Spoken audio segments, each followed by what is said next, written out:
Hello again, I am Jim Bob and welcome back to F1 Manager 24 Creator Team Career with Cadillac here on the PC. Tonight, it's round 18 of Season 4, just 3 rounds to go, and we're heading to Las Vegas.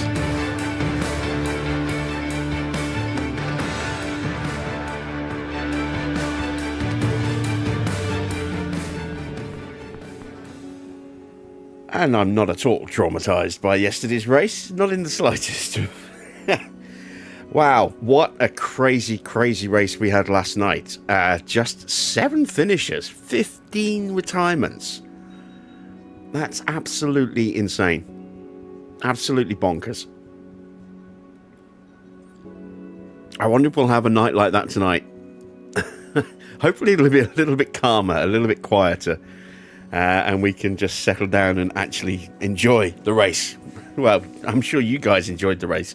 I didn't, because I was terrified of losing Hamilton as well. But yeah, let's see how things go tonight. I'm expecting to see a huge raft of penalties up and down the grid. It's not inconceivable that we could qualify on pole without actually qualifying on pole, simply because of the sheer number of penalties that are likely to be involved tonight. So that would be something if we could get both cars way up there at the start of this Grand Prix. We normally run quite well in Vegas, but if we've got both cars starting in like the top 6 or something like that, then that would be amazing. So we'll keep our fingers crossed for that, because you just never know. Evening Daniel, evening Dino, evening Gina, good to see you guys. Hello to everyone else who's lurking in the chat as well. Let's review last night, shall we? What an insane race we had in Montreal. The sprint itself, pretty straightforward. Just the one retirement, Carlos Sainz failing to finish. We got a point with Max Verstappen. We took a weird gamble on tyres with Hamilton that we never really got the chance to see what kind of pace he might have had in the closing laps, because Sainz retired and brought out a safety car, and so we finished behind said safety car, and that was a portent of things to come, because look at all these DNFs. Only the top 7 finished. Antonelli got points and he retired with like 26 laps to go. So yeah, it was absolutely nuts, absolutely crazy race. And I spent about 40-50 laps terrified that Hamilton was going to get taken out, especially considering we were being chased by drivers like Antonelli, who has that propensity to lock up and then blame the car in front of him. We also had Lance Stroll and Pato O'Ward ghosting us for most of the last part of the race. And, yeah, just my nerves were absolutely shot by the end of it. But we got through. We got the podium. We massively outscored Ferrari again. So, excuse me, we now have a very nice 88-point lead over Ferrari with 3 rounds to go. A reminder, double points in the last Grand Prix. I'm not sure if it affects the sprint as well. It will absolutely affect the race, but I'm not sure about the sprint. I would imagine it affects the sprint as well. So huge potential points available in the final Grand Prix. So building this lead up to triple digits tonight would be a really good thing, because it would just give us that extra little bit of protection in case everything goes completely tits up when we get to Brazil. And yeah, it may well happen. It's one of those circuits that generally doesn't like us. So yeah, as far as the cars, I was also assuming that we were going to have a completely destroyed powertrain with Max. As it is, his powertrain survived, but it is now looking a little bit weak. So,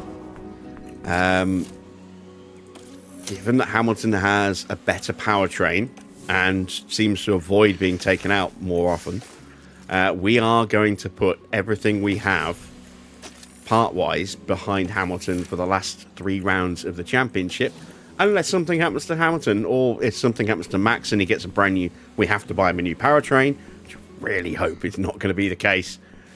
then yeah, in that case, then we'll throw our weight behind Max. But you can see here, in terms of gearboxes for Max, he has a 37% gearbox, and that's his best gearbox. So unless we cough up a mill, Max's pace is already going to be hampered anyway. So it makes sense with the weaker engine and not having a good gearbox available and not really having the funds to spare.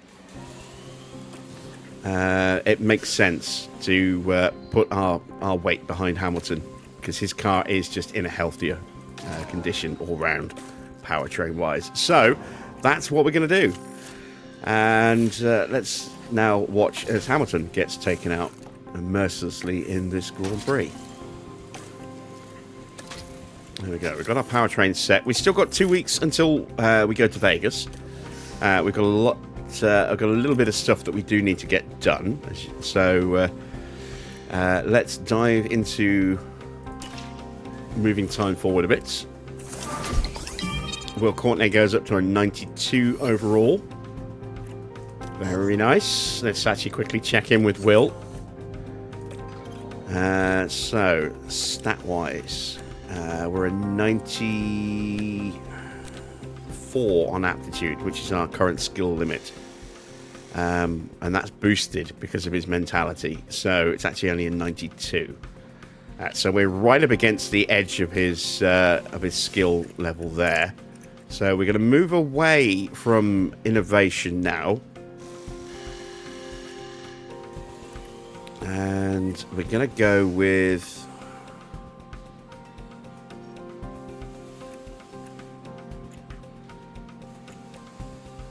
We're going to go with balanced. So that there is a chance that we can continue to boost up his aptitude a bit. Even in Farah, everyone else are going to leave as they are for the rest of the season, I think. So...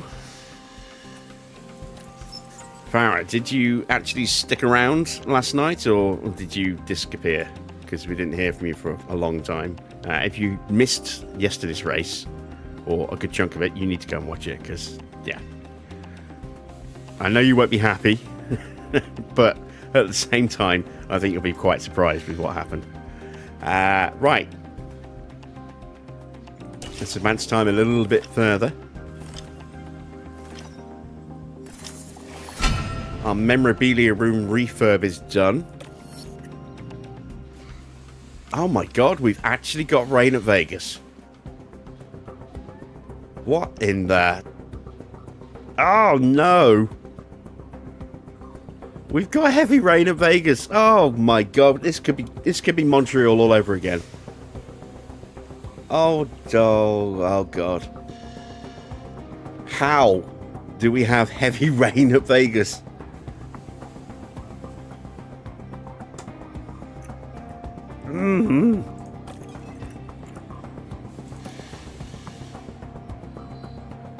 He didn't win. He didn't win. But yeah, you need to watch it.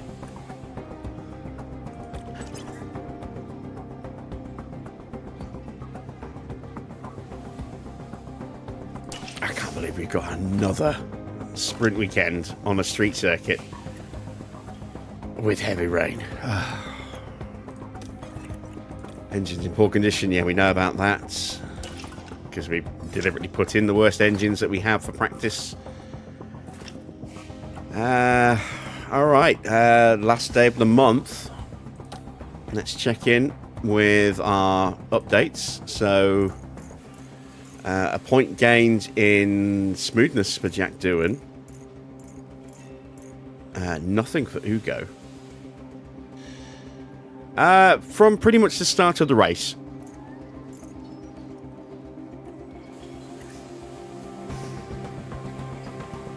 It all started going downhill very, very quickly.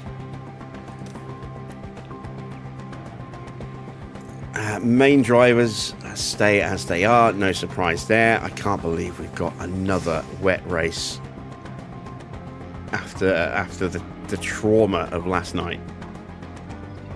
Oh, God. I was really looking forward to this race. Now I'm not. Now I'm kind of nervous and terrified again.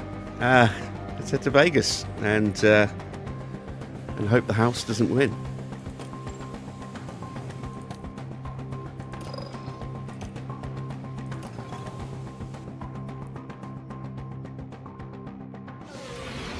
Welcome to the Silver State of Nevada for the Las Vegas Grand Prix. The track here is a high-speed street circuit that takes in the lights and the sights of this spectacular Sin City. Drivers will take on over a mile of the Las Vegas Strip, racing flat out past all the glamour and glitz it has to offer. Don't forget, the schedule this weekend sees the drivers take to the track for an all-out sprint race. Boo! A good opportunity Boo, to Mick Schumacher, some boo! crucial championship points. It's shaping up to be a great weekend, so don't go anywhere. Evening, Victor. Right. So, no rookies because it is a sprint, so this is a one and done session to get the car sets. Evening, Wayne. Right, low downforce setup. Wonder if it'll be slightly higher given the rain. I don't know. We'll try with our usual start of a 10.5. Let's go with a 1 on the front. We'll go with a 1.9. If I can actually click on the right thing. There we go. Let's drop this down a bit and push that up a little bit. There we go. Vegas is normally 16 laps. I'm going to go extra fuel just in case, because we want to try and get that setup nailed as quickly as we can.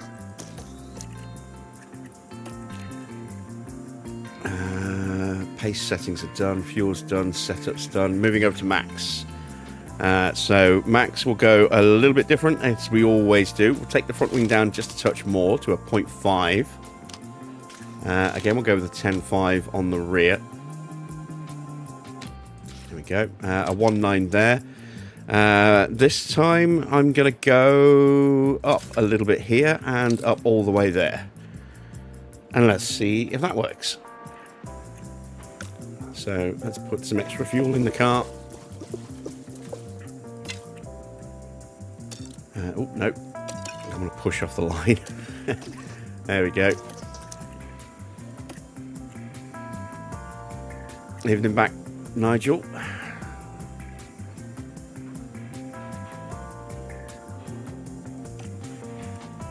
I saw your post last night, or your comment last night, and I wasn't quite sure what you were talking about. And it wasn't until later I suddenly realised, oh yeah, of course, you went to the 4 seconds, 3, the Audi football 2, event. 1, green light.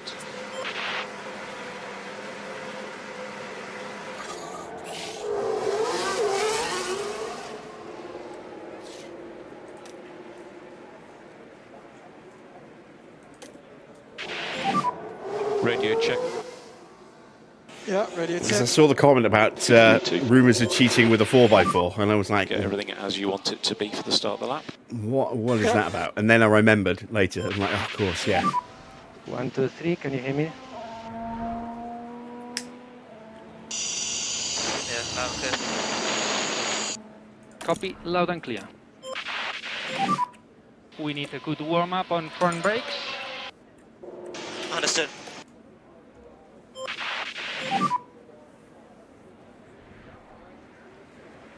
Okay. Try to reduce the hit on the curb. Yeah.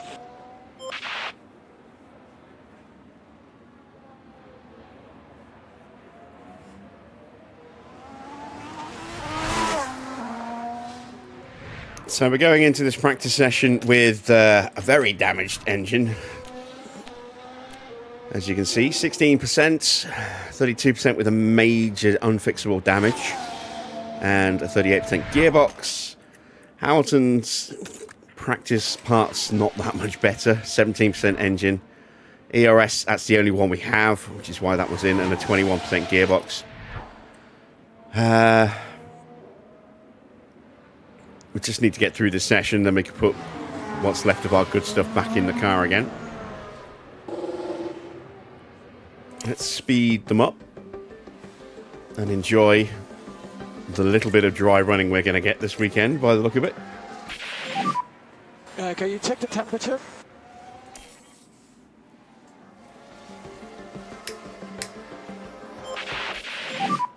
Seems okay. And try to work on your front tires.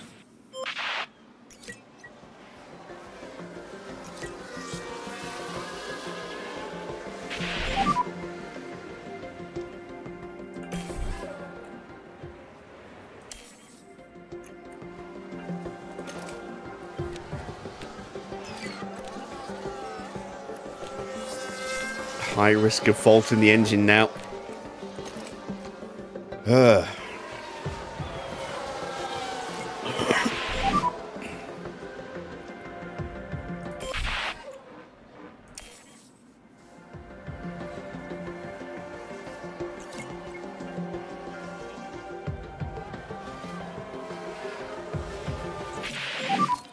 Any comments? All right, first bit of feedback in from Max. Definitely Just not 15 better. minutes to get it. That's Copy good. that. And 83. Yeah, we'll call him in.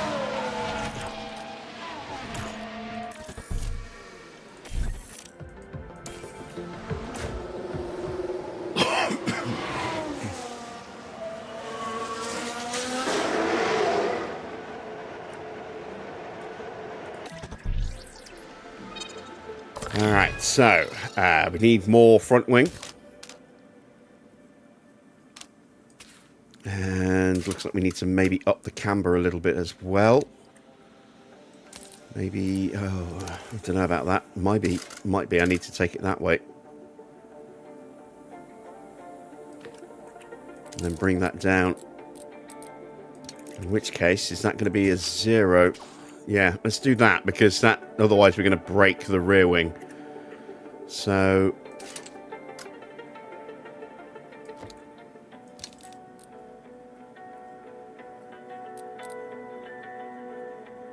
let's try that. See, looking at that front wing, that's a bit better on the front wing. And then take that down a bit further. Let's try that.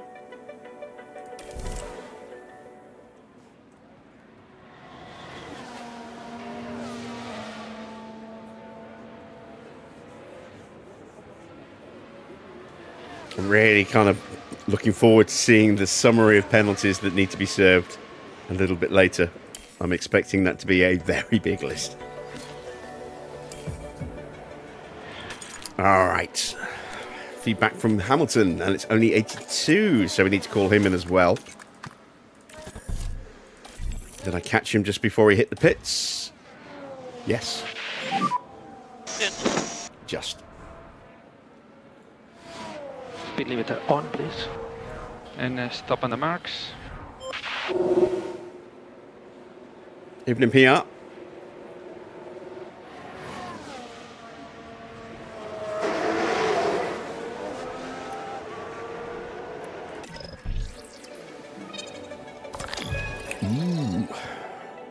More or less? More or less? I'm going to go less. I'm going to go to a 10. I need to bring that back up a bit. And then I'm going to push that up a little bit. And if we bring that up like that to reset that, that could be good.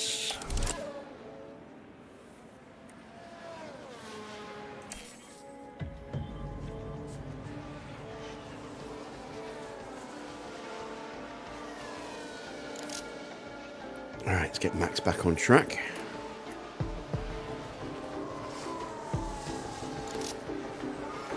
And Lewis. We do have some rookies running. Oh, yeah, we'll go through all that list in a moment. So Fornaroli's getting a run out. Victor Farkas is getting a run out. Sanhueza, De Angelis, Kamara, Watkins, Dalla. Yeah, that's everybody. So, penalties that we know about. Antonelli, Schumacher, Lindblad, Lawson, Bearman. Which Williams is that? That's going to be Albon. Sanhueza is Sainz's Ferrari. Piastri and Bortoletto, we know who they are. So, yeah, quite a few guys with penalties. Less than I thought. I was expecting to see more, I have to say. But those who do have penalties, they're probably going to be quite big penalties. All right, we're at 94 with Max. That's a nice big improvement.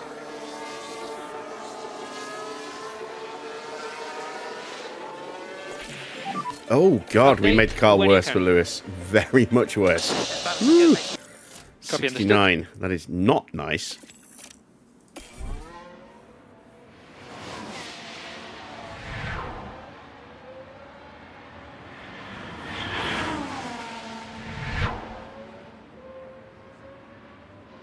There is Max in the background with somebody at his backside. Can't see who it is from here.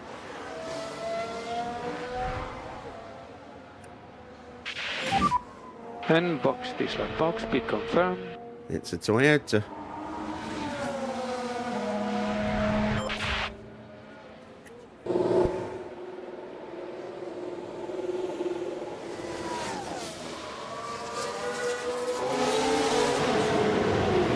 Right, so where did we go wrong here? Rear wing and roll bar, maybe.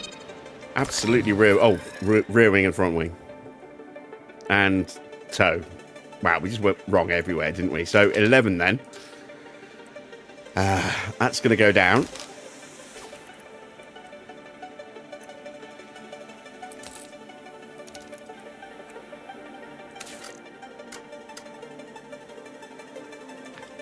That's right on the edge. I think that's got to be a 2.8. So that it gives me wiggle room here to do that. And then room to do that.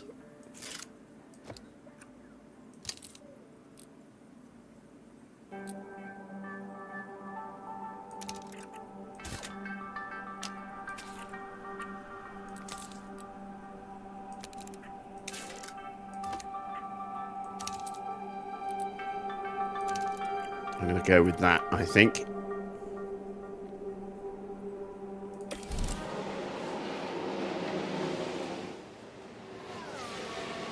Right, hopefully this is right because we haven't got much time left.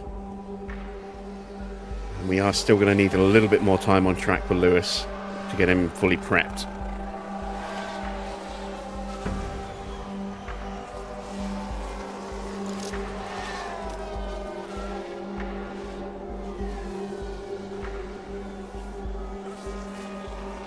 So what's he at without the setup?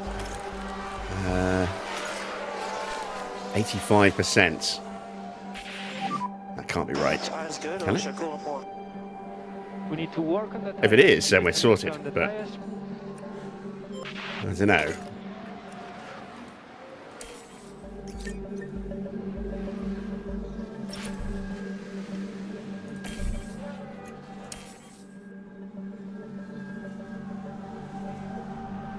We have a yellow flag. Is that the first of many? And who's it for? It's not going to tell us. So I'm going to blame Stroll because that's it. Where's Stroll on track?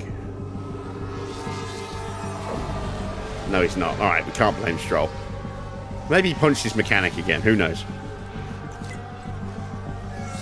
A lot of part damage. Minor engine damage. I thought it was going to be a lot worse than it was.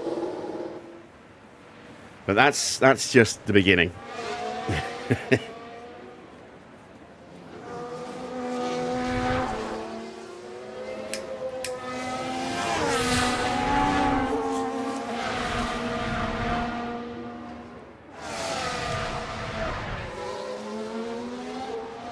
Yeah, by lap 26, you start realising it's not really a Grand Prix anymore. Now it's like a demolition derby.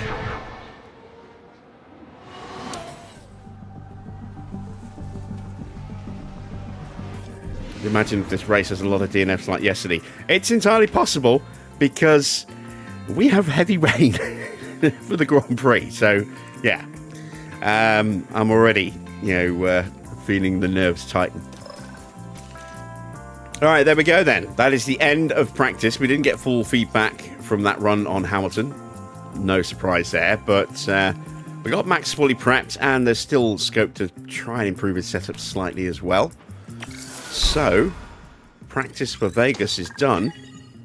Time to get ready for sprint quali.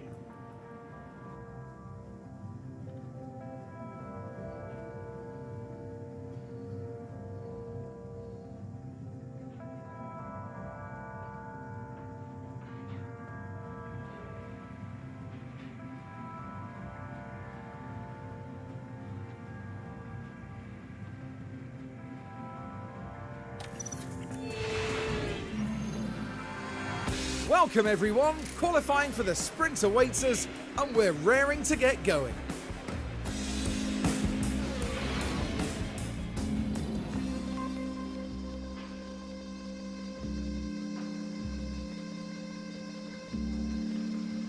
Let's have a little look-see then, shall we? What did we actually get feedback-wise? Not too far off. Looks like that is going to be a 0 after all then. Which means that's going to come up a bit. And I'm going to bring that up to there, because we're still unconfirmed on that. That will stay good. Don't know about that yet, but should be good. Car parts. Not the ERS, that's the only thing we can't change on this car. So 70% engine. We'll go with the 79% gearbox. Keep a new one available just in case. Alright, that's Hamilton taken care of. Max, 60% engine. 71% ERS, and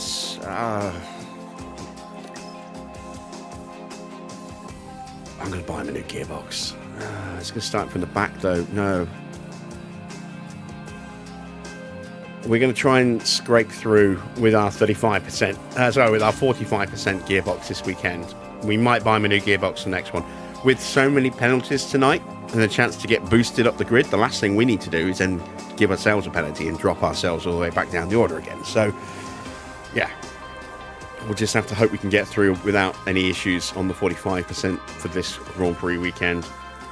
What tweaks can we make to the setup?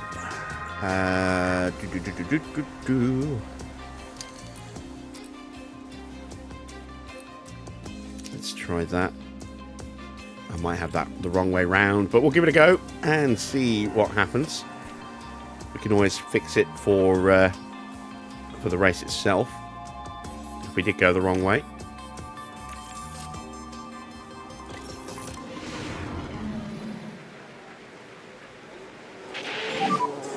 Green light.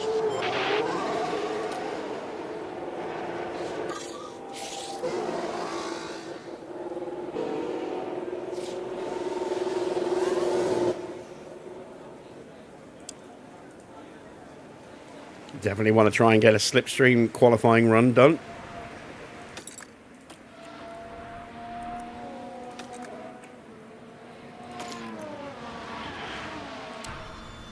Oh yeah, no engine noise. I forgot.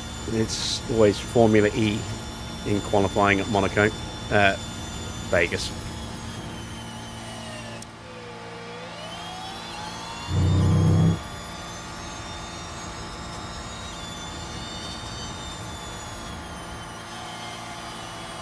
So yeah, we have rain forecast for the sprint and or main qualifying on the Saturday, and then heavy rain forecast for the Sunday.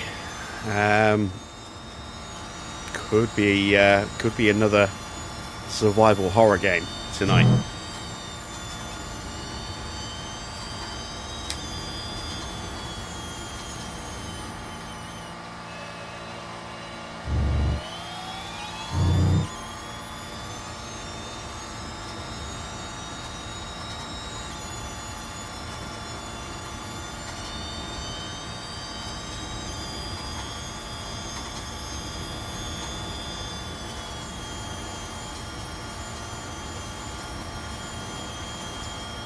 Pretty much the whole field is out now, I think. Oh, no, a couple more coming out, just as we're getting ready to start pushing. Tyre temps look good. That Gap is currently good. one of the Ferraris and Push good to go. Bortoletto and one of the Doing a good Nissans. job with the tires. Track is clear. Track is clear. Still waiting on Russell to pop out. Oh, there he Will comes. be Right as we're push coming for through. last corner. Thank you so much, George.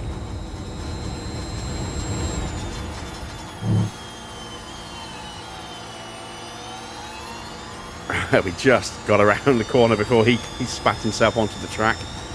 That was tight.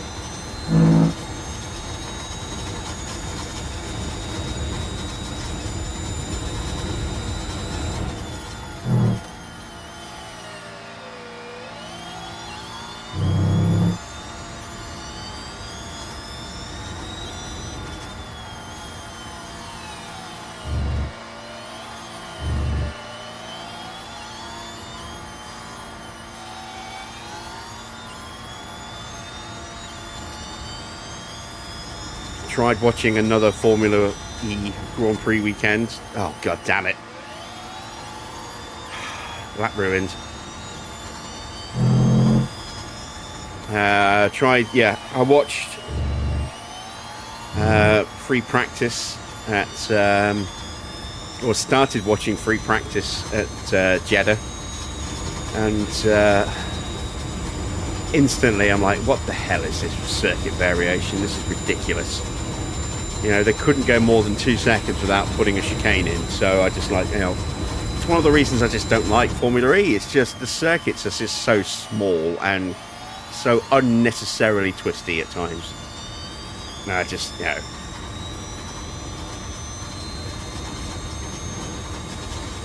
have all these different potential combinations that they can use when they go to these big international circuits, and they choose the most obtuse layout possible. Box this lap. Okay. So at the moment you have P6. So Max got held up a little bit. Lost about a second in the middle sector there. Understood. Hamilton lost 4 seconds nearly. About 3.5 seconds in the middle sector. So, yeah, not a good lap for either driver, really. Hamilton coming past very shortly. Let's hope we get a bit more luck on the next one. Daniel hopes the 26 F1 season is going to be amazing. I think we all do. I really want smaller cars to continue to become a trend. I saw an image, I can't remember where I saw it online, but I saw an image posted over the weekend, I think it was, of I think last season's RedBull sat next to one of the West McLarens from the late 90s, early 2000s, and the size difference was insane. Hamilton will be coming past. Oh wow, look at this. It's yeah, everyone's going to get screwed over in qualifying. As if the weather wasn't enough of a modifier. Now we've got people just plonking up and parking in the middle of the track. Oh boy, this is going to be really hard to get out of this session. I think I'm going to go immediately we get back to the pits and not worry about a slipstream, just try and get a lap on the board. Yeah, I'm in.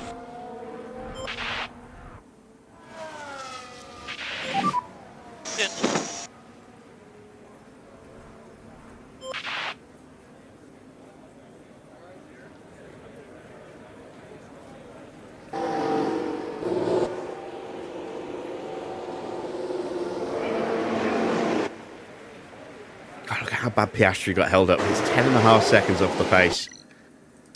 That's crazy.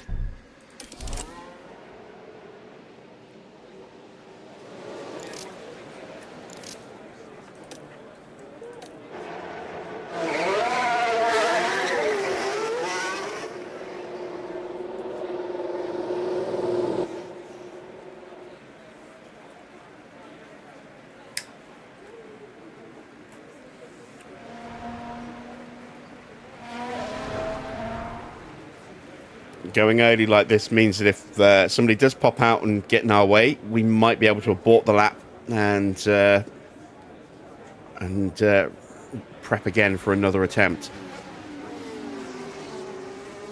If we're lucky.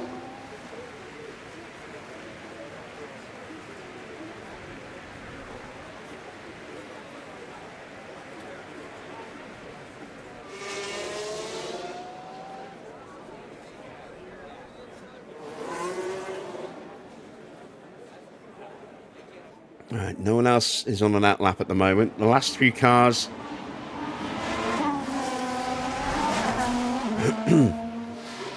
are making their way back to the pits. Just us at the moment. Somebody's going to pop out in front of us, I just know it.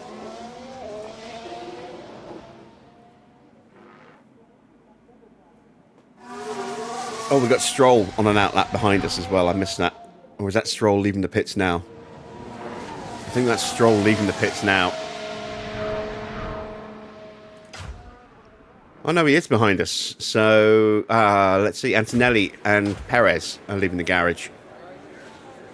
So we're getting a few people popping out. You should have no traffic issues. Good to go, good to go. And track is clear, track 9 clear. out, lap 28. Oh, it gets worse. And it will be charge button off for last corner.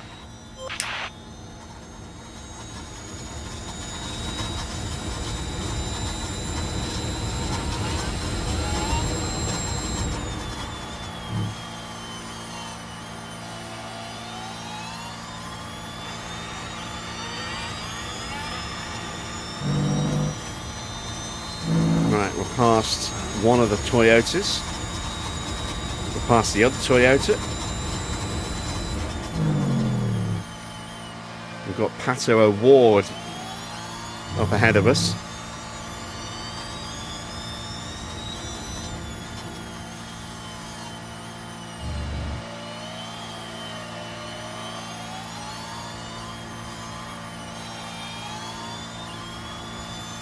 Oh God, it's a red flag.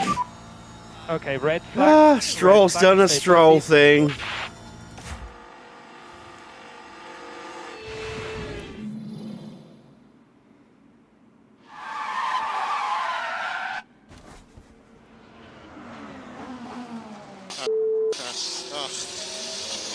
Sorry.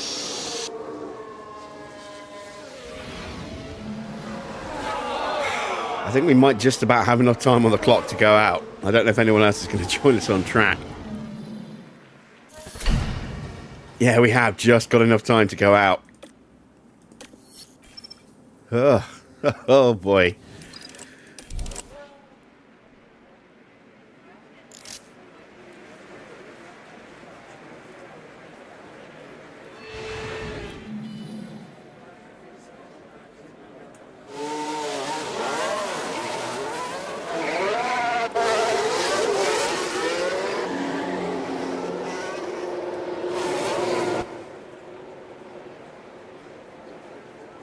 Whole field's going to pull out. This is a one-lap showdown.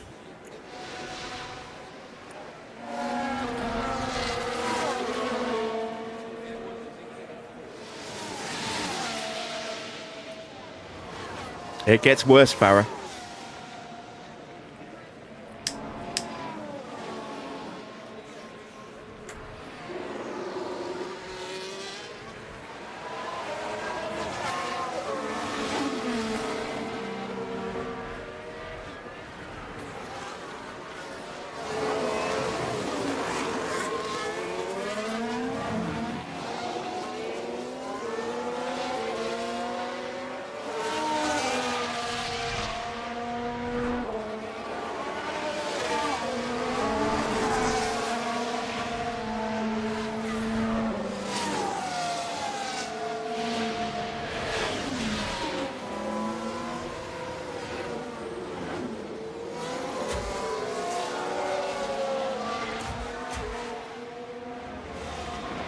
So Gasly is the lead car.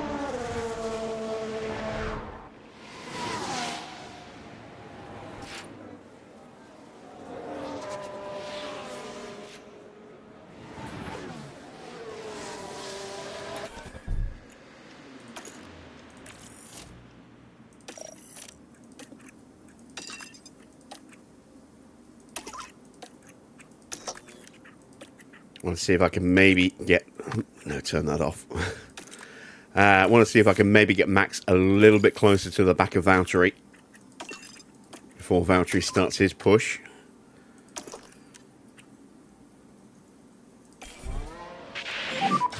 And we need to increase pushing status. Yeah, just about got him where he needed him. Maybe not. Should have pushed a touch earlier. Never mind.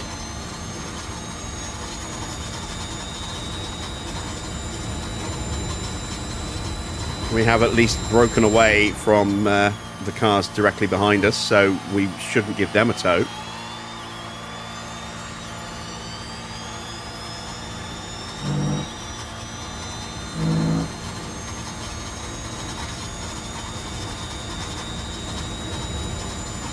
We absolutely need to get out of Q1 if we want to maximize our chances here today, especially with the weather, because there'll be no DRS.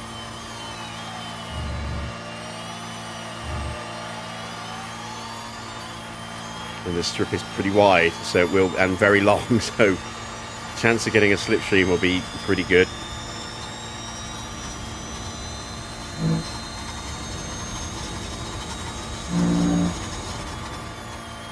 We're matching, well, we're quicker than Gasly, but Bottas is tucked up behind him and he's much quicker than us because of that slipstream. Hamilton is tucked up behind. He's now going to get a really big slipstream here. We'll close up massively on Verstappen down the strip. Well, I say massively, we'll certainly close up. Only a tenth quicker. I thought he'd be more than that down the strip. I really did. Evening, Johnny. Right, have we done enough to get through? It's going to be really tight. Now Hamilton's getting a really monster slipstream look. We are third and fifth for now. Gasly, Albon, O'Ward. Yeah, we're through. We're through. We're safe. Whew.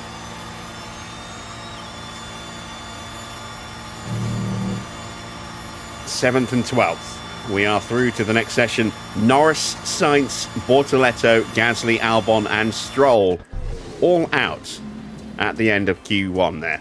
And boo, Mick Schumacher, boo, is top. He is our new nemesis. So, on to Q2.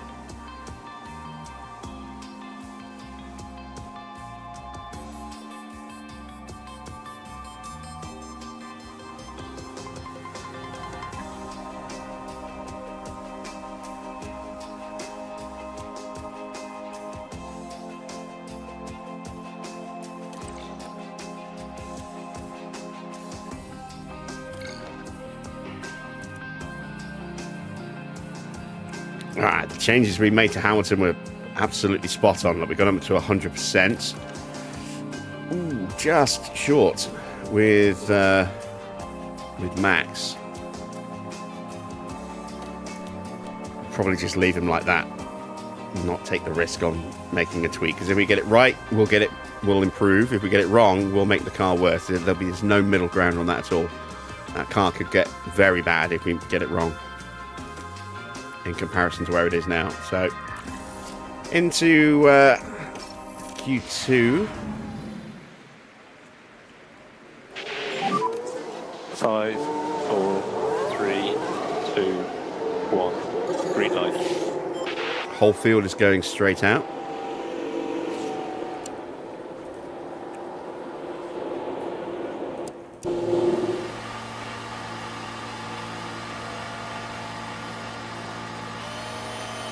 No engine noise again. I think we're at the back of the grid with this one. Is there anyone behind us? Oh yeah, there are a couple of cars behind us.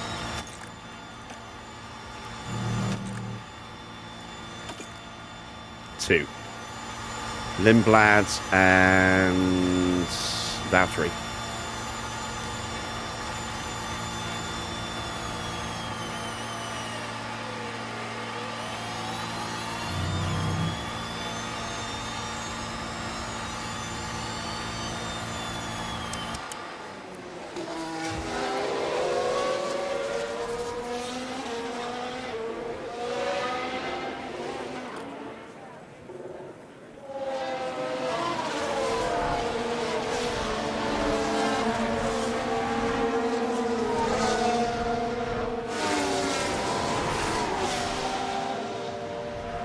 So it's Perez who's leading the pack ahead of Schumacher, and then the two Maseratis of O'Ward and Colapinto.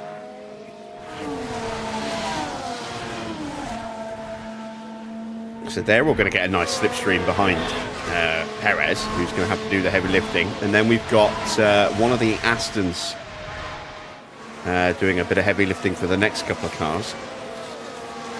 And then we've got a big old gaggle that we're slap bang in the rear of. Track will be clear. And here we go. Go. Is someone going to crash? Tighten. Good. Or will we actually get a clean run? And track is clear, track clear. Will be mode push for last corner.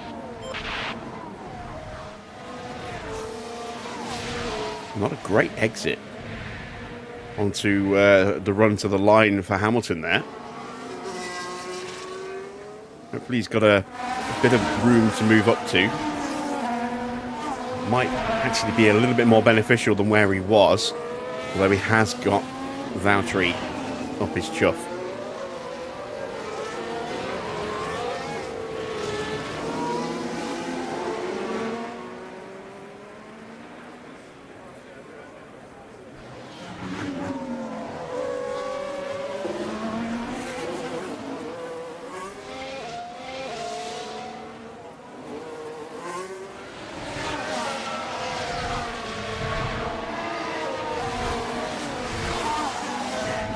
First sector for Lewis, again having to contend with Valtteri. Looking good for Max at the moment. He's got a really good position here, tucked up behind Lawson.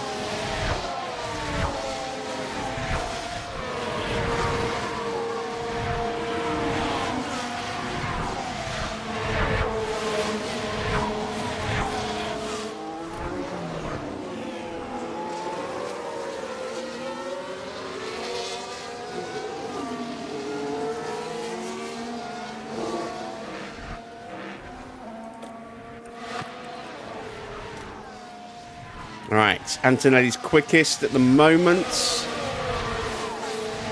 Bearman goes second, Russell third, Lawson, Max goes third, Hamilton is up to 10th. P3 at the moment. Gets bumped to 11th by Lindblad. Load it, please. Okay. It would be so nice to get both cars into At the the top moment, 10, because 11. then that really gives us a good chance of getting right up to the front of the Watch for Grand Prix traffic with Verstappen. with all those penalties that are pending.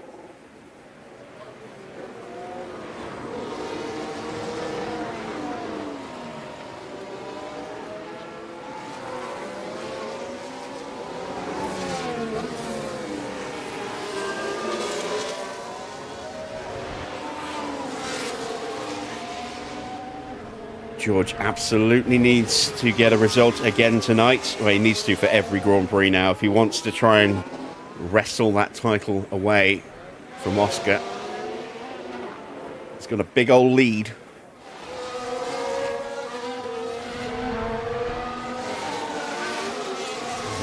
George needs to keep chipping away with an eye on that double points race in Brazil.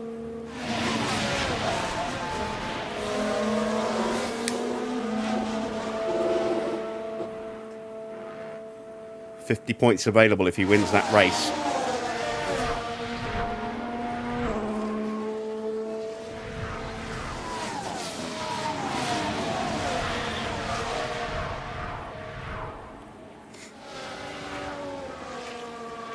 As we all make our way in a procession back to the pit lane, ready for the next run.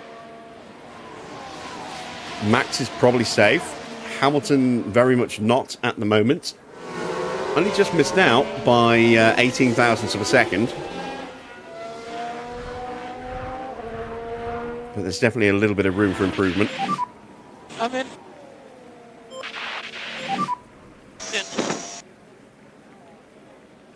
I think it was just a freak race, Sparrow. I don't think it was mod related. I've seen a lot of weird results being posted online for the last year or two. But I don't think I've ever seen quite that many gone.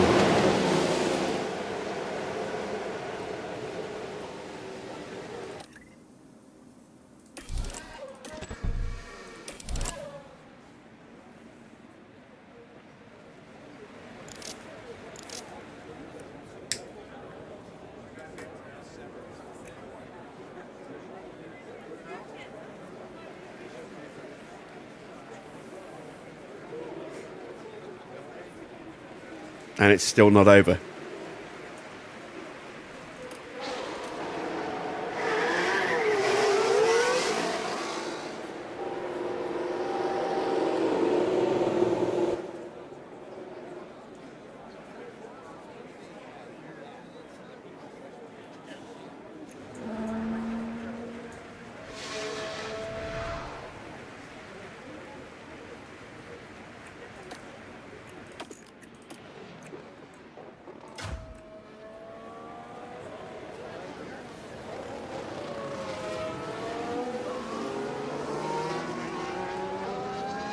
So, with Max presumably safe, this is our chance to get Hamilton through. We know a lot of drivers have got penalties. So, getting both into the top 10 dramatically improves our chances of not necessarily getting pole position, but certainly getting up there. Antonelli and Bearman both have penalties, I believe. I'm pretty sure Bearman does. I'm not quite so sure about Antonelli. Let's have a look. It won't show us here. We'll double check at the end of this session.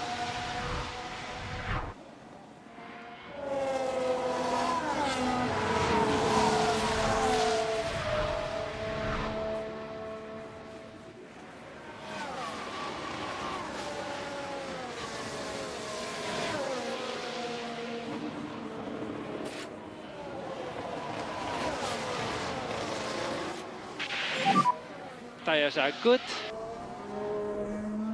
Track is clear. Track is clear. Right, time to push. There will be Hamilton is very nicely positioned here behind Yuki Tsunoda.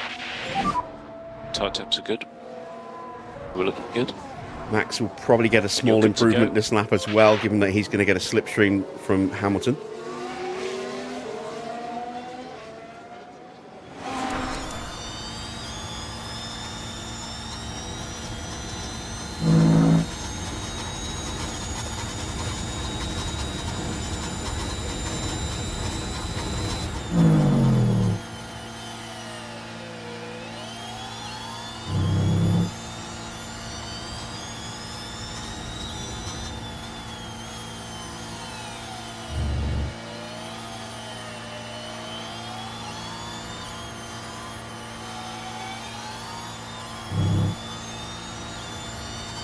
Alright, split time 44.2 is an improvement, but we are a little bit slower than Yuki. Which isn't ideal. Max has improved as well.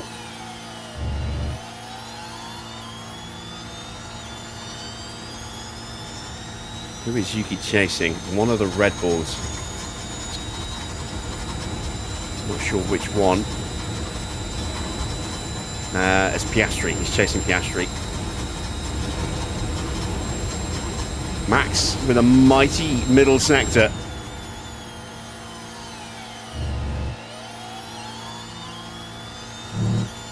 This is an improvement from Hamilton. Is it enough of an improvement?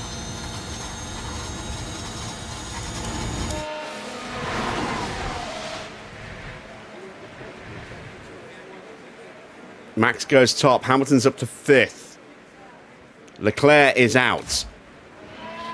Bottas is out. Ocon is out, I think. I think Colapinto's probably going to be out as well. Ward crosses the line. No.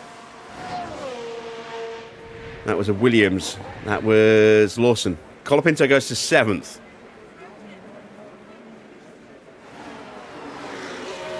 Lindblad goes 2nd. And we are safe. It's just Pato, and he's not going to improve enough to really trouble anybody. Maybe Perez, maybe his teammate. But I don't know if he's going to get through or not. Let's see.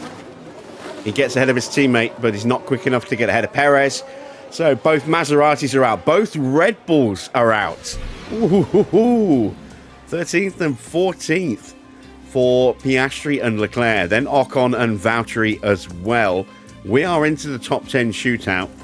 And there are plenty of penalties that will be applied. Oh, no, wait. This is the sprint, isn't it? The penalties won't be applied till the Grand Prix.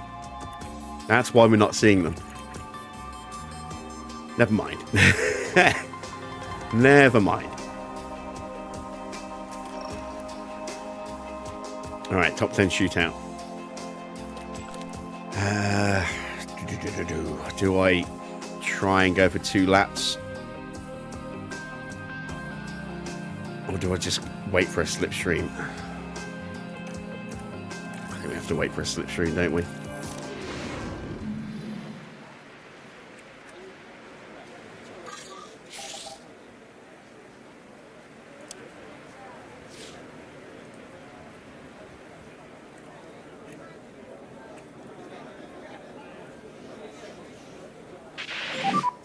Green light.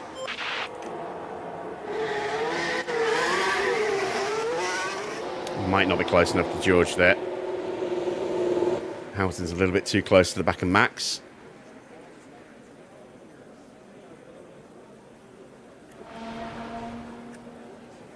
We'll try and push Max a little bit sooner. Get him to maybe put a little bit of gap between him and Lewis and close it to George before George goes for it. Let's tell Hamilton to not attack.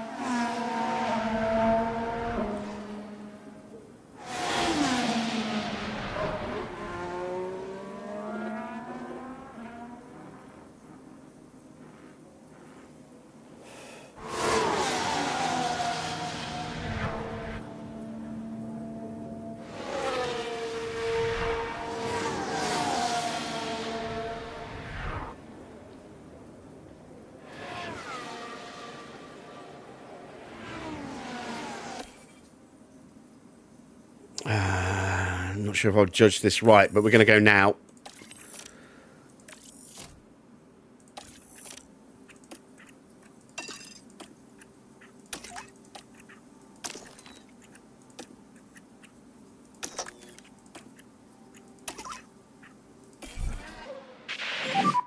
Still margin to push a bit harder through turn 6 and turn 12.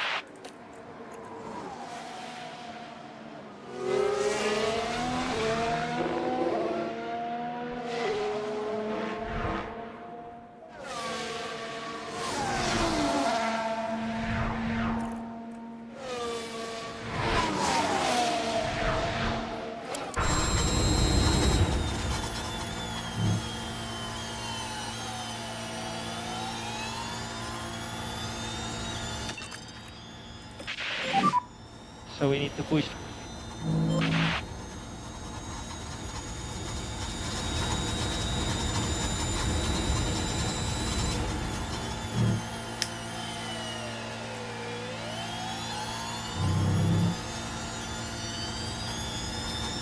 We've got Lindblad and Schumacher both on track. Schumacher's about to start his lap. Lindblad's just hitting the strip.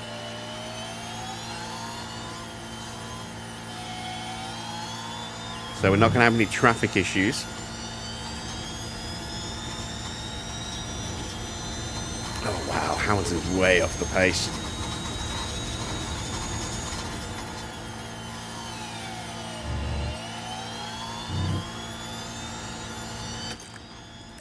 I'm going to abort Hamilton's run.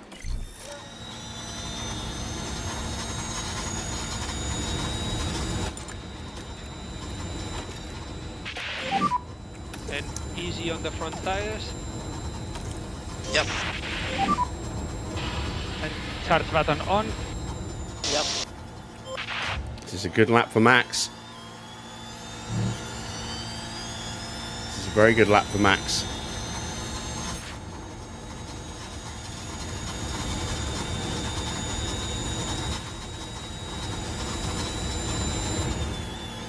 There we go. So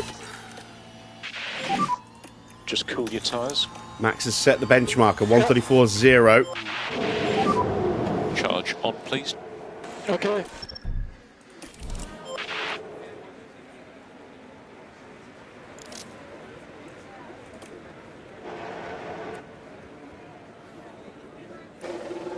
I'm going to go out behind Kimi.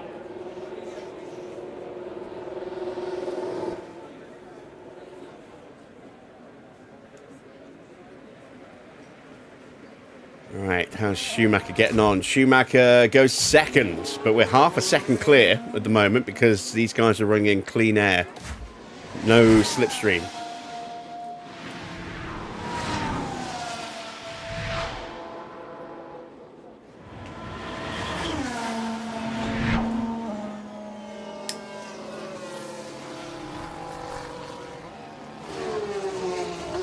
Oh, Hamilton's time's terrible because I aborted his lap.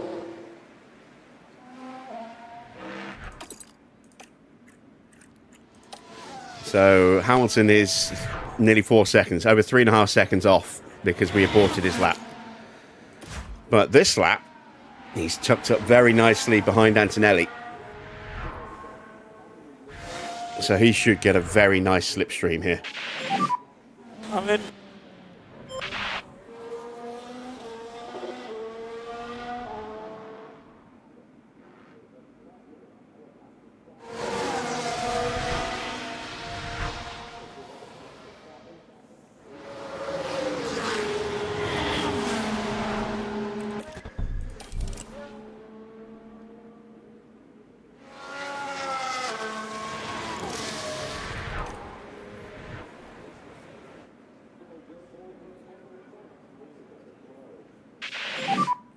And you are doing a good job on tires. Keep it like this. And track is clear, track clear. Here we go. Mode push for last corner, mode push. My only concern is that we meet Max in a dodgy spot.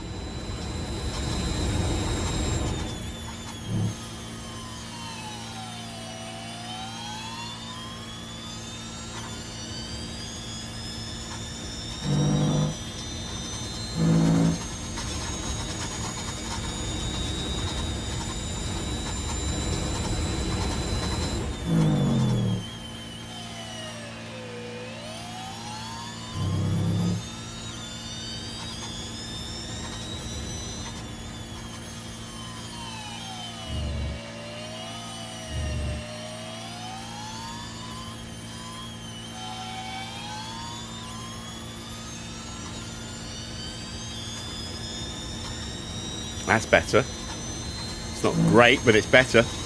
We did a 44.9 last time.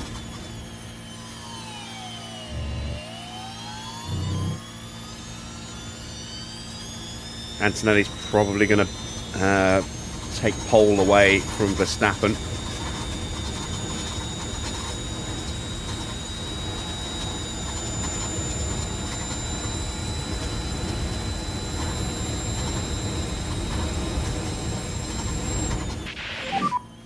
Tyre temps look good. Track should be clear. Need a good Mode run push. to the line here. And you're good to go. Lawson's popped himself up into second place. Sonoda's gone purple in the first sector now. Hamilton improves, but only to P8. So P8. Ah, he's going to get Max's way, isn't he? Max just got round in time to have another crack.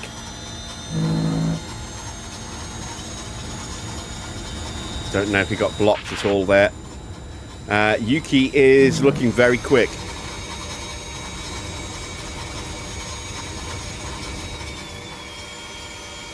Oh, no, it fell away. So, Yuki in P8. I doubt Max is going to improve. But he doesn't need to. Max has got pole position. That's awesome. So, P9 for Hamilton. And pole position for Max Verstappen. May as well finish the lap, seeing as he's on it.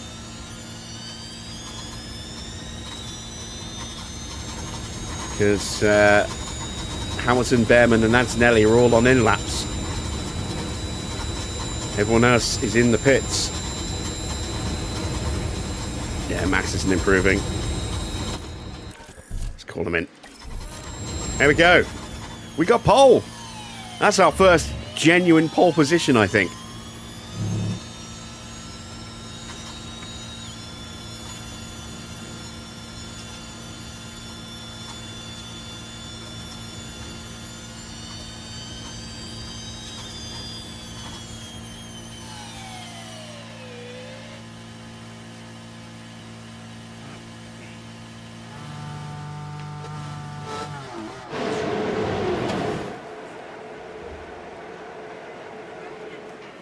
I'm trying to remember if we have had a pole position before where we haven't been given it through penalties.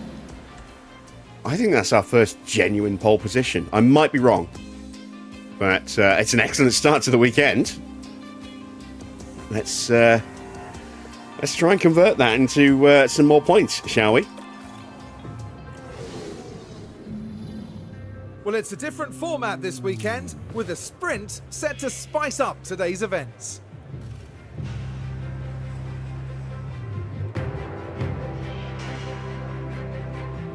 The prospect of bagging a few extra points is certainly going to spur these teams on to fight competitively and finish in the top spots.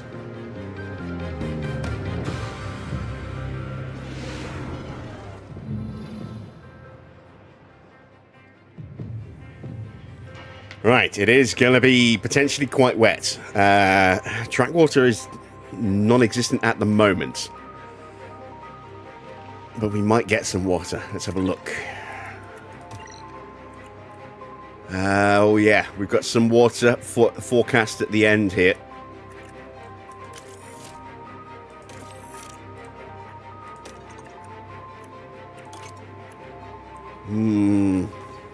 Might need inters. We might need inters. Let's see what Max thinks. Max also seems to be quite content. We're going to put one extra lap of fuel in. We're going to go for it off the line, as we usually do.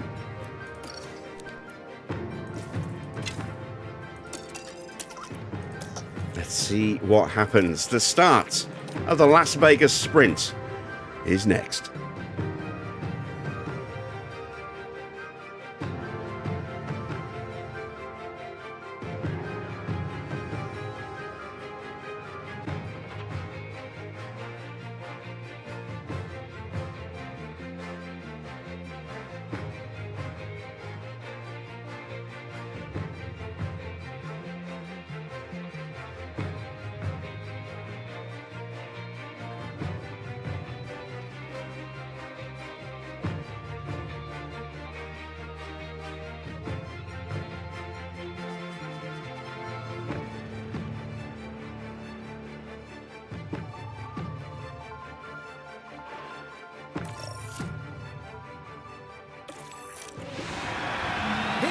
Vegas, it's time for the sprint.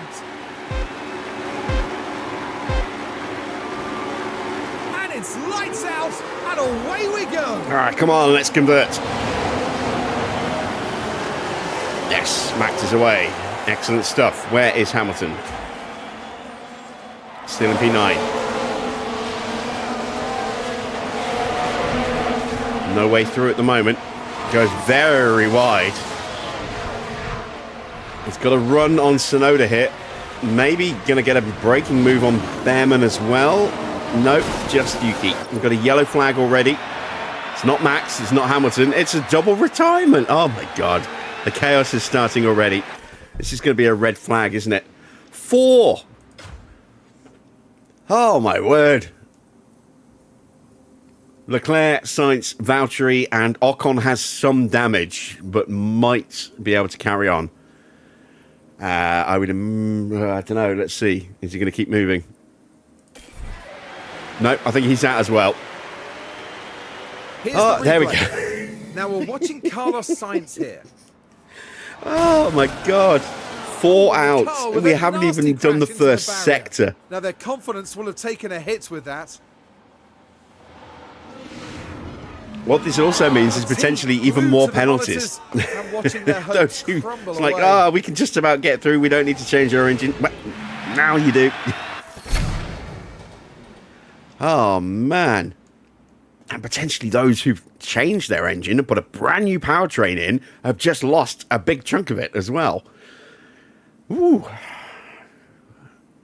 What an explosive start. What this does mean is we are almost certainly going to get rain now. Time until session restarts, 40 seconds. Wow, that's very quick.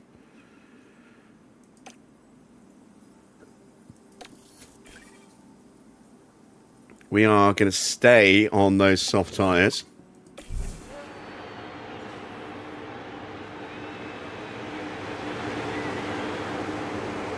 We made it through 2.5 corners. The sprint is about to restart here.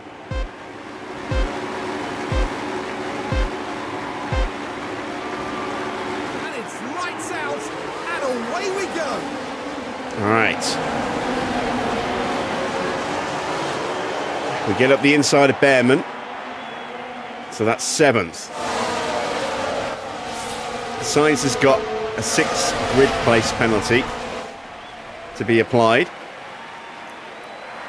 Hamilton making a little look at the back of Antonelli.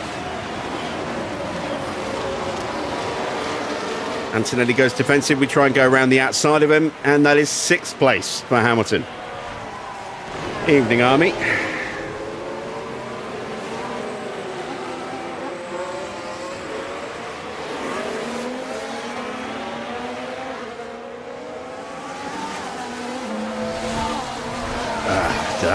It's Nemesis in front of us. It's Schumacher. Look how much extra fuel we've got. We're not burning that off. Right, let's take a quick look at the weather forecast. Yeah, we've maybe lost a lap on the chart. So, or a couple of laps. We get past Schumacher. We're up to 5th.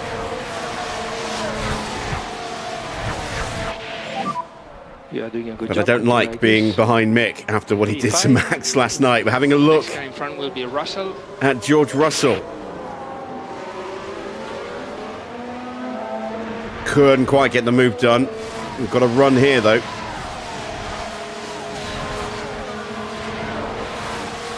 Nice little slipstream. Pull out into turn 1. There we go. And that's P4 for Lewis.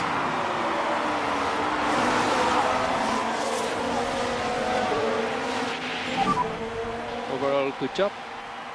So at the moment you are P4. So this is what happened. Now look, here we head So we into turn made 2. the initial lunge Opportunities there. initial move to pull out of the slipstream, and we were too far back. Didn't get the brake. Pulled back in. Lewis says, "Thank Got you that very little much." nudge of slipstream again, and then we're able to get alongside in the braking zone. Very nice little move.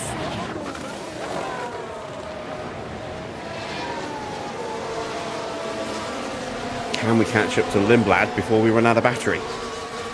Trying to keep Max ahead of Lawson, which is why we're still pushing Max as well. Let's turn that off.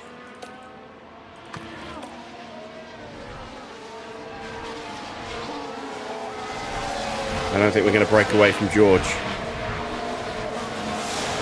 which is why I'm desperately trying to get onto Lindblad, or at least get close enough to get a slipstream to help me defend into turn 14 here.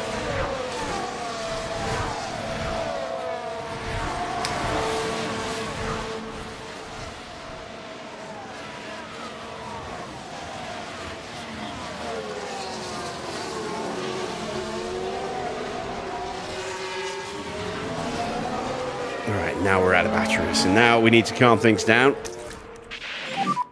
And charge button on. And just a reminder on your eyes.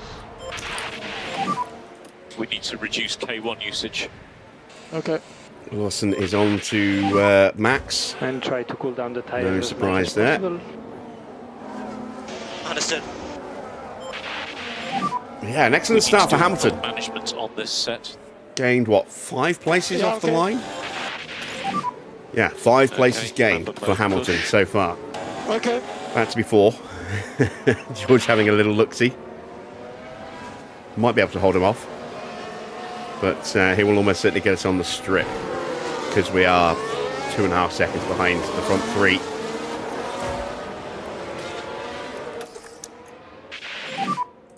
Charge on. Yeah. We need to maintain position.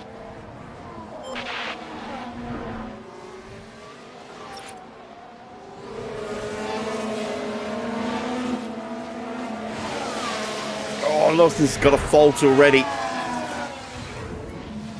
But it looks like He's they're right behind carrying us, and now some he's got kind an of issue. fault. I hope it isn't a braking issue. Quite enough of that yesterday. And on the first lap. There's that overspeed. Can we hold him off around the outside, though?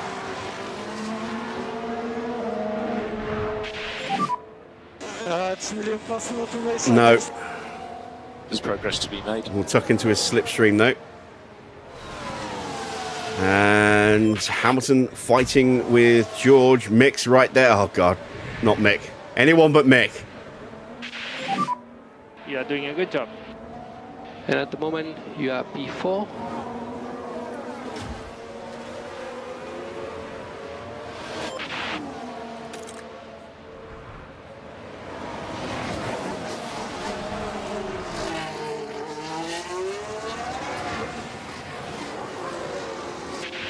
All right, Lindblad's going to go through. Again, we just need to do a bit of saving on the battery again, so we'll let him through.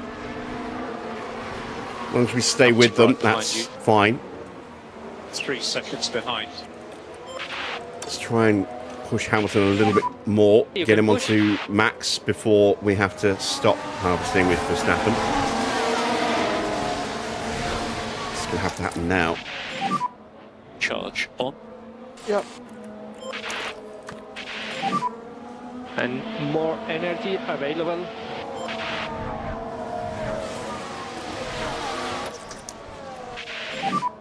Charge on. Okay.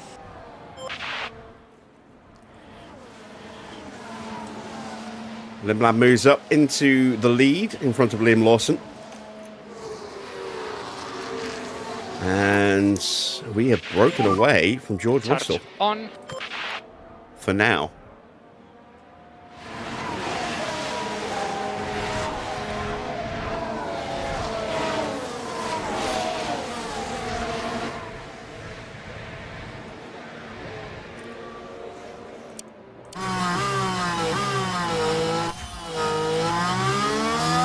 Schumacher moves up into P5. So just one Ferrari running again, currently occupying that final points position. As things currently stand, 3rd and 4th will net us 11 points in the sprint against 1 for Ferrari, so we'll get an extra 10 points over them again. Very nice. Charge button on. Charge on. Okay. Evening, Ardup.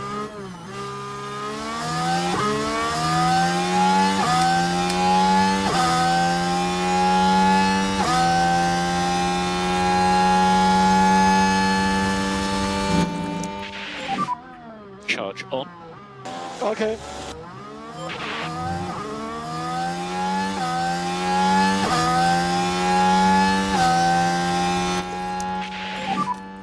And charge button on. Charge on.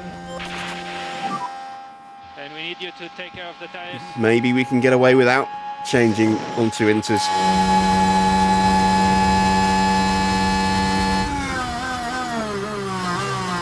Oh, there's Schumacher sticking his nose in.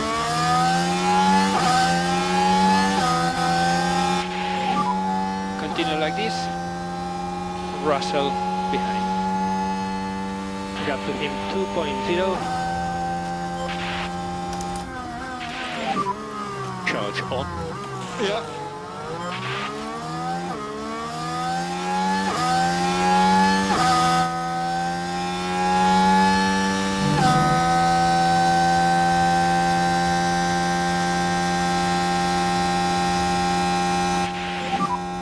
Watch out for a car level at turn 3. Watch for debris on the circuit.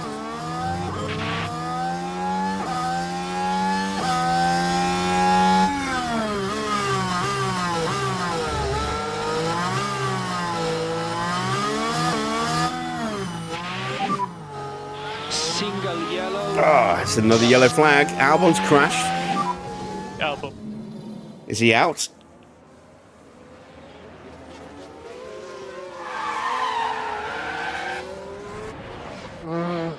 He might be.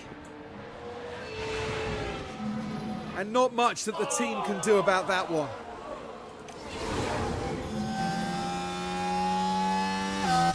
No, he's still going.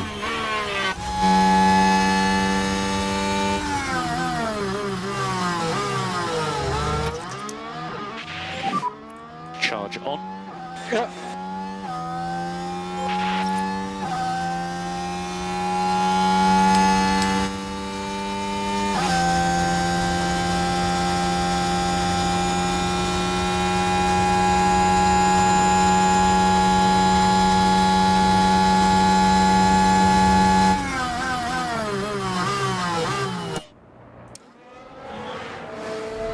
And that is Antonelli trying to stick it up the inside of George there.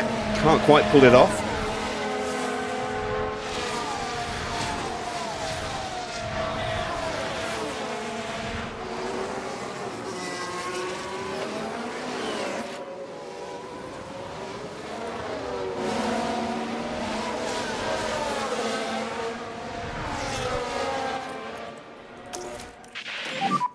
Charge on.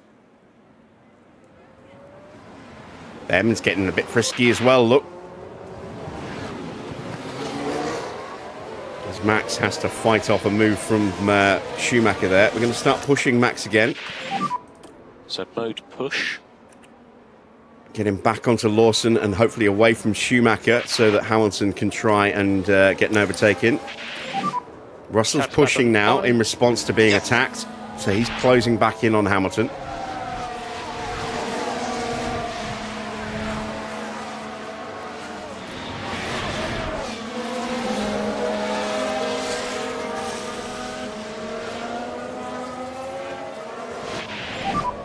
Tire phase update when you can.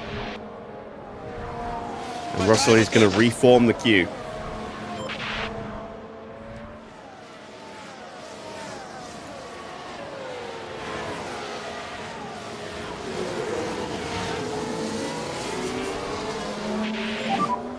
Russell behind DRS. Evening, Mike.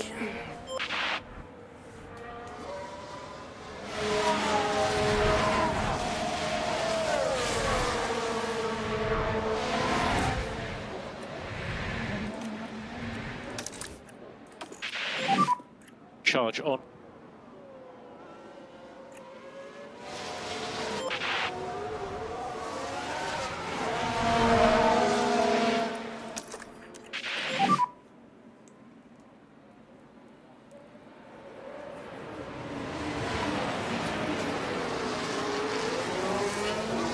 Remember, a long way to go in this race. And you can use all the boost bar. Ooh, Understood. it's going to be damp at the very end. I wonder if anyone's going to be... If anyone is going to take that gamble and go for Inters. What about tyres? Yeah, tires are okay for now.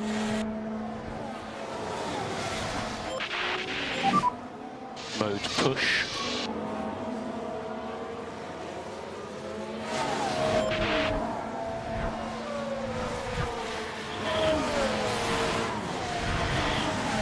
Right, so Mick has lost the DRS. Max is going to push on the front two. Hamilton should get through here. And does, quite convincingly.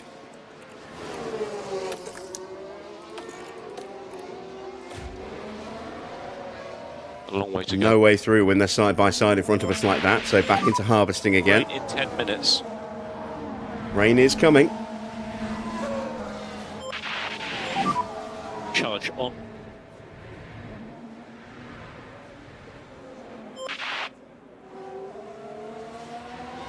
But it's going to be a case of just toughing it out, I think.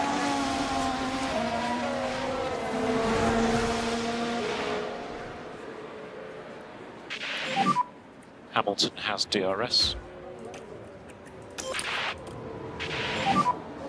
And charge button on. Antonelli and Russell still fighting, but they've dropped behind since we broke away from them again. Antonelli has the position from George. Bearman still knocking around in 8th place. There's a big gap opened up now to Pato.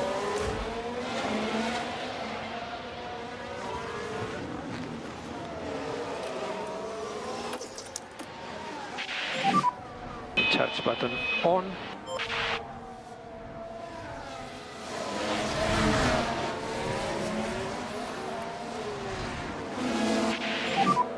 Just do your best.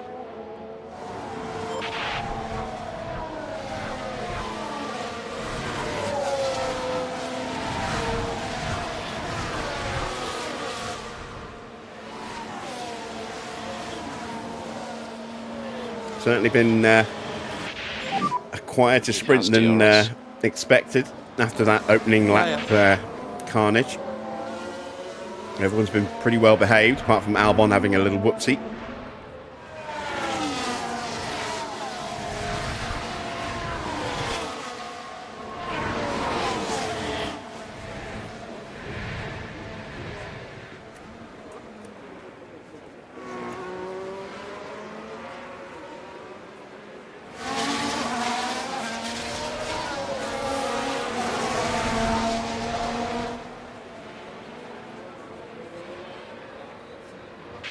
Antonelli's bringing that group back to us again.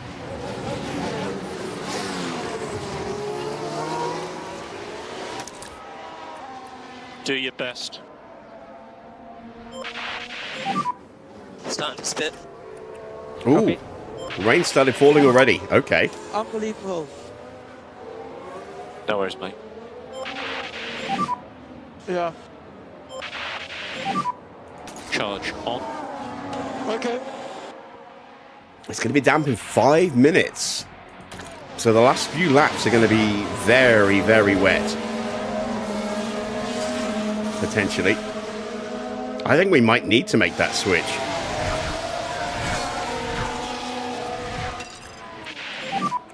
The tyre guys believe that we can increase pace in turn 12 a little bit.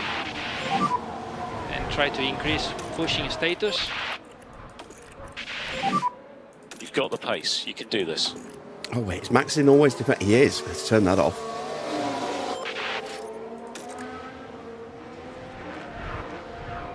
Yeah, I think we might possibly need to make that switch to Inters, you know?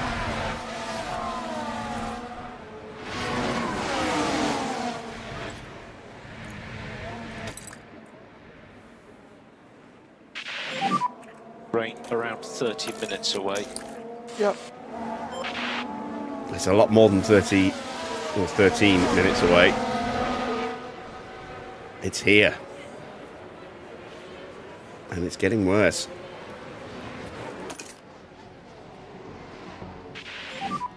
This focus is a long race. If I'm going to box, I'm going to have to do it at the end of this lap, I think. Otherwise, I'm not going to have enough time to make use of the Inters. I don't know if I want to take this gamble.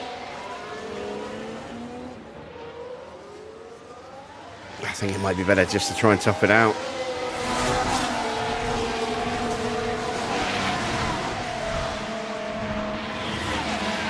There's only 4 laps to go after this one. Hamilton. But the pace difference could be quite substantial. Okay, let's get on it. Still everything to play for.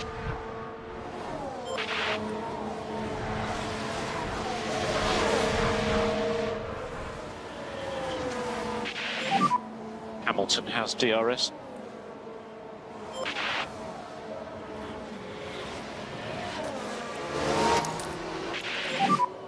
And charge button on. Charge button on. I'm staying out. Oh, they're boxing. Oh, everyone's boxing. All right. Well, in that case, we absolutely have to go for it right now and then maybe box at the end of this lap. Damn it. Means we're going to have to stack. Okay.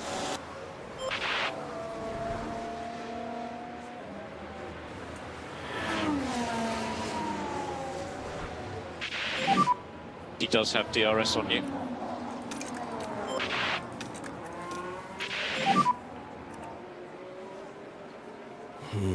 What's the gap? 14 seconds. We can't survive 14 seconds. If it does go too wet, I think we are going to have to box.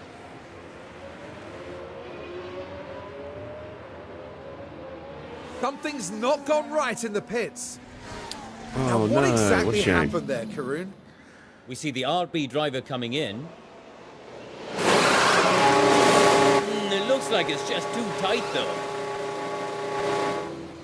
Oh wow, that tyre really does not want to go on, does it? Oh, right, it wasn't the tyre going on, it was the tyre coming off that was the problem.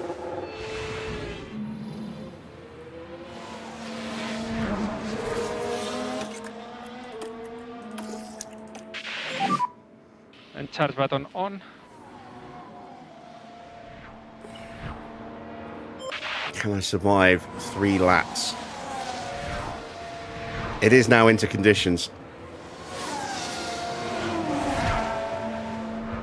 They're closing. I have to box. I have to. Load in, boxing this lap. Box. We're going to box sprinters. Hopefully staying out that extra lap has given us the And box now, the box. overcut. I'm gonna box this up. Box this lap for Inter. But we are going to be so slow without the DRS. We're dead in the water.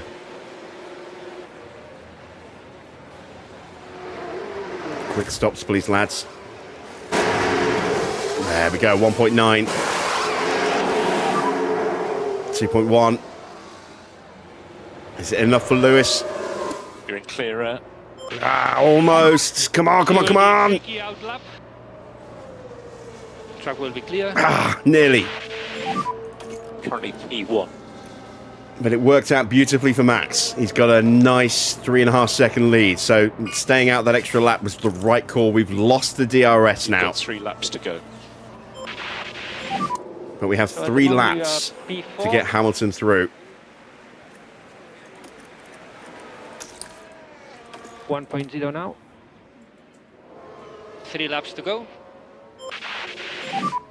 Energies are good.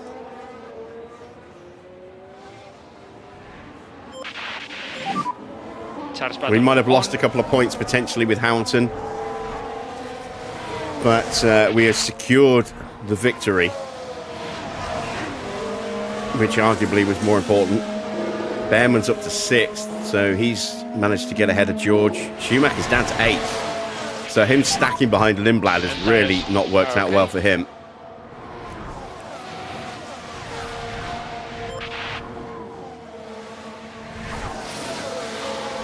And this circuit looks very different, doesn't it, in the wet? Wow. Look how dark it's got all of a sudden.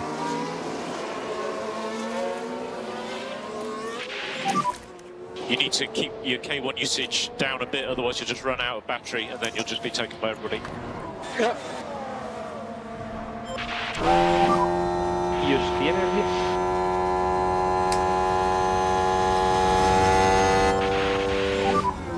One lap to go at the end of this one. Yeah. Just say 2 laps.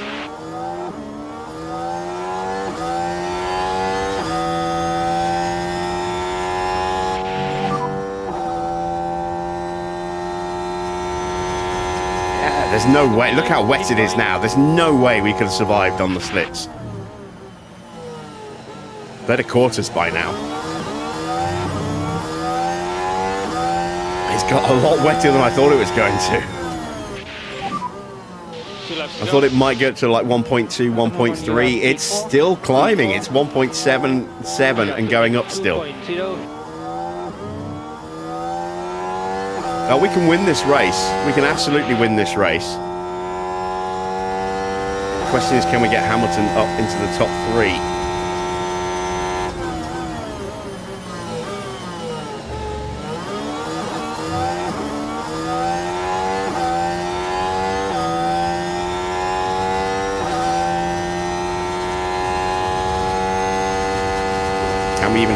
fourth, because here comes Kimi.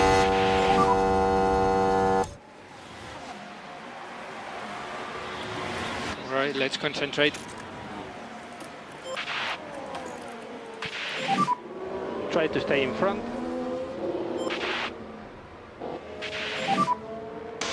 Losing ground. Continue like this. We might have to settle for fourth with Lewis. That's still excellent points, though. 8 for the win. And 5 for fourth. That's still 13 points. 3 points for Bearman. Oh, we've got a yellow flag. Please don't be Max. Please don't be Max. Single yellow. Yep. It's a lock Now up we for should be Bearman. able to Oh, take a look here. might take points Now, away this was here. on the straight. And the car fails to respond. But that's just the risk you take. The later you leave it. So we know Russell got through. Did anyone else get through? Mick got through as well. Bearman's in 8th place, but he's still 3 seconds clear of Oscar.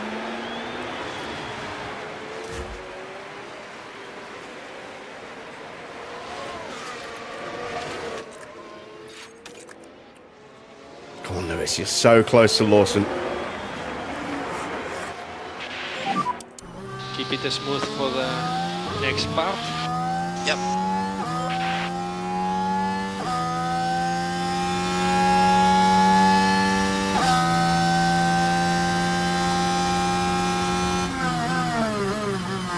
Everything you got now, please, Lewis. Wow, Lindblad's really close in on Max.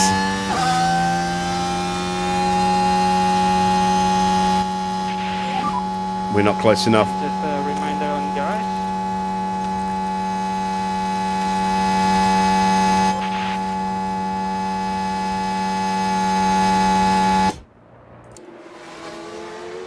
Wow, Lindblad is absolutely flying, but we should be safe.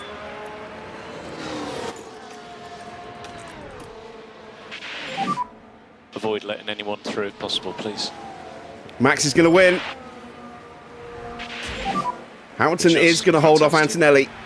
It's first and fourth in the sprint. Good, good, good. Happy days. What a great start. But when you come to a stop, Now let's watch the rest of the just weekend please. turn to shit. And checkered flag.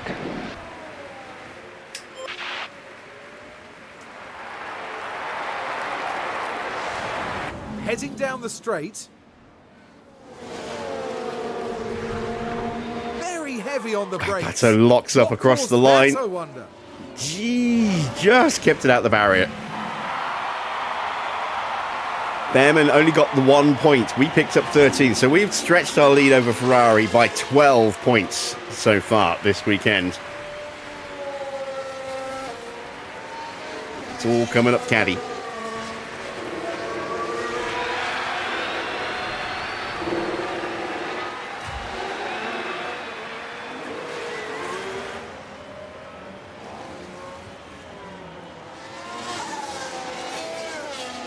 Thank you, Arnie. A terrific sprint win for Max Let's Verstappen go here indeed. today. And what a well-deserved P1 finish that was. Absolutely outstanding. It's raining in the garage. We spent all our money. We spent all our money on trying to keep our cars going. We forgot to fix the roof. There we go. Confirmation of the sprint result then. Max converts pole into a win in the sprint. Lindblad second, third for Lawson, fourth place for Hamilton. It's fifth for Antonelli, sixth for George, seventh for Mick, Nemesis, and eighth and a final point for Ollie Bearman there. Then it's Pato in front of Oscar Piastri. So Pato really pushed the pace at the end there, getting past Oscar. Gasly finished in 11th place ahead of Tsunoda. Then Perez, Norris down in 14th, Bortoletto 15th, 16th for Stroll, Colapinto 17th, 18th for Albon after his big mistake there. And 4 retirements on the opening lap. Charles Leclerc, Esteban Ocon, Valtteri Bottas and Carlos Sainz. And if they didn't have penalties before, they may well do now.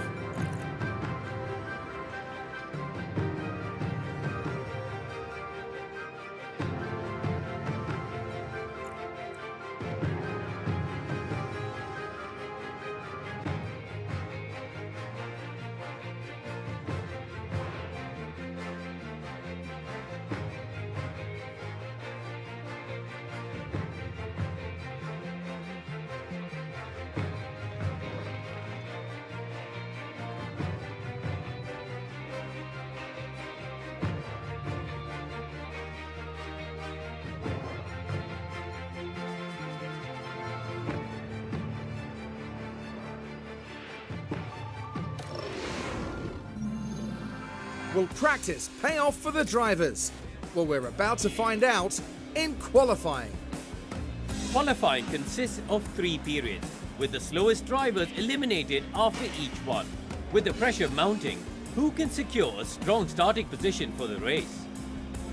Karun, if we could perhaps talk about Lewis for a moment. How do you think he's feeling? Well, Crofty, here is a driver who's just oozing confidence right now. We could see the impact it's having, and I'm sure that'll carry through to qualifying. You're going to want to join us for this, folks, so fasten your seatbelts.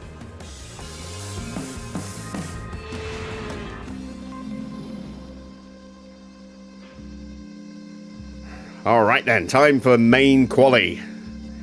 And it's a wet start. 1.79 mil on the track. Let's get straight into it, shall we?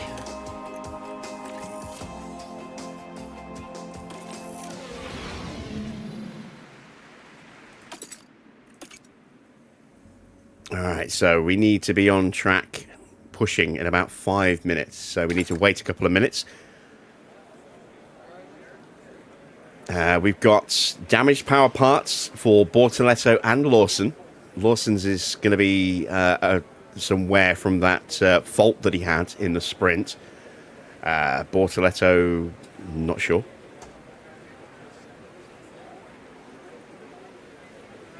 Who's going to go out first? It's not going to be us. But this is going to be the absolute best time to be on the track, so expect it to be very busy. Expect the whole paddock to empty.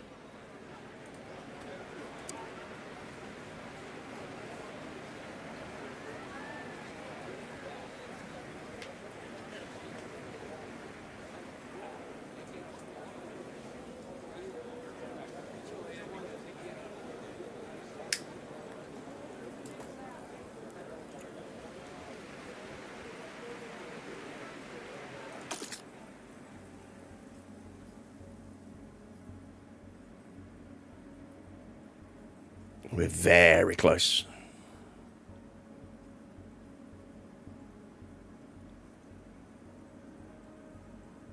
We want to go out here, I think.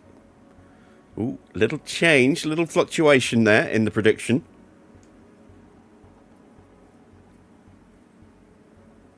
Maybe we need to wait just a touch longer. Maybe we need to be going out about here. Green light. Oh, there we go.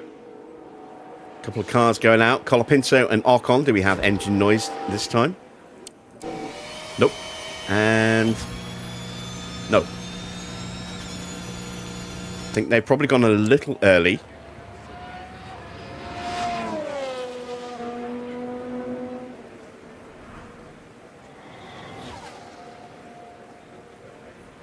And now George leaving the pit lane. And Stroll.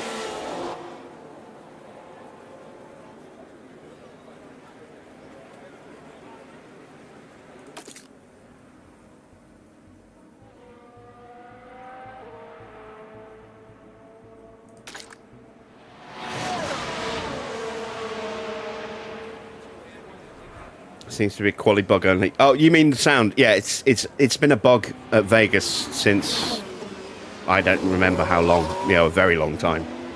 On both console and on PC.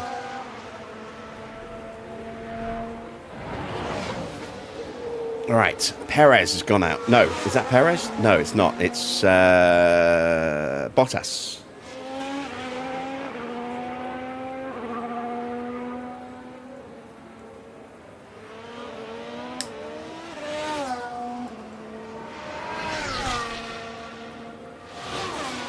Now we've got Antonelli going out.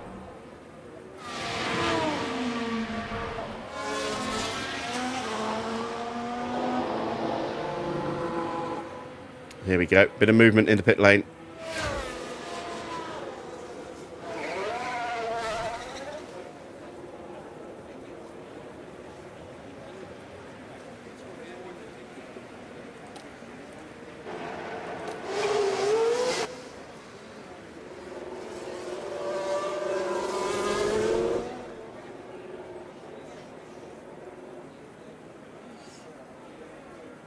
Oh, have we possibly got out in front of Ocon manage your to ruin tires his as you lap? wish. Oh, what a shame. Yeah.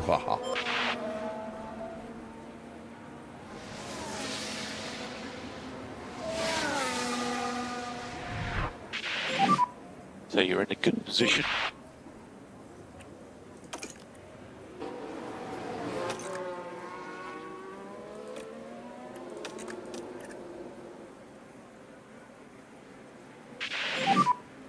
Maybe slightly heavier in intensity. It's not slightly heavier in intensity, it's going down.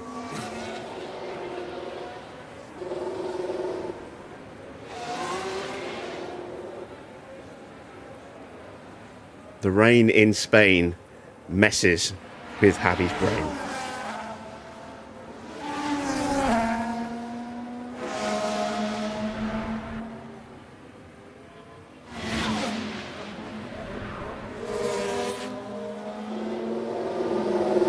Surprised the rest of the grid isn't out yet. But those who went early have probably gone a little bit too early. We're about to see Colapinto cross the line. See what kind of time he sets. Track continually improving. I mean, it's possible we've gone a little bit too early, but as long as we can get through this session, that's the most important thing. Good. Okay, gap is good. So there's Colapinto. Good to go. Ocon goes quicker by a 10th. George absolutely flying at the moment. Good job on tires. Stroll trying to get a Track is slipstream clear, behind track him. clear. Tillträdaren off for last corner. And the track is still improving as we come up to start our lap. And I've just seen how much traffic's in front. Oh, this could be bad.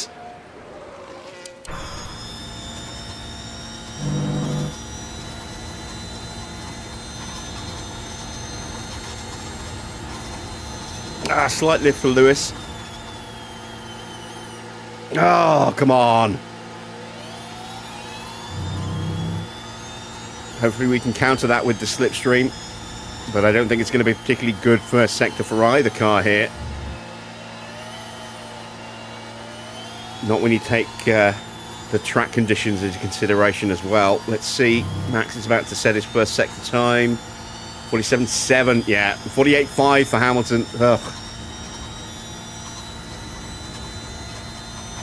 Antonelli absolutely flying at the moment. Bottas is currently top by 0.02 of a second. Take it easy, Gina.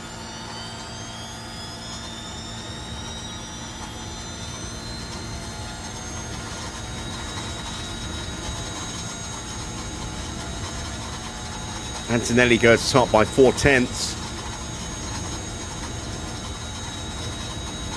Hamilton goes purple in the middle sector. That's good. Bring back some of that time he lost. Track is stabilised at 1.48 mil. We're going to go straight back out again as soon as we're done. And hope that we can get another good time in. Max to the line goes P3. Hamilton goes P6 and we've got a red flag. Oh, red flag. Wow. Tsunoda's binned it. We crossed the line just in time there. And the track's got worse. The track has got worse as a result of the red flag. Sorry, mate.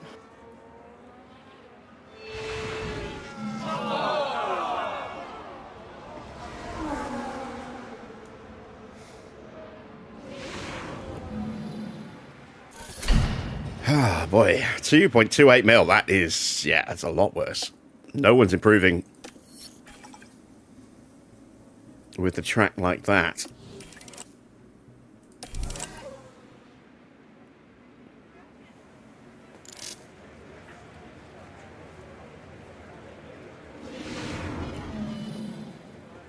Right, is it going to get any better? Or is that it? No, it's going to be a little bit better at the end, but I think we're safe.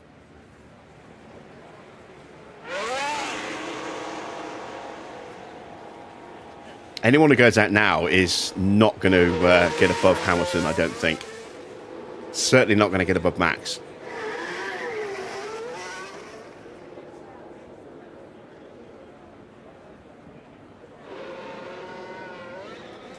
There's a whole heap of cars that haven't set a time yet, so they need to go and put a time on the board, which is what they're doing now.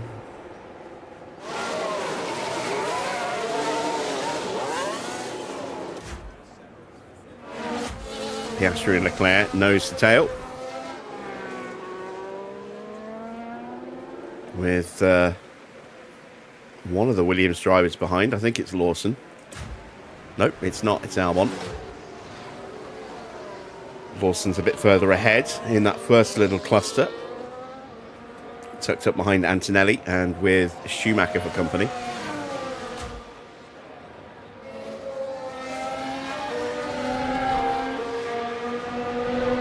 So everybody's out on track now apart from us and Tsunoda, who can't go out on track. And we're choosing not to. But I don't think anyone's going to get close. Someone might have a decent lap if they can get a really good slipstream. But even then, the track is 0.8 mil worse than when we set our lap with Max. And Hamilton's lap is compromised, so he should be effectively up there with Max, but isn't.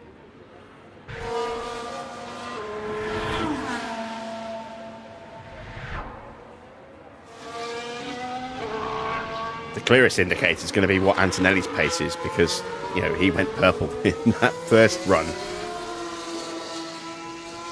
Let's see what his lap time is when he crosses the line to finish the lap. We'll ride on board with him and enjoy wet Vegas from Kimi's perspective.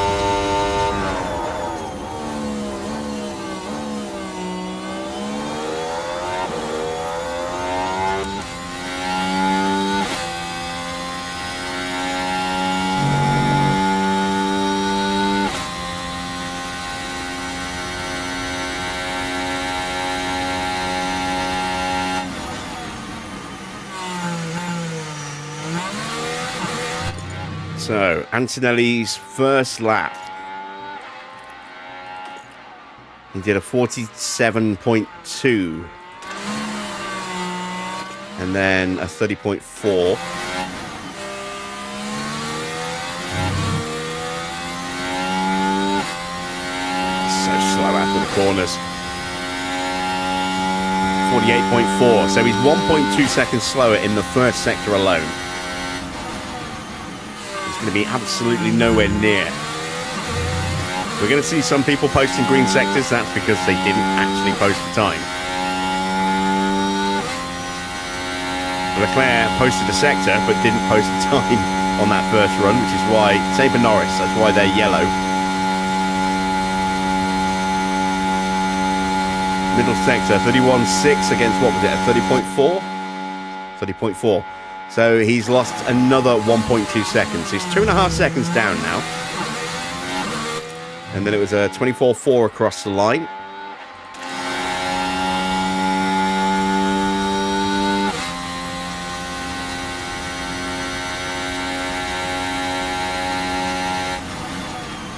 And a 25.3. So another 0.9 of a second lost there. Yeah, very slow. Why isn't it showing? Oh, hang on, we're looking at the wrong driver. We're looking at Hamilton's sectors. There we go, there's Antonelli. So 47.2. Oh my word, it was a 48.3. So 1.1 seconds there. 30.7 against a 31.5. That's 0.8 there. And a 24.6 against a 25.2. Another 0.6 there. So yeah, 2.5 seconds slower.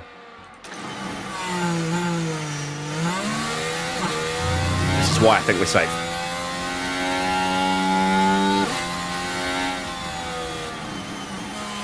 Because even if the track improves a little bit in the dying seconds, which it might well do, according to this, it's on a slight downward trajectory. It's not that low. So I don't think we're even going to go out. I think we're just going to sit in the garage, see who makes it through, who gets eliminated. Both Red Bulls are currently in the drop zone. Both Ferraris are barely through. Norris is out at the moment as well, as is Bortoletto. We know Yuki's gone. Mick is out at the moment as well. So that's a danger car in Mick, not there. Another danger car in Tsunoda, not there. Both Red Bulls and Norris means that that's 3 fast boys who, at the moment, won't be taking part in the next session. And with penalties and so on and so forth, are likely to be at the very back of the grid anyway. This is improving our chances, not just of maybe getting another pole position, but maybe winning tonight.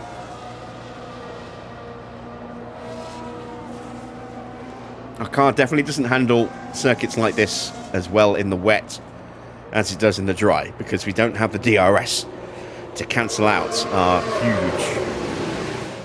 huge, bigly, very bad drag coefficient.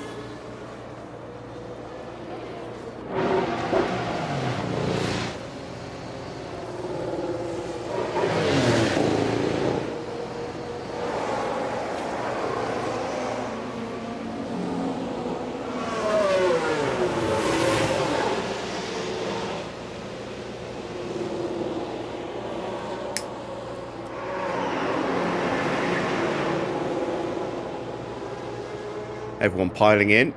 Is anyone going to go out again? I don't think they are. We're going to speed up time. If they are going to go out, they're going to need to go out pretty soon. The track still hasn't changed. Look, still 2.28, so that's it. We're through.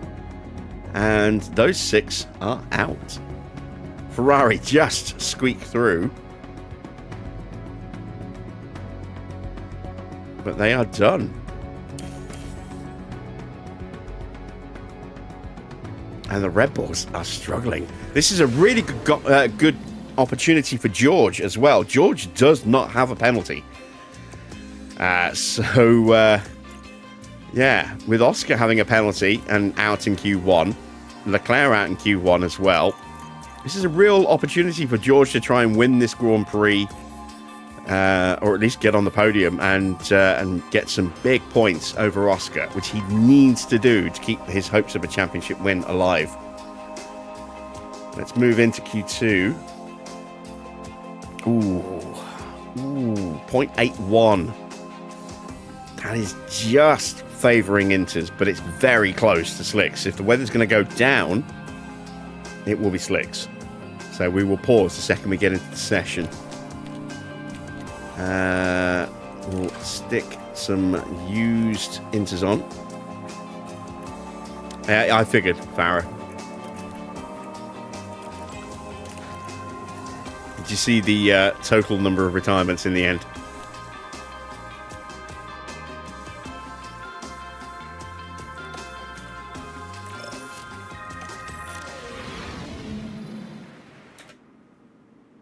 All right, which way is the weather going?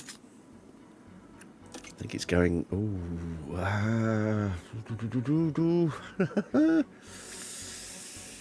Is it going to go down before it goes up?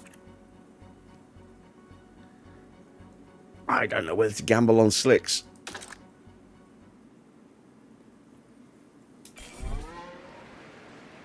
We've got a minute to sort of wait. It's going down. I think we have to go Slicks.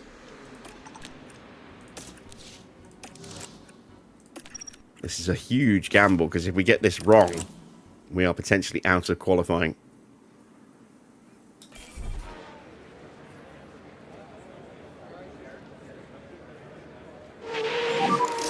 So now we have that makes me a bit more comfortable. Lawson's gone out on Slicks as well.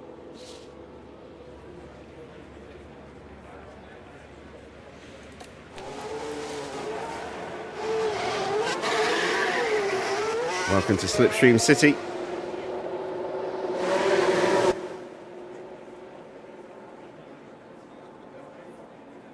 This is so borderline knife edge. This is just, and I do mean literally just favouring slicks over inters. But it is on a knife edge as to best potential pace out of each set of tyres.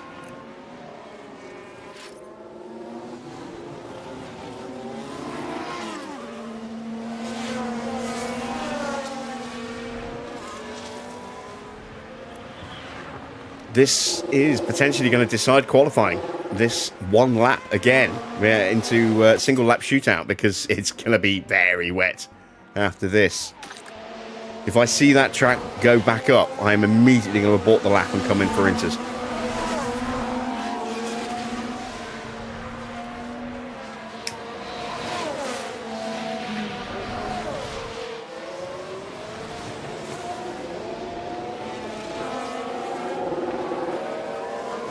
Bearman is not close enough to get a slipstream from one of the Audis. I'm not sure which one it is, and that Audi's not close enough to get a slipstream from Albon or Lawson, one of the Williams cars. Again, not sure which one it is.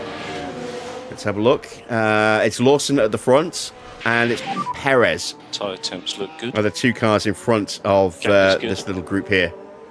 And we've got Pato behind us. You're good to go. At the moment we are good. Track is clear. And we've lost the sound again. Clear. And charge button off. And Max is charge already off for last corner. all over the back of Ollie. This might compromise Max here.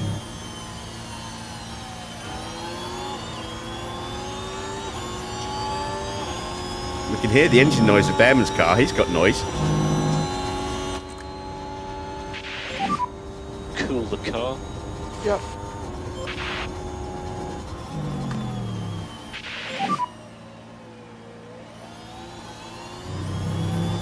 Okay. All right, we are overtaking somebody in qualifying. It's very rare that we actually get to do that. It's usually the other way around. How badly have we been compromised so far? We are much quicker here than Perez. 46.2, 45.8 for Hamilton. Wow. These guys, oh, of course, it's their wet weather skill. Cool the car as much as you can. These guys are absolutely supreme when it's in conditions like this where it could go either way on the tyres. And you're seeing that here.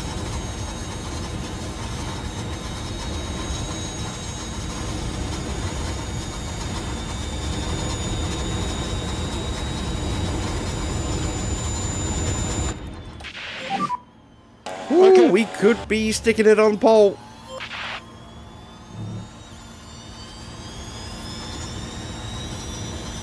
We could be locking out the front row.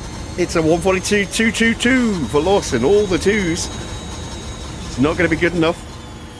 139. P2. A 139.0 for Hamilton. Mode in, please. Wow. Mode in. Russell splits us. Oh, he splits us by 18 thousandths of a second. So at the moment you have P1. All right, take it easy, R-Dub. This might be one you want to check in on tomorrow when the replay goes up. Antonelli goes P4. So we are through. We're not starting on pole, unfortunately. I keep forgetting there's another qualifying session after this. But we are through. Looks like we're going to lose another Ferrari.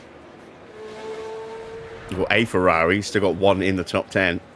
Sainz has really been humbled by Bearman this season. It's not been a great car for Ferrari, but Bearman has consistently outperformed Sainz. Yeah, it's raining really heavily here. And here comes the big water. So, yeah, that's it. Quali's done. No one's going to improve on that. So, Albon, Lawson, Sainz, O'Ward, Bottas, and Perez all out at the end of Q2. We're going to advance the time quickly.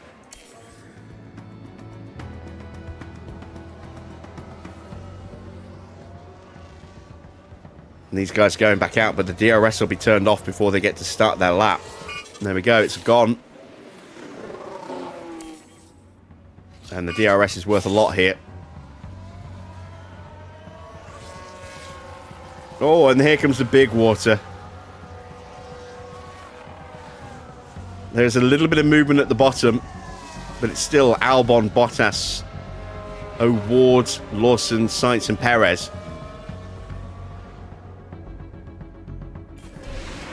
And we are in the top 10 shootout, which was essential for us. And 3 cars who've made it through have also got penalties. Okay. Must be the water. Yeah. Yeah, we're getting some water in the car. Yeah, that'll be the water. 1.81 mil. So we can't pull that super skill trick again. Or at least not at the start.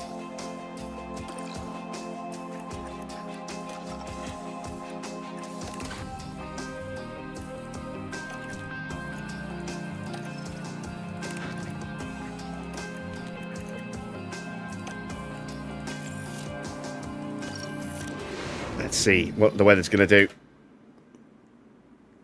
It's going to improve, I think. It is. Okay. So we're going to go out and we're going to set a lap here and get a time on the board, and then we're going to try and get that big improvement here. I don't know if we're going to get the DRS. We might do. Green light.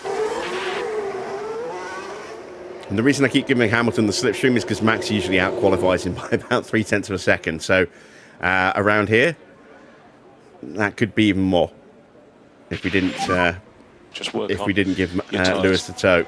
Okay. And given that he's got our best car, we want him as high up the grid as we can get him to maximise his chance in the race. Race pace has always been really good for Hamilton, but his qualifying pace this year not been so good.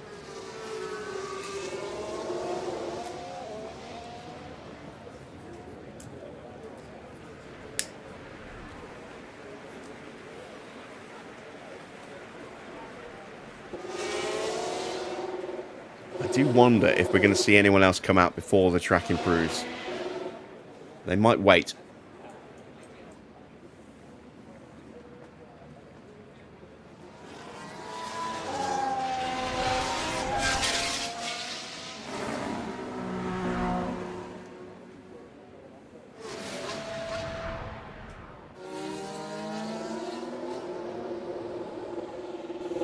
If they are going to come out, I'd like them to wait until we at least get past the pit entrance.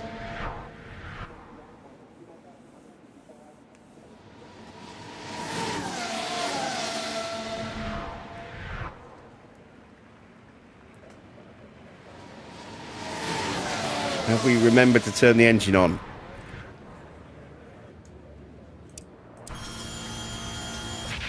Nope. Still on battery power. Gap is currently good. Go, go, go. Doing a good job on tires. And track is clear, track clear.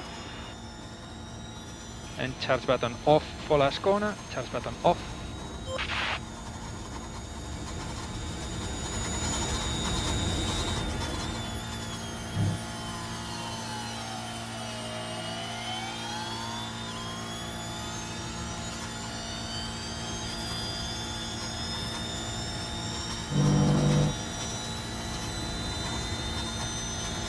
Alright, Hamilton is perfectly positioned to get the nice slipstream.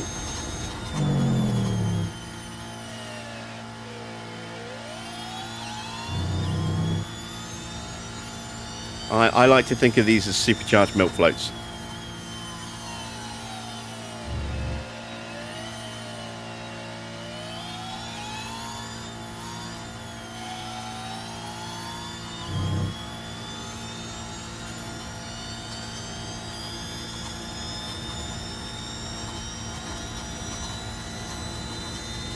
Max actually purple in the first sector, but there is quite twisty through the first sector in places, so this is where we're going to see Hamilton really close in.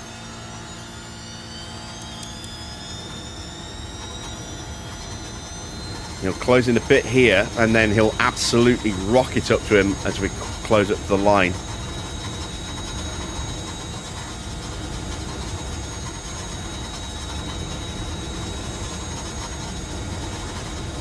Basically 3/10 quicker across this middle split time. And this is where that slipstream is really going to take effect.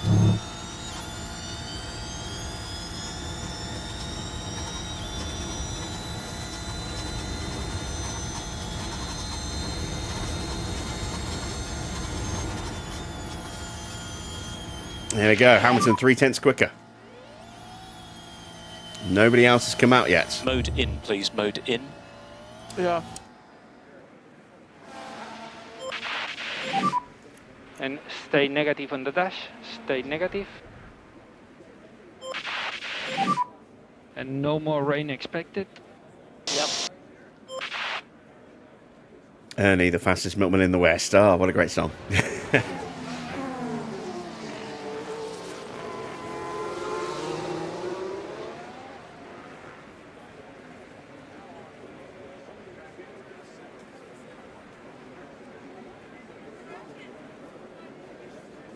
Good old Benny Hill.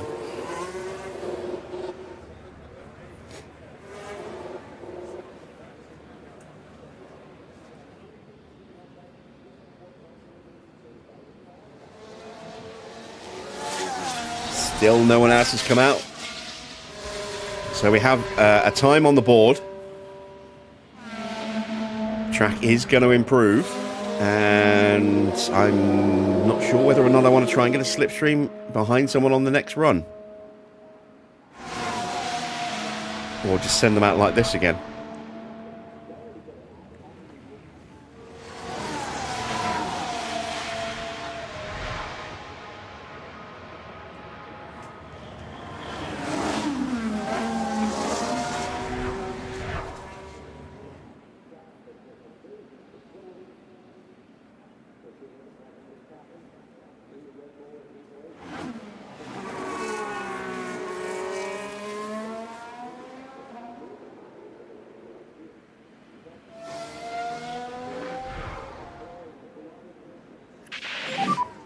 I'm in. Box area is very slippery. Yeah.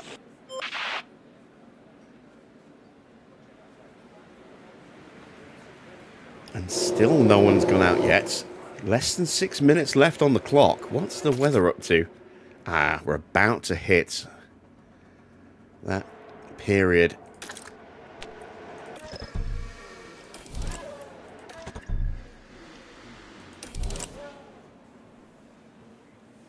We'll save the new inters. Don't need to run them here. And if tonight's race is anything like last night's, we're going to be making a lot of red flag pit stops. So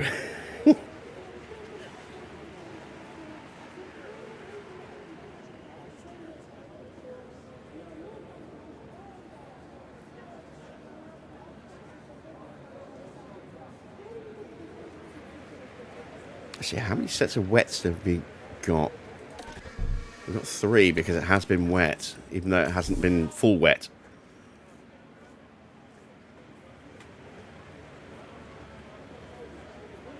It is going to be heavy rain on race day. Doesn't mean the whole race is going to be wet though. We could still have some dry running. I kind of hope we do.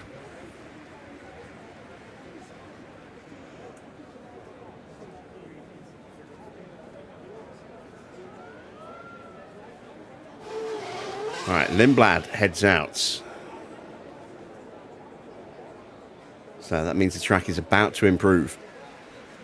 Because the AI never generally tends to go out before it improves. They might go out a little bit early to be optimal, but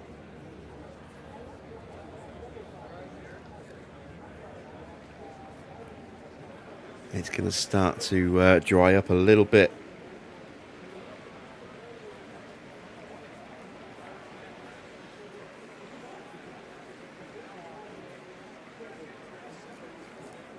In fact, there it goes, look. Right.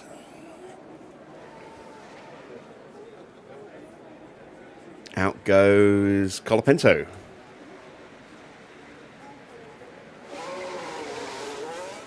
and Stroll.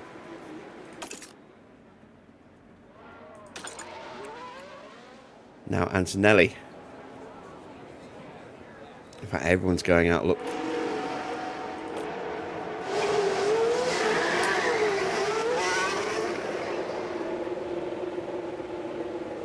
We're out behind Bearman again. So someone's coming out behind us. That is George.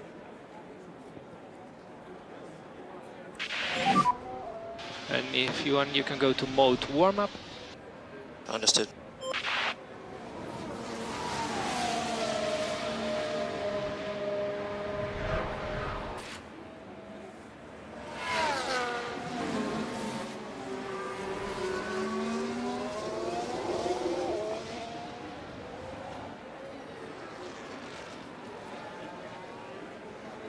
I just got this little song stuck in my head now. George of the race car. Watch out for turn 3. Crunch. Boom, boom, boom, boom, boom, boom, boom, boom. Watch out for turn 3.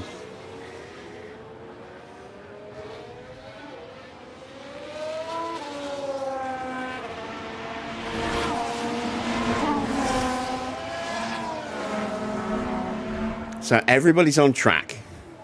Lindblad is on a flying lap right now. He's just got to the end of the first DRS zone. There he is. Let's take an eye at what he's up to. Does he have an engine? No, he doesn't.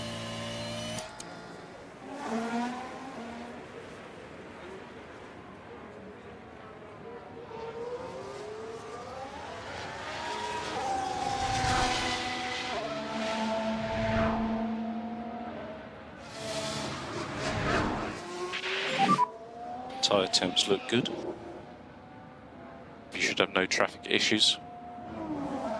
And good to go. And tire temperatures are good.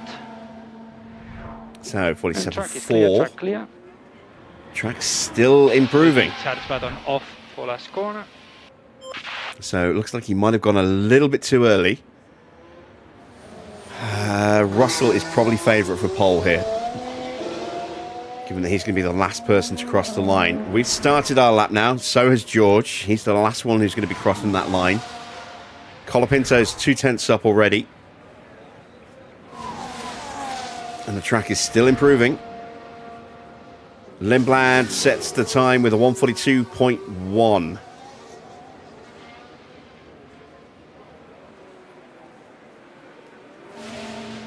Stroll somehow has managed to go slower. Good old Stroll. Right, let's turn our attention to Lewis and Max. 47.1 for Bearman. Ooh, not best for us.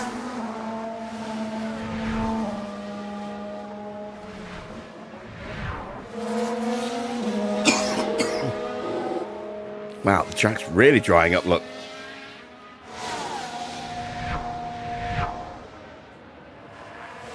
We possibly went a little bit too early.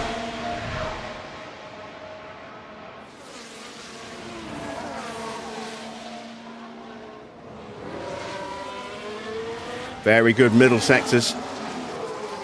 30.2, 30.1, and that's half a second quicker than George. So that's clawed back the time we lost in the first sector. Now we're driving for the line. I think we've got a really good chance of taking pole position here. Colapinto is top from Antonelli, who missed out.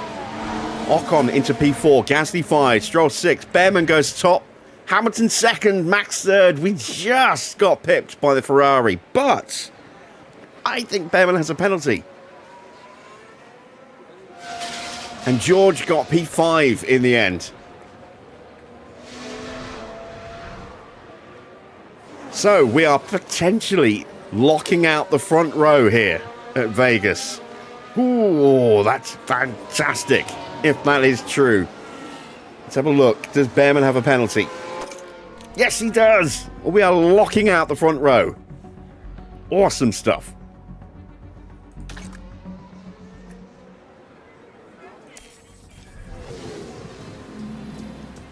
So there we go, confirmation of qualifying. Bearman put it on pole, but with that penalty is losing at least 3 places, probably more. So at the very best, he's going to start in P4 behind Franco Colapinto. We are going to start first and second. Then George is either going to be P4 or P5, depending on how big Bearman's penalty is. Then we have penalties for Antonelli and Lindblad. Again, don't know how big those penalties are going to be.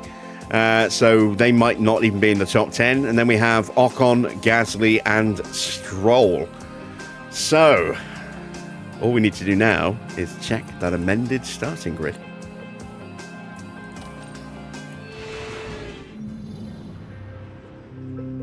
The city of Las Vegas is abuzz with excitement, and the drivers now ready themselves for 50 laps under the lights.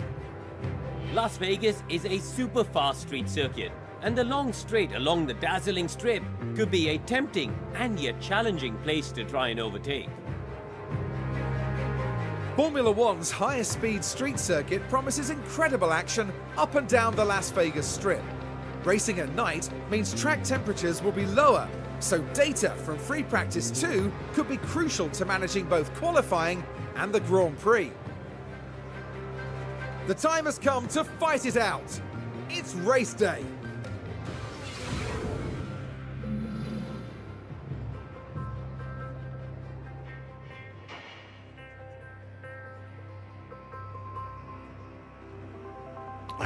We are starting dry. Ooh, interesting.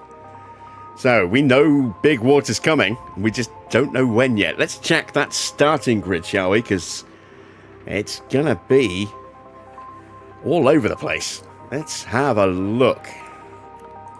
There we go. We have the front row locked out. Hamilton and Verstappen. Then Colapinto, Russell, Ocon, Gasly, Stroll, O'Ward, Perez, Lindblad down 3 places to take 10th. Then there's Bearman in 11th, Antonelli in 12th, 13th for Leclerc, 14th for Norris. So those guys have recovered a few places. Tsunoda 15th, 16th for Albon, 17th for Valtteri, 18th for Oscar, 19th for Mick, 10 places down, and 20th for Bortoletto. Then Lawson and Sainz bringing up the rear. That's a lot of penalties. And we are going to start at the very, very front of the grid. Let's have a look at the weather. So, Hamilton thinks lap 32. Max thinks lap 31. Let's take a look at the actual prediction. That's very quickly going to go full wet. So, yeah, that is...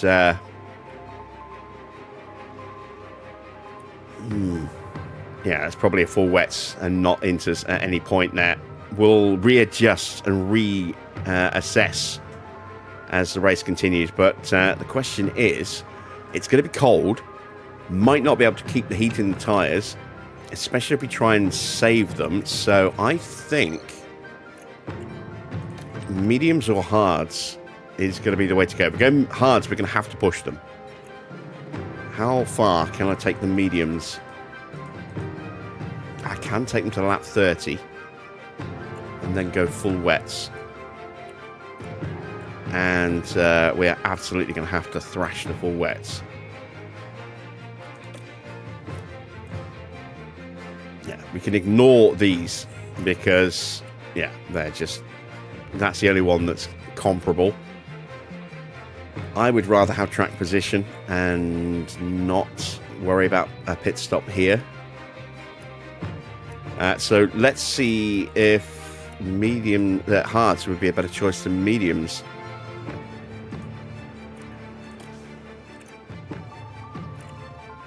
Be about the same, but the pace drop off would be less. If we start on hards, we can go all the way through to the rain, but we are going to be vulnerable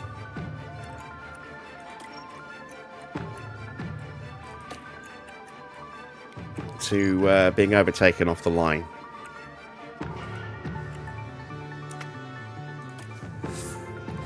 Choices.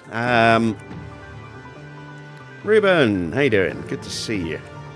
It has been a little while. We're going to put extra fuel in. We're going to put 2 extra laps of fuel in. We are going to go with the hard tyres, I think. That is I think, the right way to go. Hopefully our tyre wear will be a little less than the prediction, and hopefully we'll be able to keep the temperature in the tyres as well.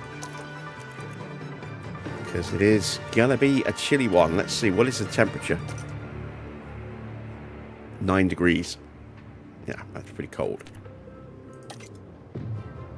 Ambient temperature 11. Track temperature is going to be low. Very low. All right. There we go then. That is what we're going to do. We're going to try the one stop with the hard tyres. This might backfire. Soft wets might be the way to go, but I'm gonna try this and see if it works. We could always maybe change to a set of mediums or even a set of softs if we get a safety car. So yeah, that's what we'll do. How did I get these liveries? They're mods. We're playing on the PC, so yeah. Right, the start of the Las Vegas Grand Prix is next.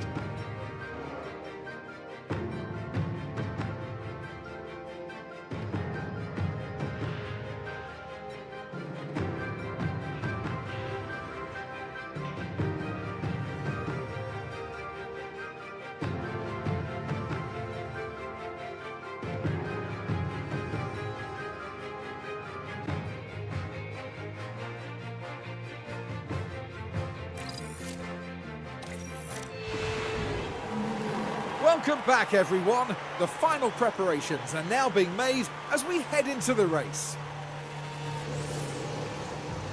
And there's always a sense of excitement when it comes to talking about Max Verstappen. They're in second place on the grid, but that could so easily change in the first few seconds after lights out. But remember, anything can happen in Formula One. The atmosphere is electric here for the Las Vegas Grand Prix. All right, let's go. Let's do this. And it's lights out. Oh, looks like Hamilton got a bit of a slow start. Max jumps him off the line. But we do stay ahead of Russell and Colapinto. Interestingly, not many people have gone with the softs. Stroll, Antonelli, Leclerc, Tsunoda, Bortoletto and Lawson. Quite a lot of people have gone on the hards. We've got Russell, Gasly, Ward and Piastri on the medium tyres. So just 5 medium runners. I missed Bearman.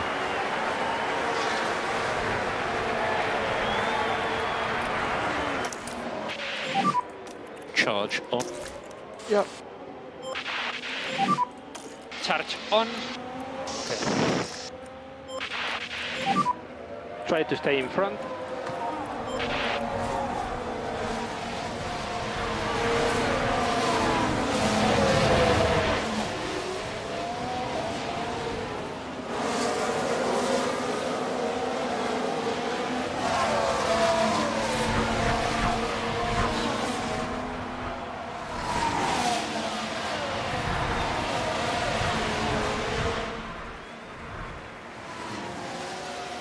Hamilton is thinking about it.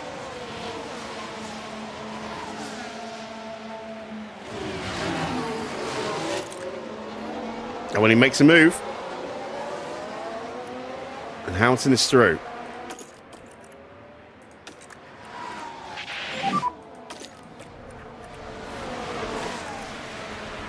Understood.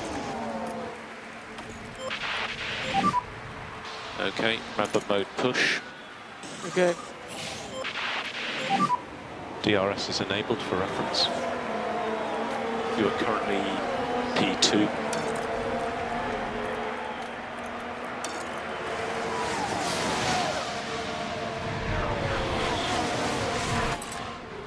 All right, let's take a quick look. Oh, wow, that's been pushed back to lap 35. Our drivers still think lap 32, lap 31, which is what we set for around lap 30. And we need to manage front tires. So we're going to believe them over the radar. They're more likely to be right than our crappy-ass weather centre.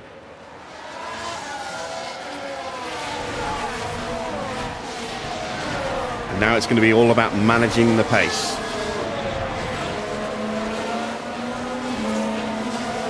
Not using the battery yet, if we can avoid it.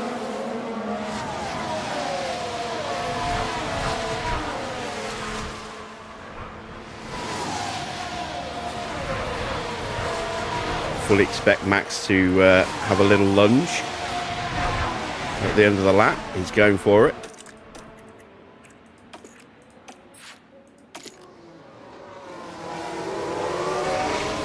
But both drivers in always defend so that whoever gets in front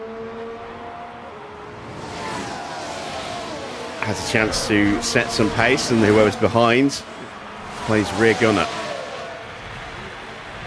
But we're not going to stop them from overtaking each other, because hopefully we'll block the way forward for anyone behind trying to sneak their way up the inside. Continue like this. Might need to turn the batteries on at some point this lap. But we'll see. Hamilton is having a look. And there we go. See, side by side. No room for anyone behind us to try and get past us. It's a shame we can't get them to just synchronise side by side like this for the whole Grand Prix. At least in the twisty bits anyway.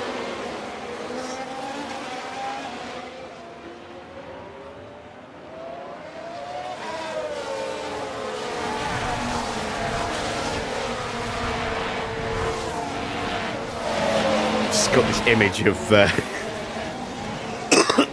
this cartoon image of Max and Lewis both putting like red skull caps over their helmets and donning a tutu and playing some classical music while they pirouette their cars around each other.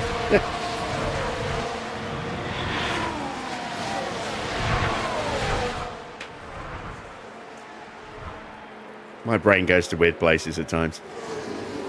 All right, end of lap 3 coming up. We still have first and second. Oh, wow, 3 wide behind us. And Ollie Bearman gets temporarily up to 5th. Trying to make the best of those medium tyres. He's trying to get up the inside of Ocon here. He's probably going to get him in the braking zone. He might get him before then, actually. Fastest lap for Ollie Bearman, a 1:41.1. Does he have to drive to complete the move, though? No, not yet. He got chopped by Ocon. Chance at the braking zone again. Little nibble of the slipstream again. And this time he gets up the inside. Russell fighting Colapinto. Bearman now having to go the long way around. So he's probably going to have to back out of this.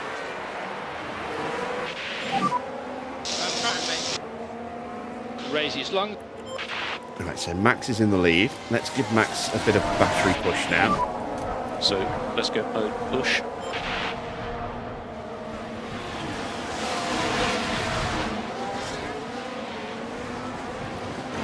Let's ease Hamilton's tyres and Max's tyres down. Track temperature is 0. Wow. Track temperature is 0 degrees. I don't think I've ever seen it at 0 before.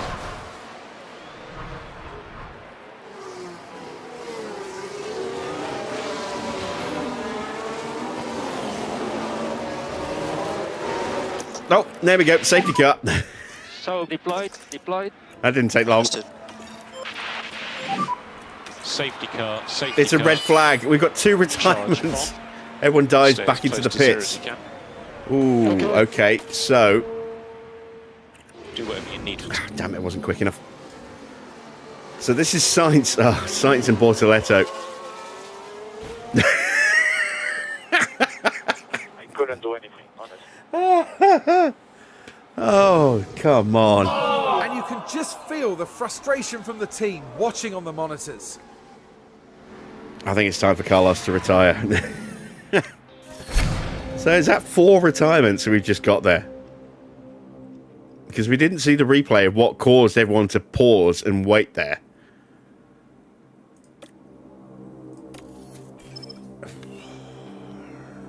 I'm going to switch tyres to mediums. Because we're going to lose a little bit of time before that rain hits.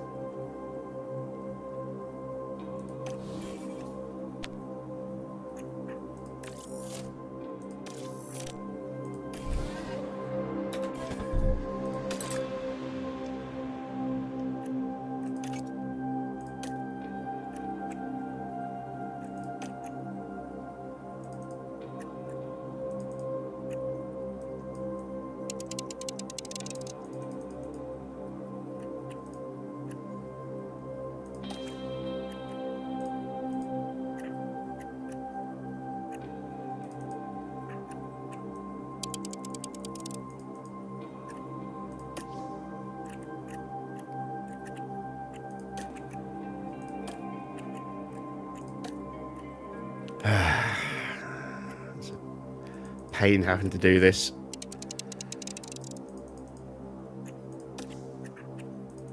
Probably have to change it in a couple of laps anyway when the next red flag comes out. Ah dear. And we're now massively overfueled again. Fantastic.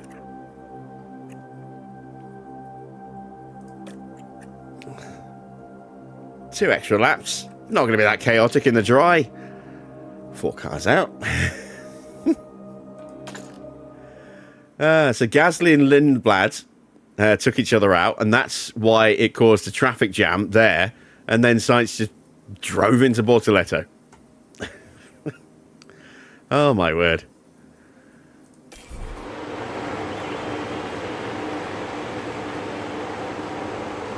So, across the sprint and the Grand Prix, The restart is moments away as the race that's continues. 8 retirements in, what, 4 laps? And it's lights out, and away we go. And more energy available.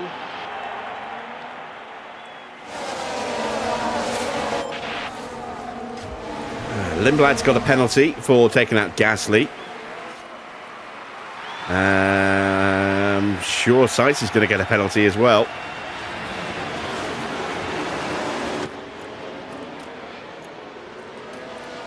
That's 7.4 kilos of fuel. Sounds like a lot, but it's 2 kilos per lap. So we are just over 3.5 laps of extra fuel, and we can certainly burn some of that off soon. No penalty for Sainz yet, apparently. Track hasn't warmed up, it's still 0 degrees.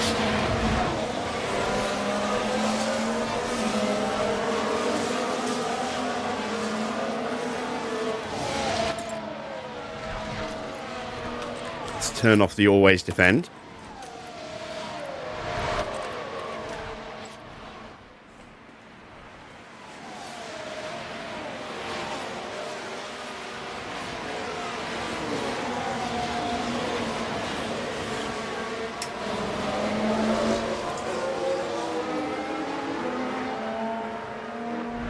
It's like everyone's in a hurry to get to the end of the season. It's just like, I don't want to race anymore this year. Just let it be over. I know, I'll crash my car, then I won't have to race. DRS is enabled.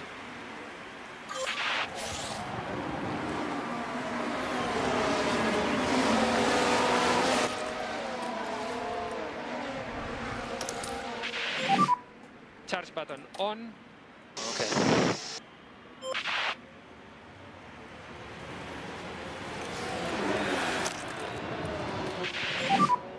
And you can use all the boost bar.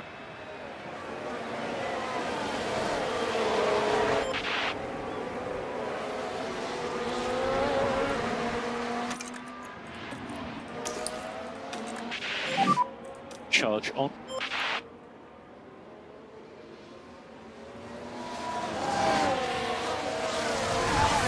So everyone's changed their tyres. Most people have gone on to mediums now.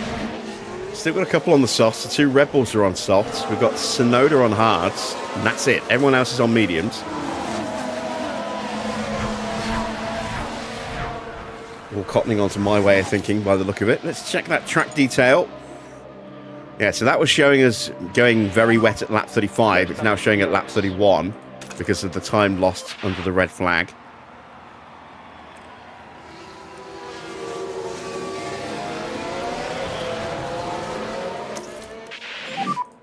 Charge button on. Charge on. And now we're going to try and control the pace a little bit.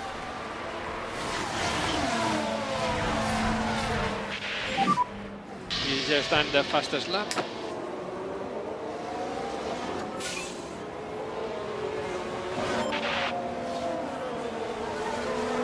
I'm genuinely curious if the Red Bulls are going to try and go to the rain. Because if the prediction moved it forward 4 or 5 laps, and our drivers were already thinking it was 4 or 5 laps ahead of the prediction, that means we could be looking at rain around about lap 26, as opposed to lap 30 odd. In which case, the softs would definitely go that distance.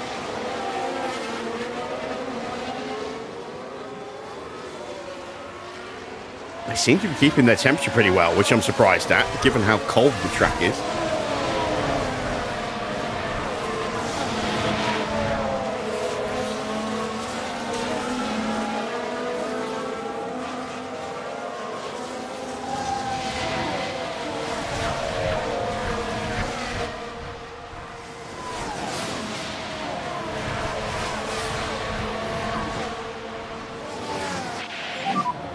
Verstappen DR.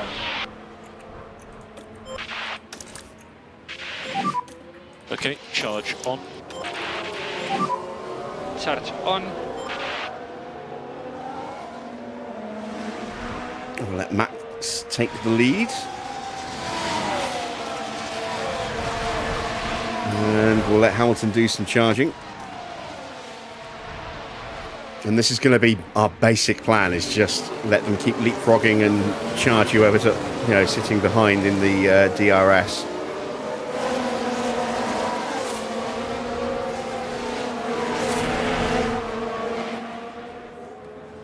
We will try a breakaway at some point, but I don't know when.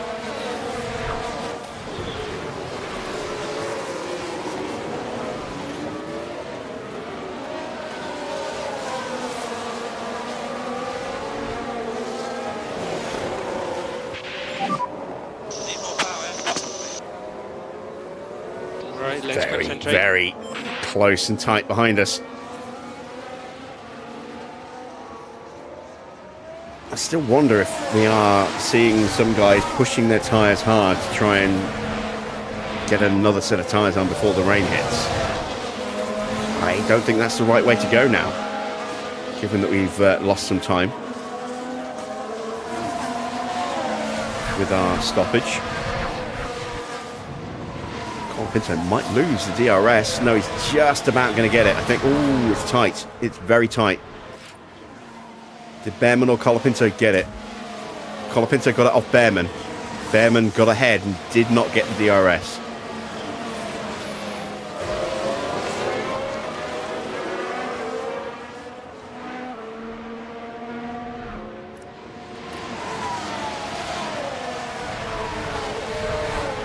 So I'm quite content for the rest of the race to just play out like this.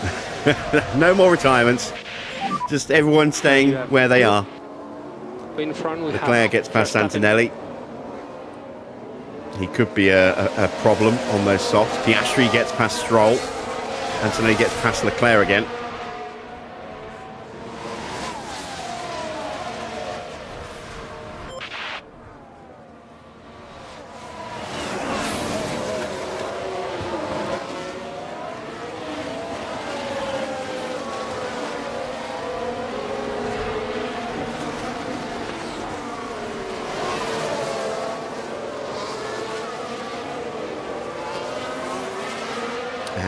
With Oscar in the points, Russell is now only gaining 9 over Oscar as things currently stand. Evening, Adrian. Welcome, welcome.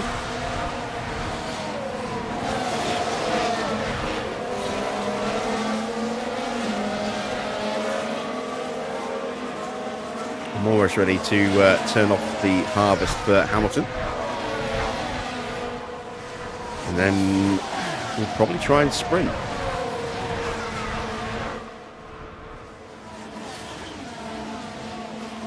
Bearman pulls out of the slipstream, and he's going to lose some momentum as a result. Well, maybe not, actually.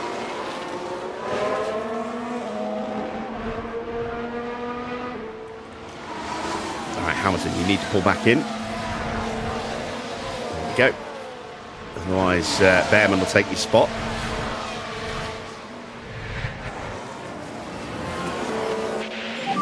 I think Bearman's pushing. Continue, keep going. So if he is, and he's burning up his battery, that's good, because we're going to break away and he won't be able to come with us.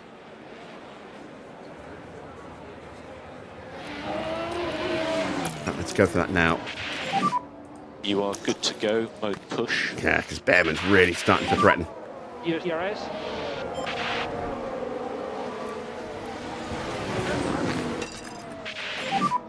Okay, so mode push. Are we going to see another 7-car finish? Probably not, but we have lost 4. And we lost 4 in the sprint as well.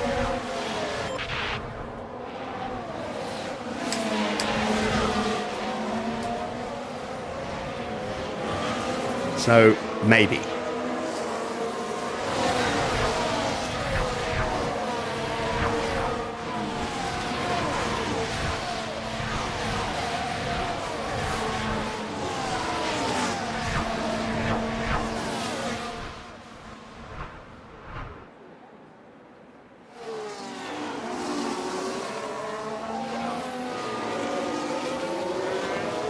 Right, the sprint away hasn't really been able to drop Bearman, unfortunately, who's still pushing. But we are starting to gap Colapinto a little bit. The trouble is, we're almost out of battery with Max. I was hoping that Hamilton would be in second and move ahead so we could ease down Max's battery deployment.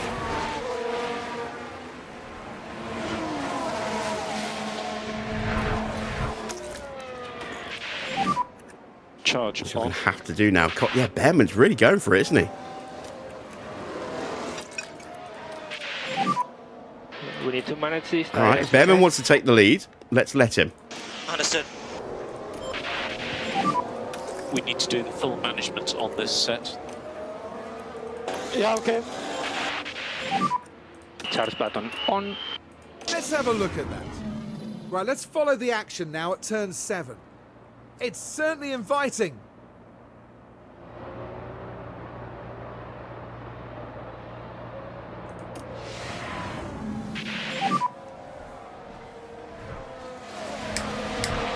Yep.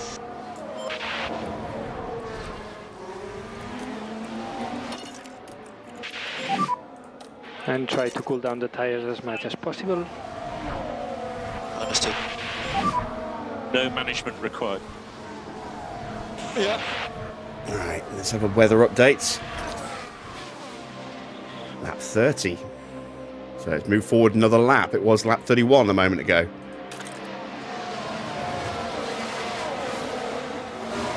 Weather looks very peaky, though.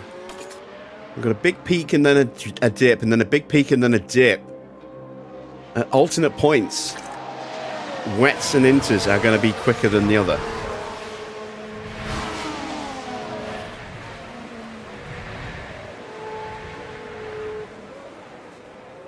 So I'm not committing to going straight to full wets, because it might be... Bearman's gone, look. Bearman has absolutely taken off like a rocket.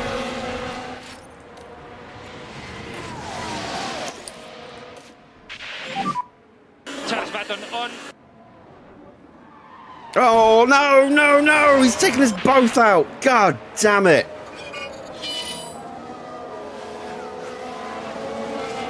Fucking Colapinto!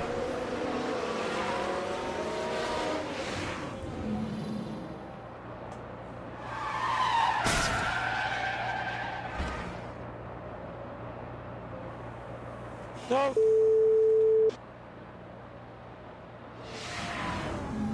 And look at the team there. They all knew what that moment meant.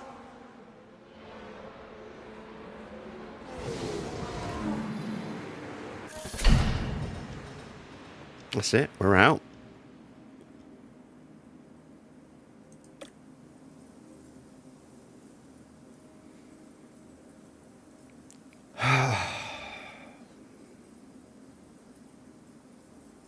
Bearman's leading. Sainz is out, but Bearman's leading, so that is huge points potentially for Ferrari. Man.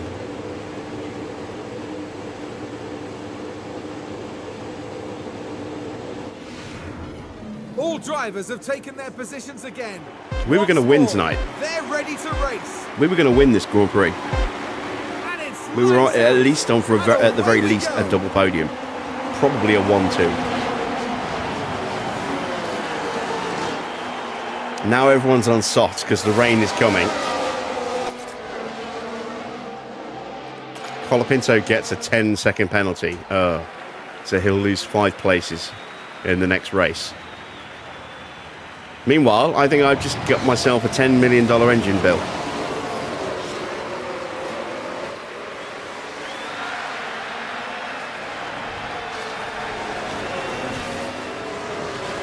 Right at the start of a double header as well. Sorry, a triple header. Because we go straight to Mexico and then Brazil straight after that.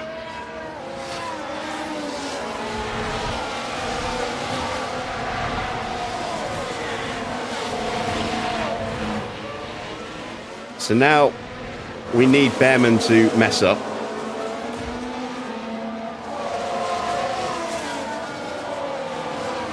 Russell has got a golden opportunity to win this Grand Prix and score some good points over Piastri. But Piastri's already back up to 6th place.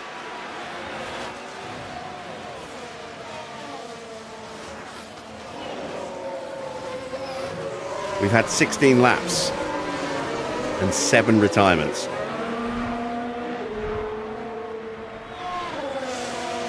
And there are still danger men out there. Tsunoda, Schumacher, Stroll.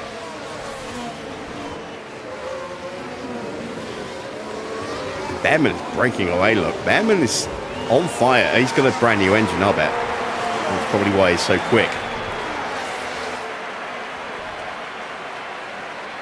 I've got this horrible feeling Bearman's going to win. I mean, it's great for Bearman. Don't get me wrong, it's great for him, but it's terrible for us because it's 25 points unanswered in this race for Ferrari. And our triple-digit lead evaporates instantly.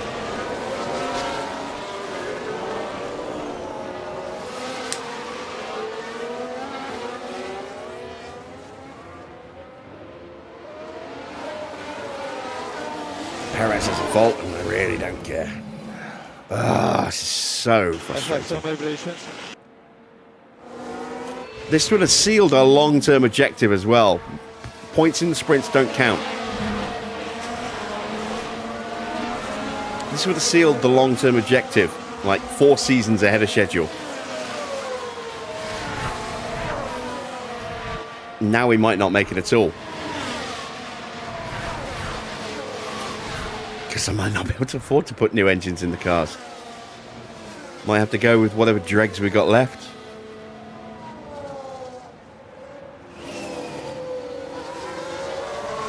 And historically, we don't generally do amazing at Mexico with a bad car.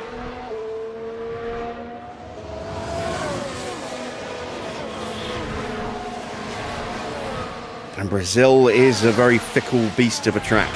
Sometimes it likes us, most of the time it hates us.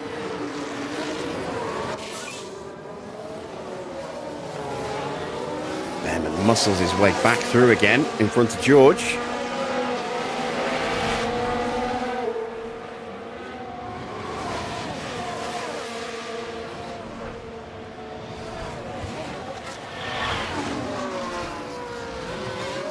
And now Ocon's getting involved as well, as these two scrap and lose time.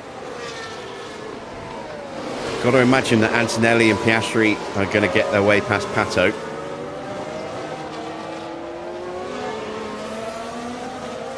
So Piastri is coming for George. There he is.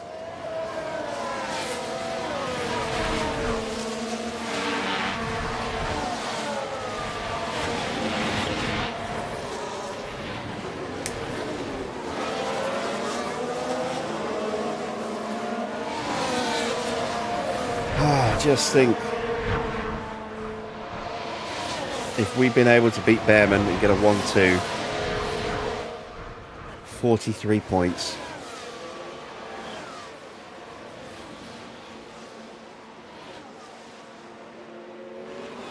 We don't even get the chance to set the pit stop as well when the rain comes. And we don't get any money from the sponsors. God damn, I just realised. No money from the sponsors. Zero. Oh, fuck. Hell.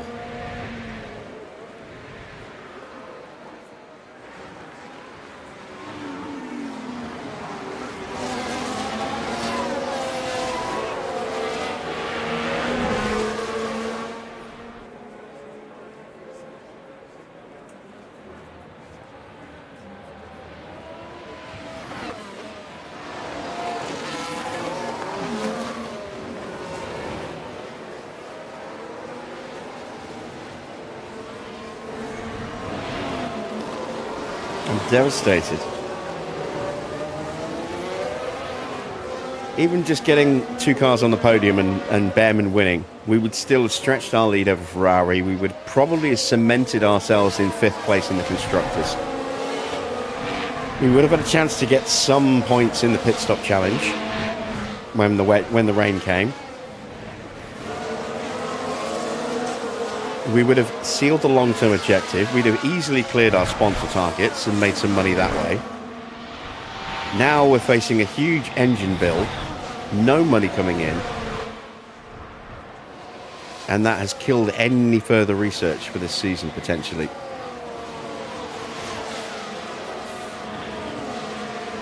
And we might lose our high confidence with the board with a double retirement. Who cares if we won the sprint and came 4th as well? That won't matter. That won't matter a bit to the board. The board doesn't give a shit about sprints. It's the races they care about.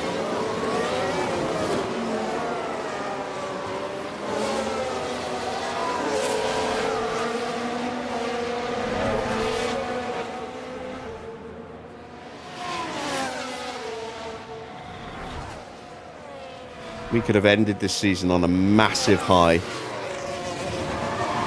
Oh my God, that's... Oh, Jesus Christ. Antonelli and Piastri are gone. Oh, well, there we go. This is now looking beautiful for George. And the Ward's out as well.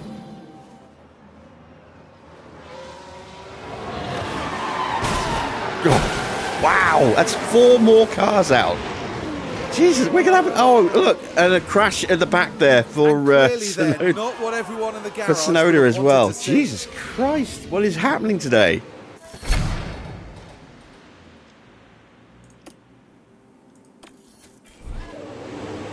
Look at that, another 4 retirements. Damage for Sonoda, damage for Lawson.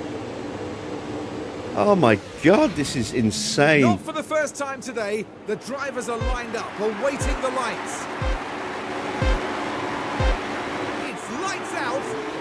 We're down to 11 cars. We still haven't reached halfway, and we're down to 11 runners. Half the field gone in less than half the race.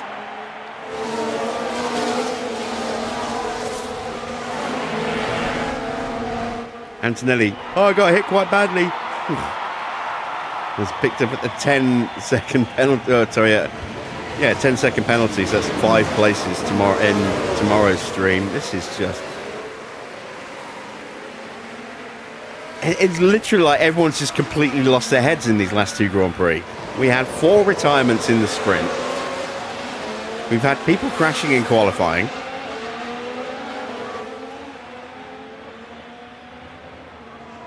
We've had 11 retirements in this race in 20 laps.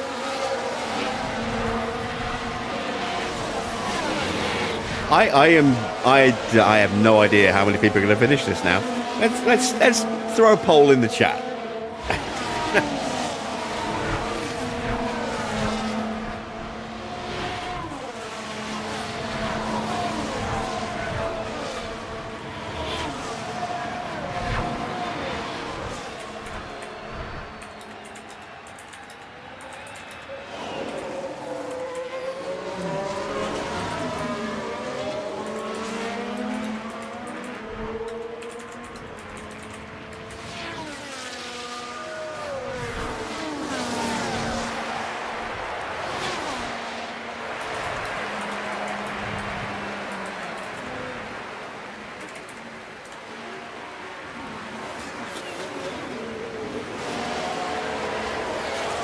There we go. Poll is up.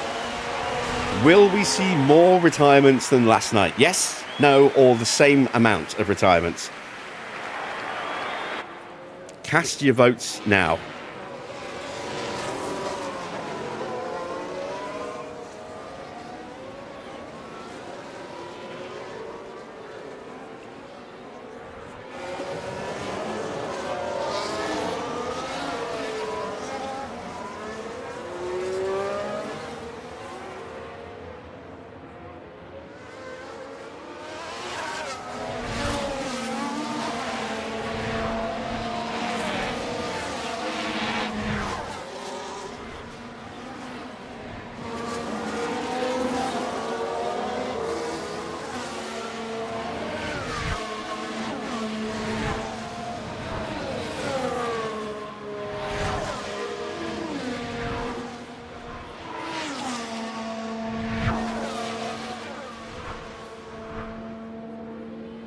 So Bearman is breaking free again. He is quick tonight, isn't he? He must have a brand new powertrain. You know what? I'm going to take a gander. We're going to take a look at Bearman's powertrain situation. No, he doesn't. He does have a new ERS and a new gearbox. Thank you, Army. Very kind of you.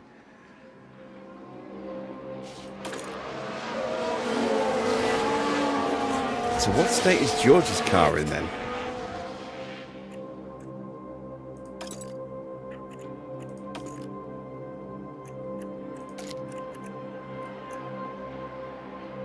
He's got a much better engine. A relatively new gearbox, a relatively new ERS.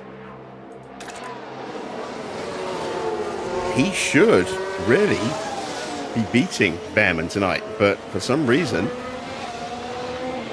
Because the McLaren is a better car than the Ferrari as well this season. Can their donations be modded in as in-game money? I don't think $4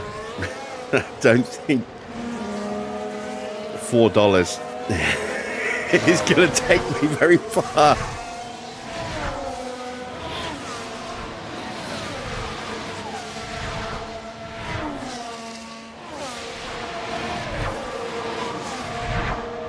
Actually, it could be significantly less than that. Army, are you donating via Apple?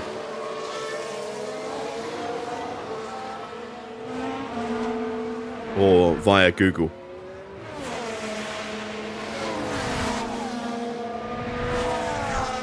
$4 equals $4 million. Yeah, it's a bit much.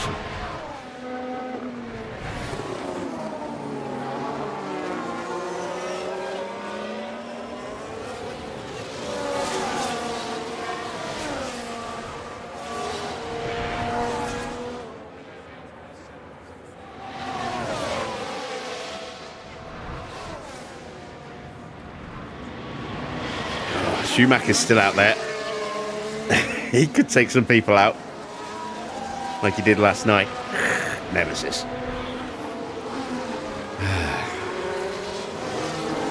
Norris is still at the back of the grid.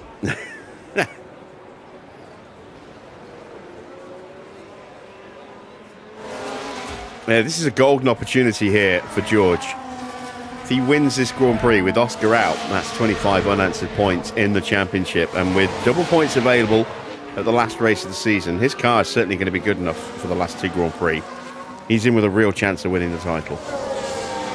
If he finishes second, like he is at the moment, then that's 18 unanswered points. That's a help. But, you know, he really does want to try and win this if Piastri's not going to finish again. He had a golden opportunity yesterday. Oh, thank you, Wayne. Yeah, I found out last night, if you donate via Apple, Google always takes their 30%. So whatever someone donates, if they donate £1, I get 70p. And then I think maybe taxes are taken on top of that, I'm not sure. If someone donates via Apple, Apple take 30%, and then Google take their 30% of what's left.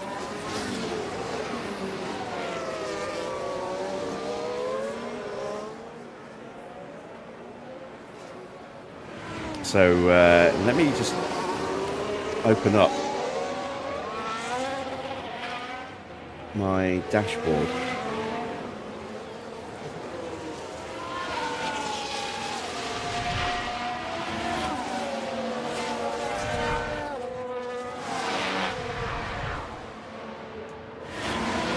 Let's have a look.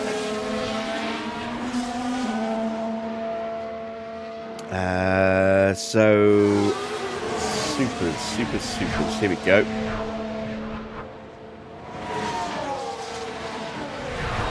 Yeah. Those 199 supers. Would you like to know how much I'm actually getting out of those? After Apple and Google get their fingers on it.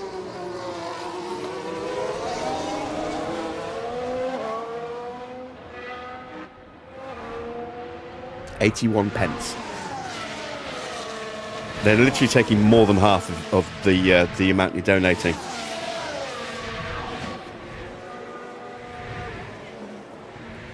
So, while I do not wish to sound ungrateful, because I am eternally grateful to anybody who wants to chip in towards the channel, if you donate and you want to do it with a super chat, it would be better if you did it through Google, because that would just be the 30% that Google takes. Same if you do it through Android. It's the same thing. It's just the 30%. Or you could make a donation through my PayPal, which is linked on my channel. But Apple will take 30% before Google then take their 30%.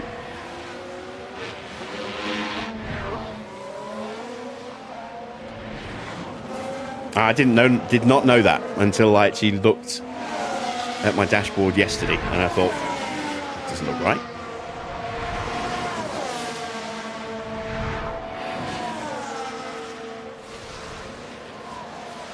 Yeah, it's crazy how Apple... I mean, I know Apple have done some... Apparently, I've not seen it because I've never had an Apple device. But apparently they've put some things in to make it really easy, like just a one click and boom, done. No messing about, just really simple. But they take 30% of the donation for the privilege of using their nice and easy tools before Google then take 30% of whatever's left.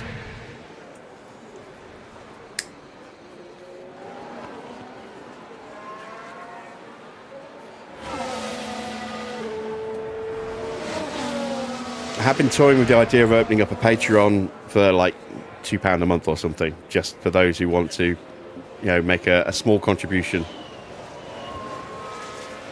Maybe they just don't want to watch the ads on the channel. Something like that. I don't know. At some point, I suppose I'll have to give that some more serious thought.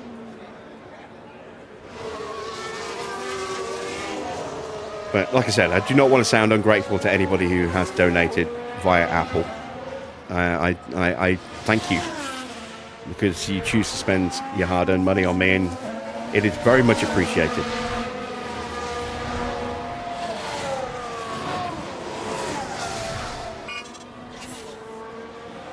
All right, there we go. We are into damp conditions. We should see a flurry of activity in the pits from the 11 cars that are left. Is anyone going to have to stack? The Williams drivers are going to have to stack. And the Audis are going to have to stack. And that's it. Nobody else is going to need to stack.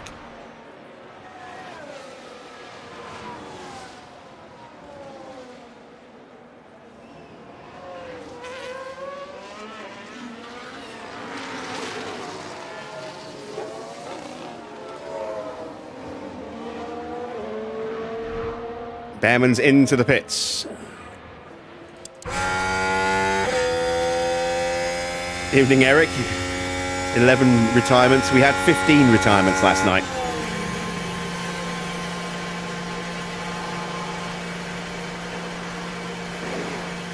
It looked like full wets going on there for Bearman. It's full wets for George.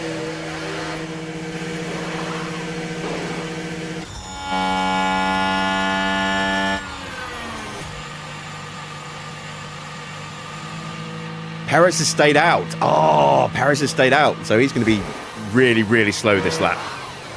It would have been quicker just to double stack them.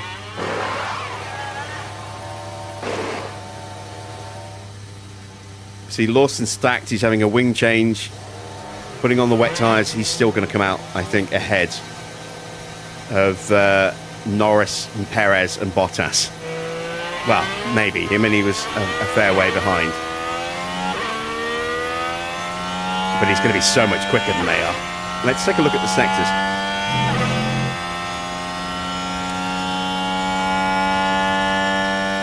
So who's still on slicks? Valtteri, Perez and Norris. We're not going to get first sector times for those who put wets on, but we will get middle sector times. Track's at 1.5 mil. Bottas is going to get gobbled up at the end of the strip.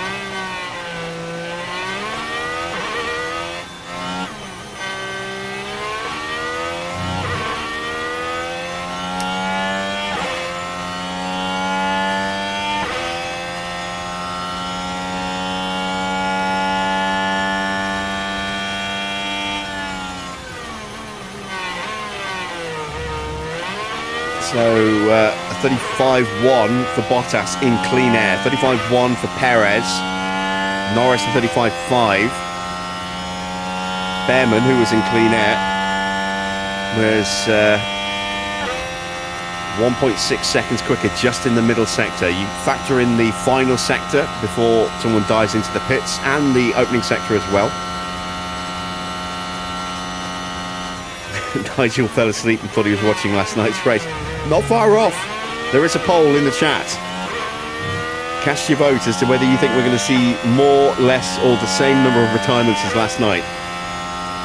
As a reminder, we had 15 retirements last night. We've had 11 so far, and we still have 21 laps to go.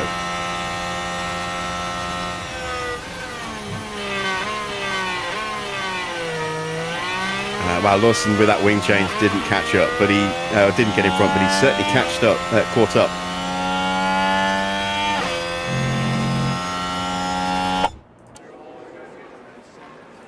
So, Bearman leads still. Russell a couple of tenths quicker there, but he's 3.5 seconds behind. Big gap back to Schumacher. Leclerc in fourth. That big gap to Schumacher is probably going to save George's life. Is this a bug? No, it's just... I don't know. I don't know what's going on. I said earlier, it's like everyone's got to towards the end of the season and they just want the season to be done. It's like, I just can't be bothered to drive this race. Fuck it, I'm going to crash the car and go and have an ice cream like Kimi did many, many years ago.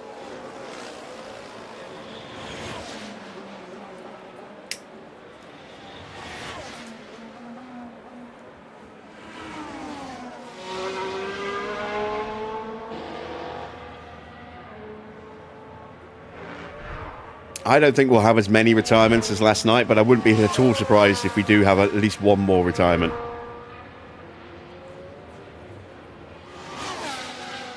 Perez is certainly looking at risk of some catastrophic engine failure of some kind. Lawson has significant damage to his car, but I don't think it's going to affect his engine.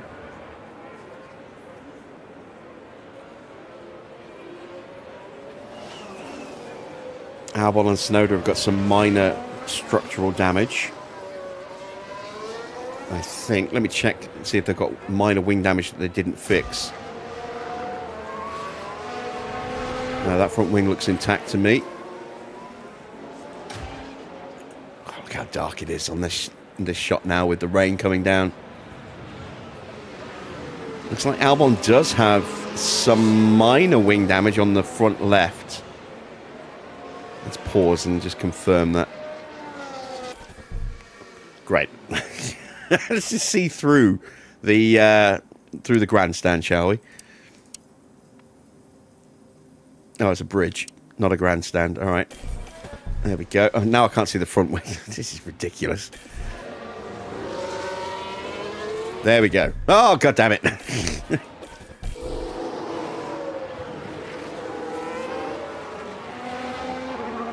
Yeah, there. So you can see, finally, he's missing half of the end plate.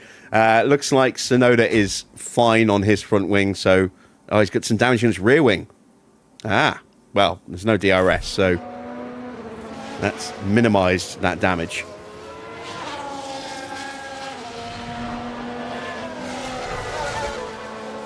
And George is still not catching Ollie Bearman.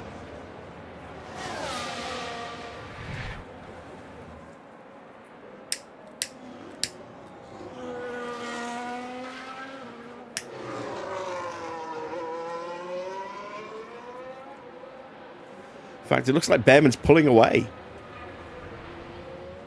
Is George just slow? Or is Bearman very quick? Let's see what people do across the line. The field's really spaced out. Not like last night when everyone was queued up right behind Hamilton for the entire race and giving me heart palpitations. Every time we got to the hairpin, I had to pucker a little bit. Waiting for the inevitable shunt. And then we get a few laps into this race and Colapinto takes both my guys out in one go. Yeah, we would definitely be on for a double podium. Maybe not the win, given how well Bearman seems to be driving today, but I absolutely believe we would be on for a double podium today. I think we would have kept George at bay.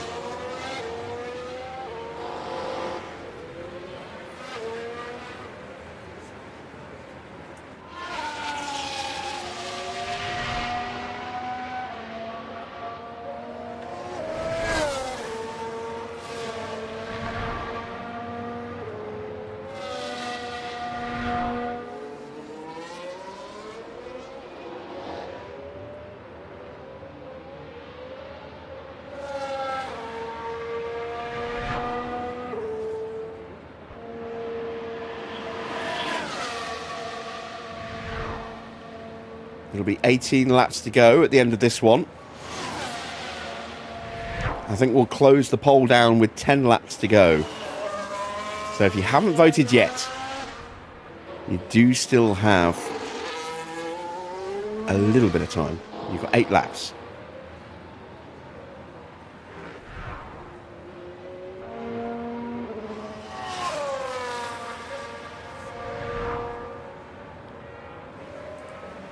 Currently, yes, there will be more retirements is the top choice with 55% of the votes. No with 36%, the same amount with 9%. So for yes to be correct, we need 16 retirements tonight. So that would be 5 more.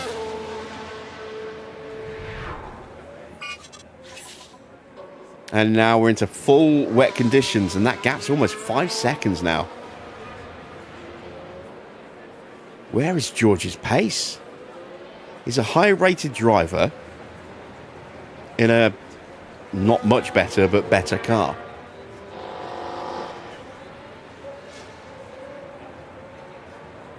with a better engine. A significantly better engine. Almost 50% better. Well, at least 40% better. But yeah, I'm confused as to why George is so slow compared to Ollie. I want George to win for two reasons. I want him to close things up in the driver's standings so we have an interesting title fight going right down to the wire in Brazil.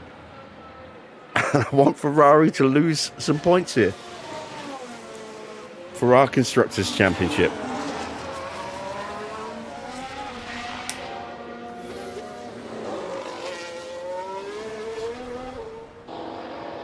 Let's see. Does he have battery? He's got 83% battery. So it's nearly fully charged. Bearman has 62% battery. So he's got a little bit less battery in his car. His tyres are at 80%. Russell's are at a little bit better, but not much. A couple of percent. Not enough to significantly change things. But we're about to hit into weather.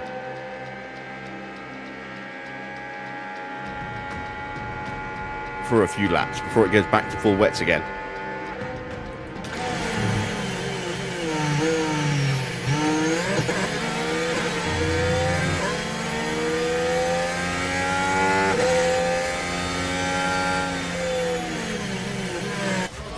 Leclerc still behind Mick Schumacher.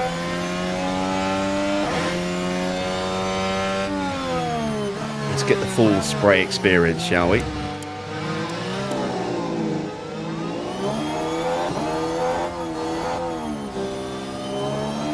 Oh, Bottas's car is developing an issue. And that's the gears sixth.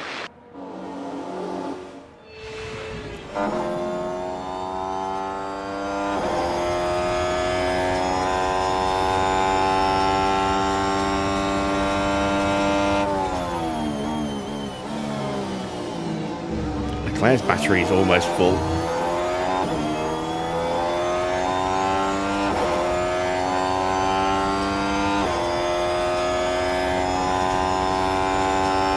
I think he might be burning it. He's just used up 18% of his battery. It's not really closing in. I think Mick's actually pulling away from him slightly. Wow, that Nissan is quick in a straight line.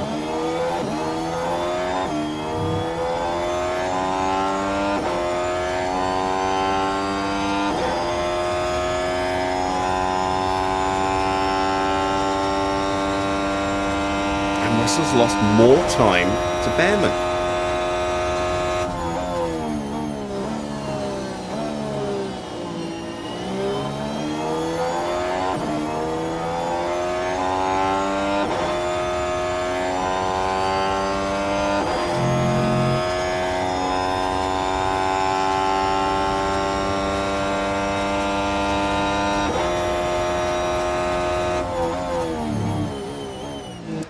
These two Grand Prix have been so far removed from anything we normally experience. I was really looking forward to racing in the wet here as well. Just for the experience, because we've never raced here in the wet before. And we might not ever. Again. We had the sprint. We had a couple of laps at the end of the sprint with Inters. And we had wet quali, but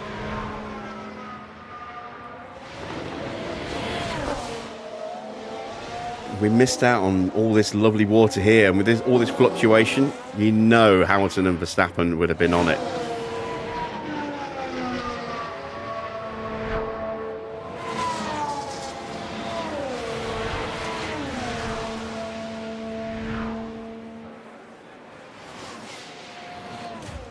We've got a potential three-way fight brewing here.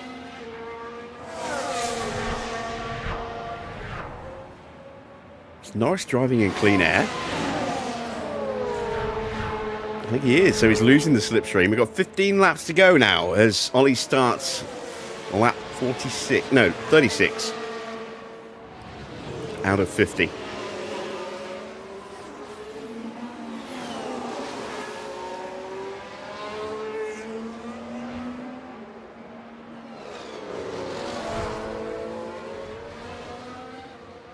Yeah, that's strange. Why is Norris doing that? He's lost all that ground. Yuki trying to find his way past Perez, but of course he's got that wing damage at the back of the car.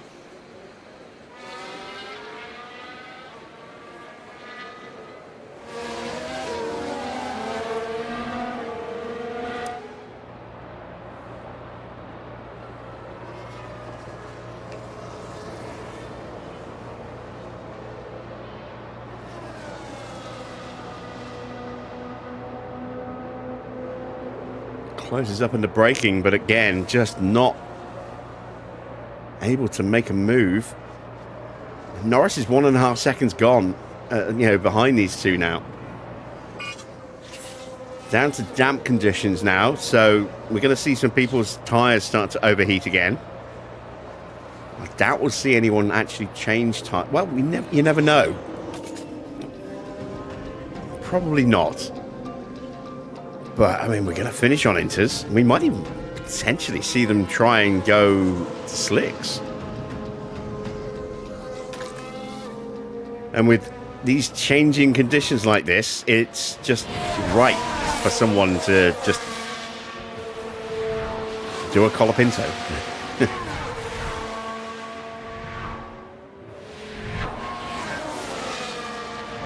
All right, this is as close as Yuki's going to get. He steps out. Can he get the move done?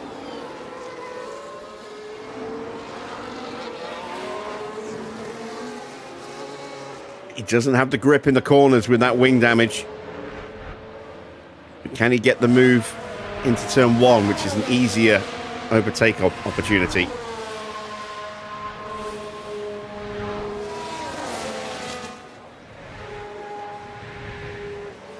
It's not looking like it, is it? No, he can't. And Russell's now 6.5 seconds behind Bearman. Leclerc still trying to find a way past Schumacher. Valtteri's actually starting to close the gap now, as Mick had a very bad lap. We're down to 3.5 mil and falling quickly. Tyres are really going to start to complain soon. It would seem Mick is not good in these conditions.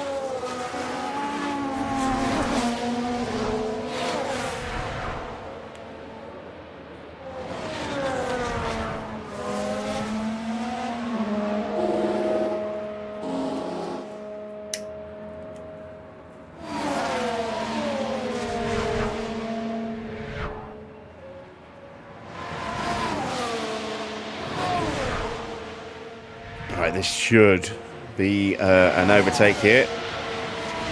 It's going to come down to who's braver on the brakes at turn 14.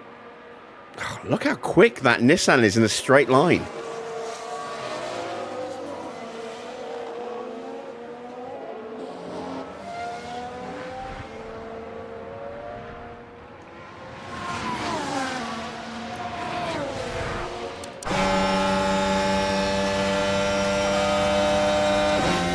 Pulling away from Charles Leclerc here.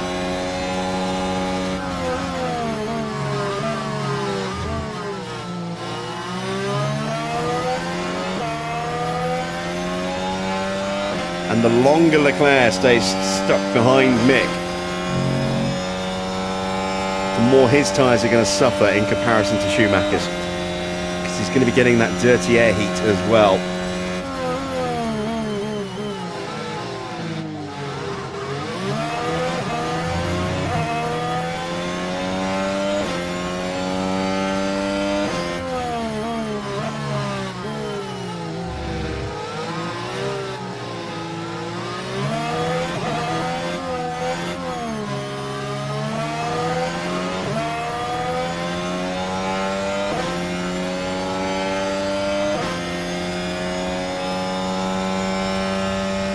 Right, last call for the pole. We're going to be closing it down in a couple of laps.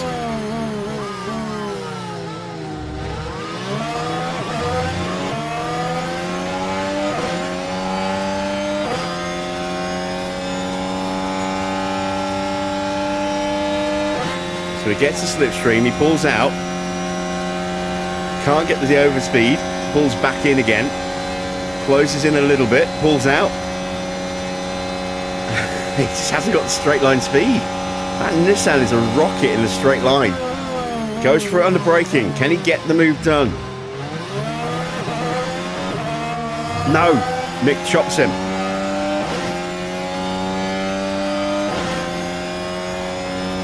We've got a nice little bit of drafting here to have a look at turn 1. It's under 3 mil now, so the tyres are really going to start complaining now.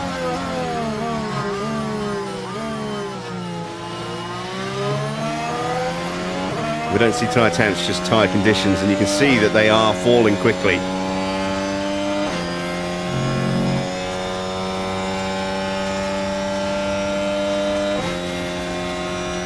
At this rate, I would not be at all surprised to see some pit stops. See what mixed tyres are looking like. Same.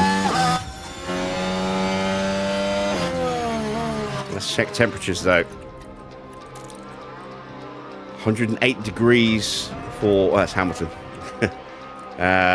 So mixed tyres are at 104 degrees right now. Leclerc's 108, and that was across the line. So those temperatures could be theoretically even, well, they will be even higher now because the track is still drying up. We're about to get big water again. George has taken the gap down just a little bit. It's now just under 6 seconds.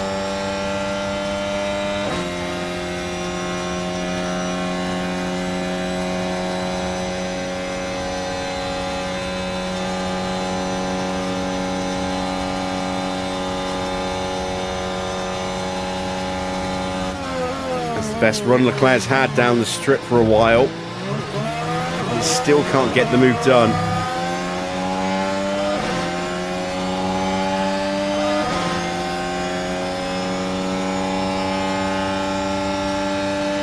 Pole is done. There's still time.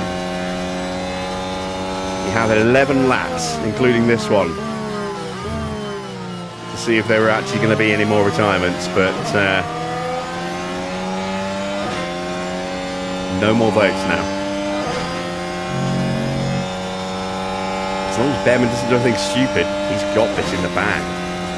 Russell just hasn't been able to keep up with him. As long as Mick doesn't do anything stupid, he's got third place in the bag over Charles Leclerc, because Leclerc just can't get past him. His tyres have gone down 5% in one lap. Although here comes the water again, so the temperatures will start to ease. Let's see where they were across the line this time. So Schumacher's tyres were at 110 degrees. Leclerc's were at 114. It's pretty hot.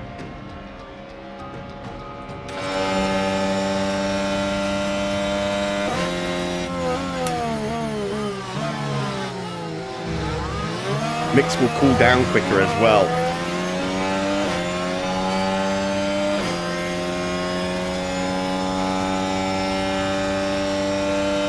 Right, he's got a good position here for the slipstream.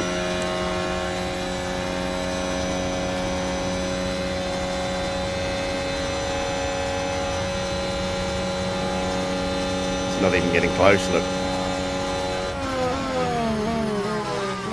Just can't do it. Norris is back onto Tsunoda and Perez again. Oh my god, look, you can't see a thing.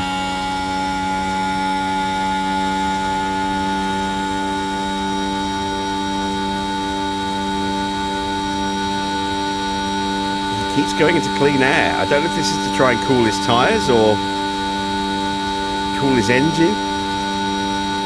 But he keeps going into clean air. It's way too early to try and go for the overtake, so it's definitely a clear air instruction.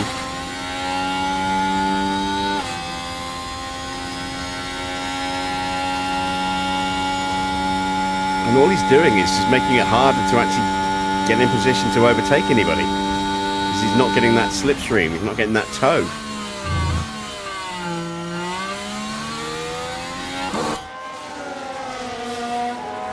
Meanwhile, Tsunoda is still stuck behind an ailing Perez.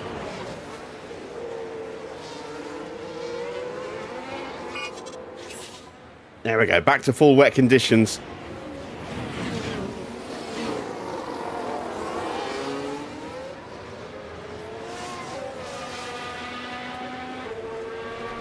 Nine and a half laps, well, less than 9.5 laps to go.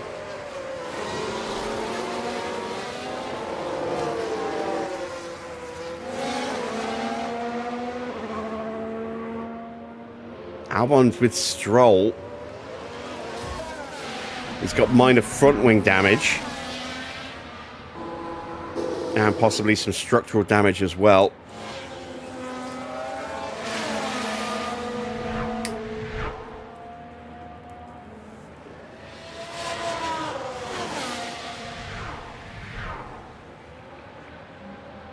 Looks like he might be going for clean air as well. That or Stroll is just driving super defensive because he's offline. He's not tucked up behind him. Yeah, see what they do on the run to the line. Oh wow, Leclerc has suddenly dropped 2 seconds off the back of Schumacher. Now that might be to cool his tyres. It might be because his tyres are certainly going to be falling apart now. It might be to charge his battery.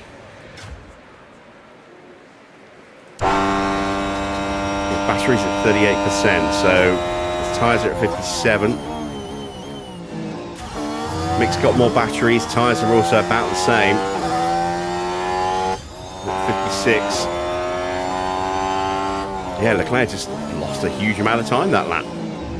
Looks like Schumacher pushed and Leclerc eased off at the same time, and it compounded to open that gap up by a couple of seconds. Albon still can't get through. Nor can Tsunoda. Norris is right back on there as well. Norris has got so much life left in his tyres. But we're gonna hit a huge drop in water level again, potentially. I wonder, are we going to see a puncture from anyone? Depends how quickly the track dries up again.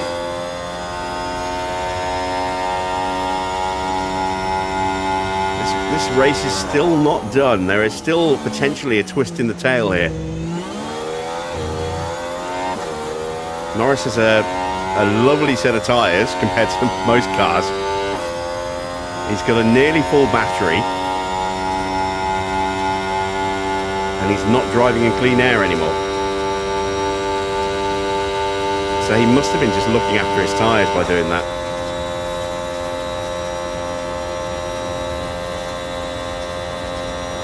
It all feels very anticlimactic with us not taking part.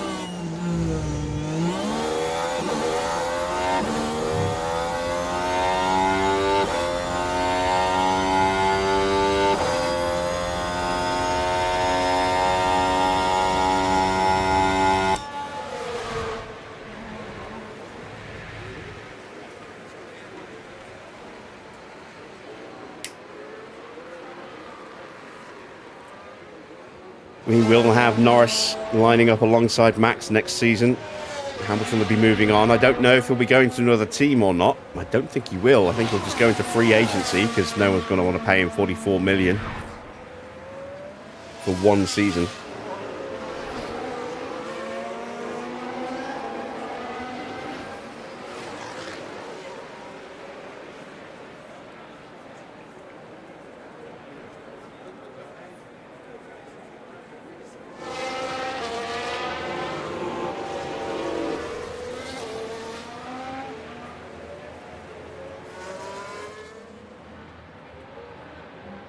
But I'm a little disappointed with Norris's performances. And I'm wondering if we made the right choice, you know, scooping him up for next year. It's too late to do anything about it now. If we break his contract, he's going to it's going to bankrupt the next 3 teams that we join. All right, here we go. There's an overtake coming. Finally.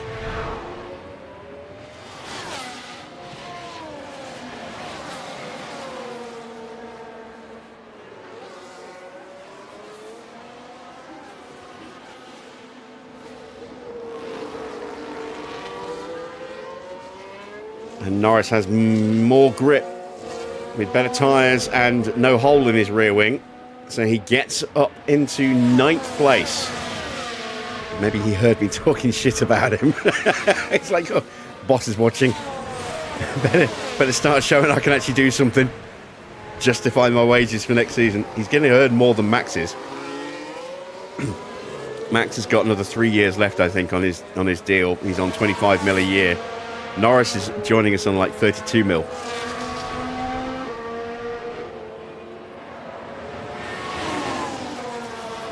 Actually, no, less than that. I think it's 30.1. Because it's just another 12 mil less than we're paying Hamilton.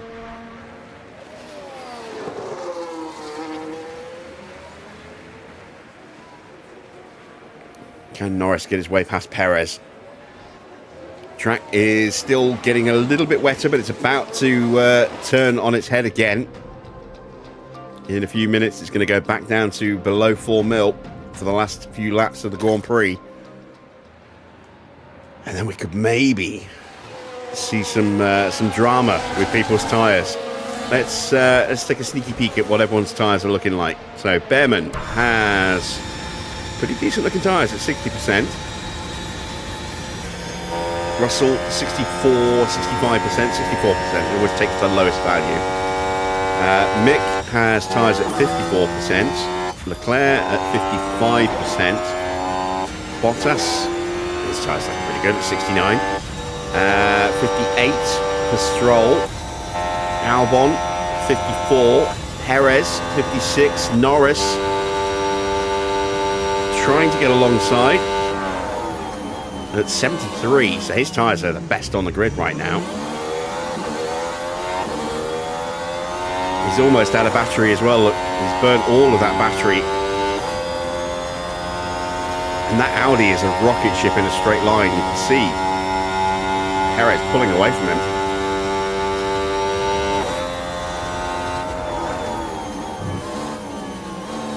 Sonoda's tyres, let's have a look. 53% and no engine, and 66% for Lawson.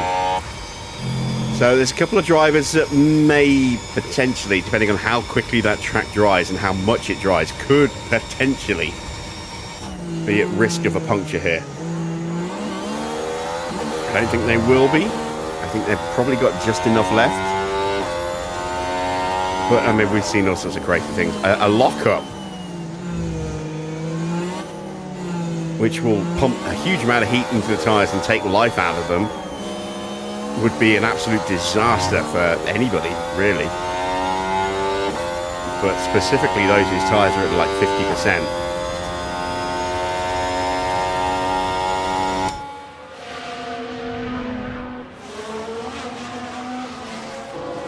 So, can Norris continue to prove his qualities?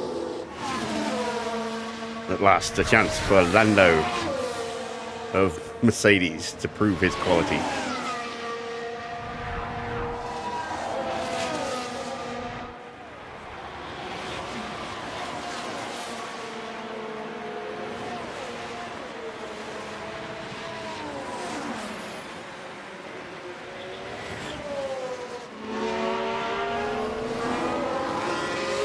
Once again, he can't get past Perez, so call me Shania Twain, because that don't impress me much. I am coming up with some really stupid references tonight. I've already thrown out a Lord of the Rings reference, followed up with Shania Twain. My brain is gone. What have you missed since you've gone to bathe your daughters? I don't know, how long have you been gone? Not much, I don't think. Russell has just not had the pace to catch Bearman. The gap's now up to 7 seconds. Leclerc has backed away from Mick completely, so it looks like Mick is pretty settled now in third place. Maybe Leclerc will push in the closing laps, but I don't know. Norris has finally got past Tsunoda, but still can't get past Perez. He's potentially got more pace in his car than anybody else right now. Yeah, I think we'd had all the retirements by then. Was it 21, 22 laps, I think, when everyone retired?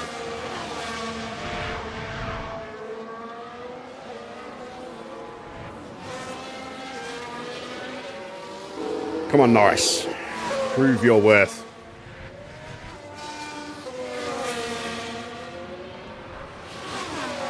Track is drying up.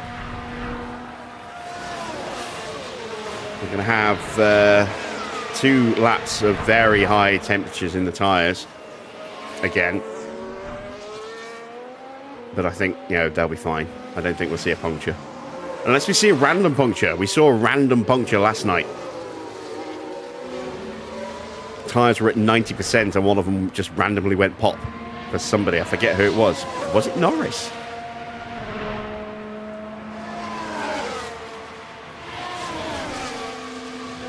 God, that'd be ironic if it was Norris and then he punctures again randomly tonight.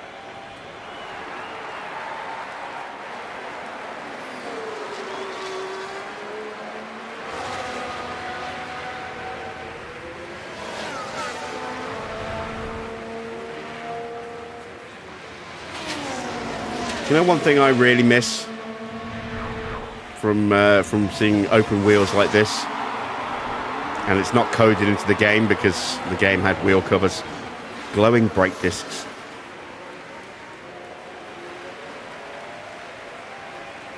Seeing those brake discs just suddenly go really, really bright in a heavy braking zone.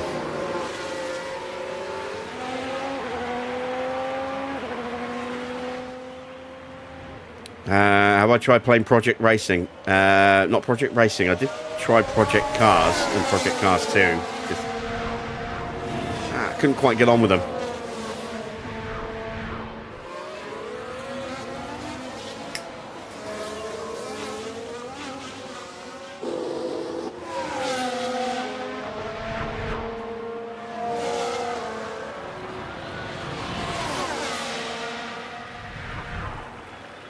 Right. Running out of opportunities here, Lando.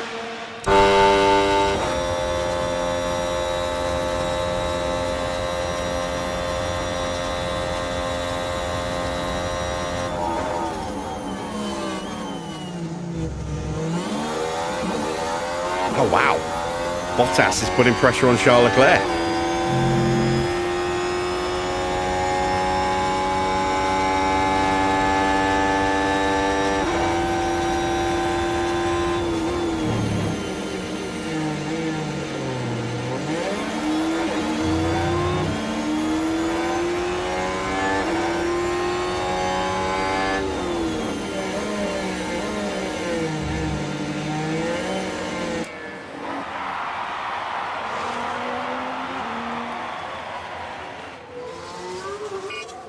There we go.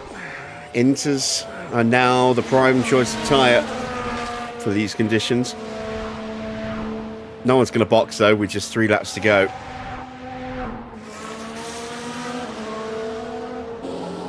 Once again, we're going to get shafted on the pit stop points.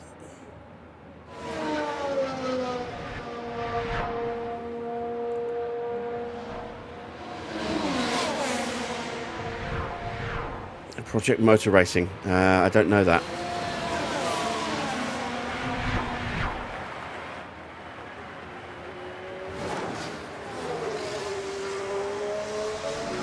Is that quite new? I think I've seen something about Project Motor Racing recently. Isn't it like it's still in early access? Or am I confusing it with something else? I might be confusing it with something else.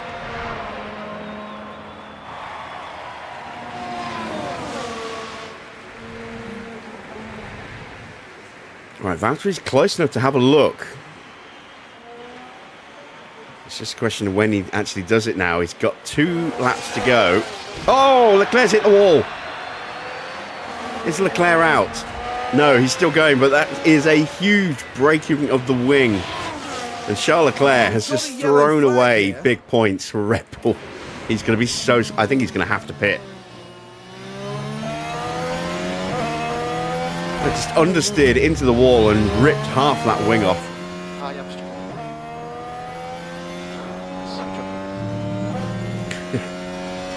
He's threatening to just turn the car off and walk away. See what I mean? Just nobody wants to finish the race. It's just like, I can't be bothered. I'll just crash the car and be done with it. As a general rule, racing games are generally better with wheels. Oh, he's punctured as well.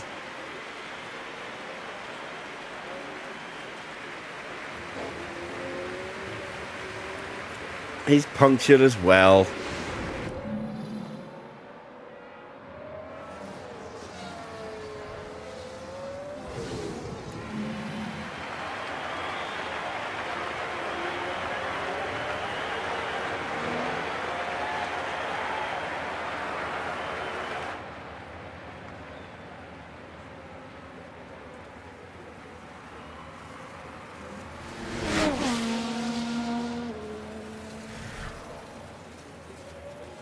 Unless you're going to go into sim racing in a pretty heavy way, you don't need like a super duper wheel. You know, if you just want a wheel just to experience racing with a wheel, then, you know, a cheapish Thrustmaster wheel will do the job. The Logitech G29 is generally getting good pricing at the moment. Especially with Black Friday coming up. No, not Black Friday. What am I thinking of? We might see lots of like Black Friday style pricing. I think they're still quite discounted at the moment. The G29s from Logitech. That's a decent wheel and pedal set. There are other options out there. There's Leclerc now having to pull over to let Stroll and Albon through. Is he going to try and go the distance? No, he is going to box. There's a chance for Norris now, again, on Perez as we start the final lap for those two. Bearman is already halfway round the lap. He is going to win this unless he does something very Leclerc-like.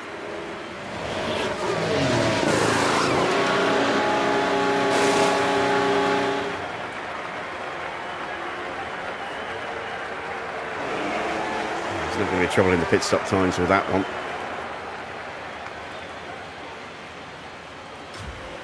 Come on, Norris. Ah!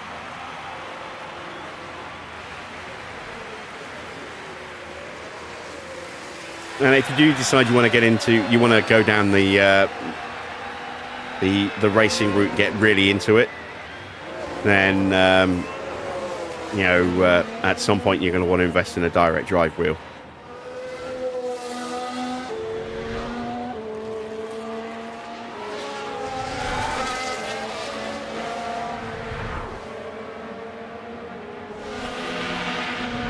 Right, Bearman has won the race. Did we see the pop-up? Did I miss it? There it is. It's all over. The Ferrari takes first place.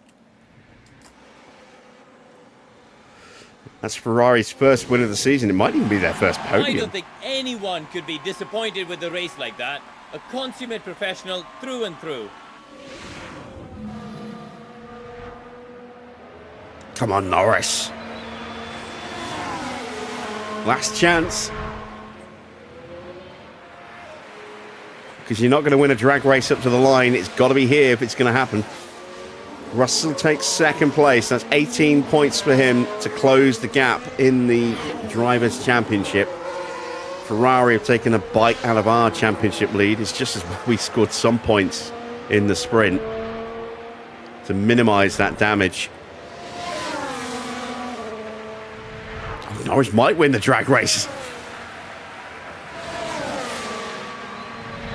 Ah, he didn't.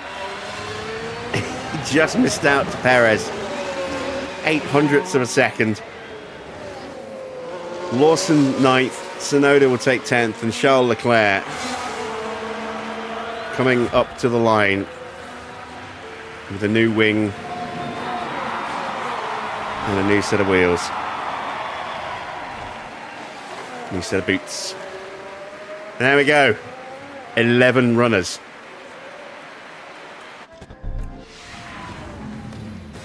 Max will be very unhappy after that race, I'm sure. Having to retire early will no doubt be a bitter disappointment. But today is done and it's all about looking forward. The Ferrari driver scores a podium after an incredible race to come home and finish in the top 3.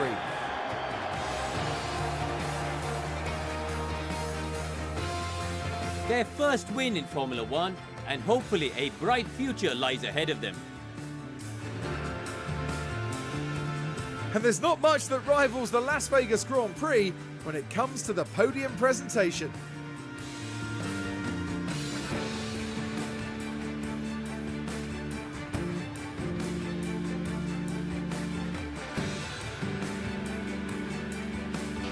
Well, Karun, how do you think they'll be feeling in the team garage at the end of that? It's not been the greatest weekend. Both drivers need to step up and show what they can do, and the team have to be there to support them. Well, everyone, that's all from us here in Las Vegas. We're nearing the end of the season and it's time for some serious heat. Stay with us as Formula One moves to Mexico City.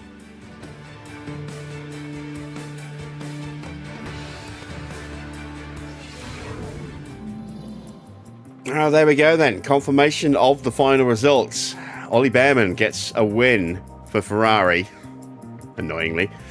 George Russell takes second place. Mick up 16 places to take third. Valtteri gets fourth. That's big points for Toyota. Audi get 2 cars in the top 10 as well, with 5th and 7th.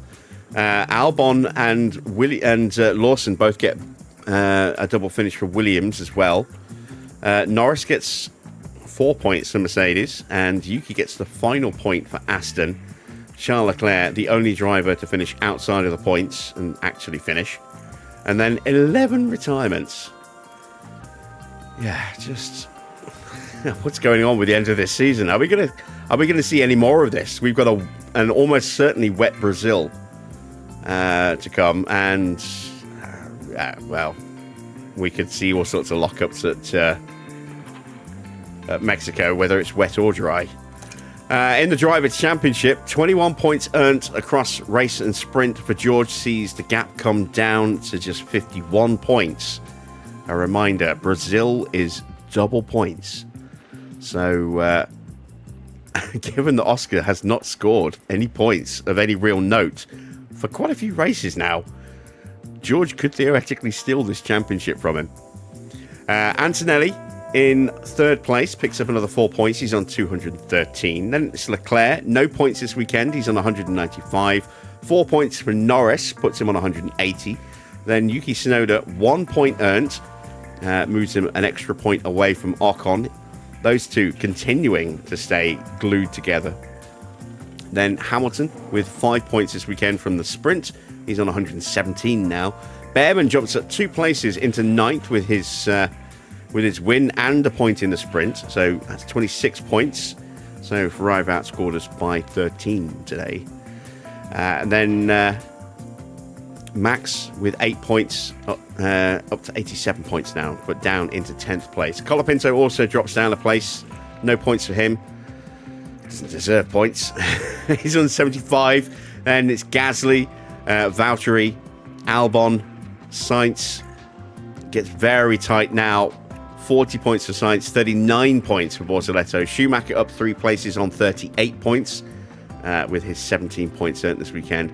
Lawson on 37. Lindblad also on 37. And that's 27 points for Perez and 28 points for Perez, 27 points for Stroll. Just 1 point separating the Audi drivers. 14 points for Pato. Nothing scored this weekend. And Isaac still at the bottom with a point. Let's take a look then at the constructors. So Red Bull, no points this weekend. Only 8 points in Mercedes. So that gap is still sizable. It's not impossible for Mercedes to still win this Constructors' Championship, but they really missed an opportunity to get some big points on Red Bull today. McLaren, 275 points now. They picked up 21 this weekend. Aston picked up 1 point. They're on 242. There you see Ferrari closed the gap to us by 13 points. They are in 6th place with 130. We have a 75-point lead, and we're only 37 points behind Aston. Is 4th on the cards. Maybe, as long as we don't keep getting taken out, maybe. But we keep getting torpedoed by everybody at the moment, so who knows. Haas are no more. TGR, they're on 109 points now, picking up 12 this weekend. So they pulled away from Maserati, but they've lost a bit of ground to Ferrari. Maserati are now just 2 points ahead of Williams, after Williams scored 16 for no reply today. 75 points now for Nissan, 24 points earned for them. That's big points, especially with Audi scoring as well. So they have closed the gap to Williams a little bit. They're 12 behind and 20 points ahead of Audi, who are bottom with 55, despite picking up 16 points. In the pit stops, we do not get on the leaderboard because we didn't even get to make a stop. Aston get the quickest stop ahead of Ferrari, then TGR.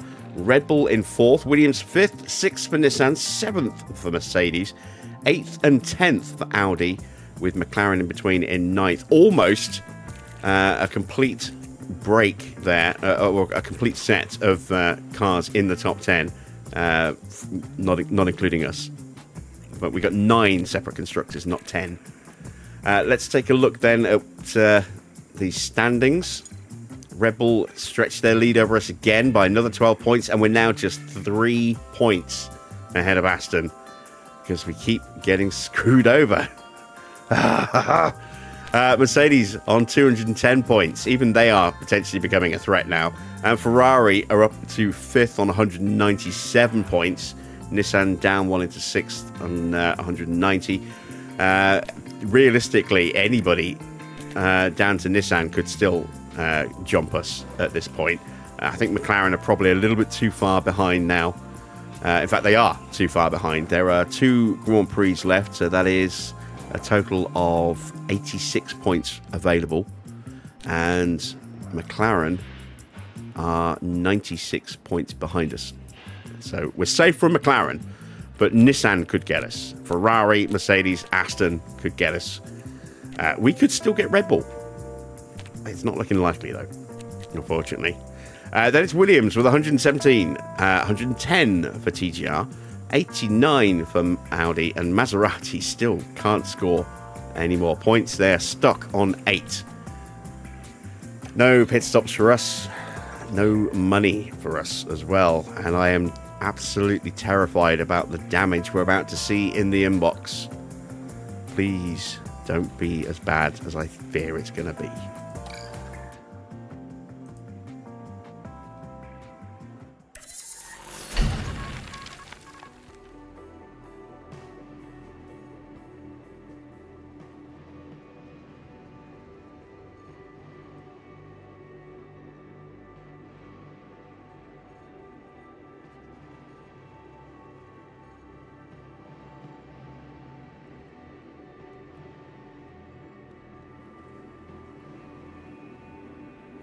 Alright, our rear wing project is done. We should have enough money to get a new rear wing started. And then we'll do all the fixing after that. 93 rating now for Ian Gregg. Very nice. So we've got 1.5 mil. It's not enough to do a wing. Shit. Because we've crossed over into December, we've lost a bit of cash. Ah, that's so annoying. We had just enough time to do a wing, and now we can't because we can't afford it. Oh, I'm really pissed off now. We're into December. We still have 2 rounds to go before the championship comes to an end. The next race is in 4 days. That's Mexico. And the week after that is the season finale in Brazil. Yeah, not a lot of time left in the season. I'm not even going to look here yet. I can afford to do one project. I can't do a wing because they're 1.8 mil. So it's going to be either a chassis or an underfloor.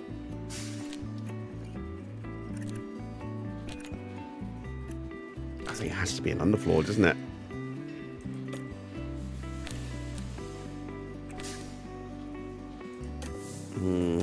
Actually, no. Let's go with the chassis because it's just an extra little contribution towards negating some of that damage we're going to suffer to our cooling on the engines.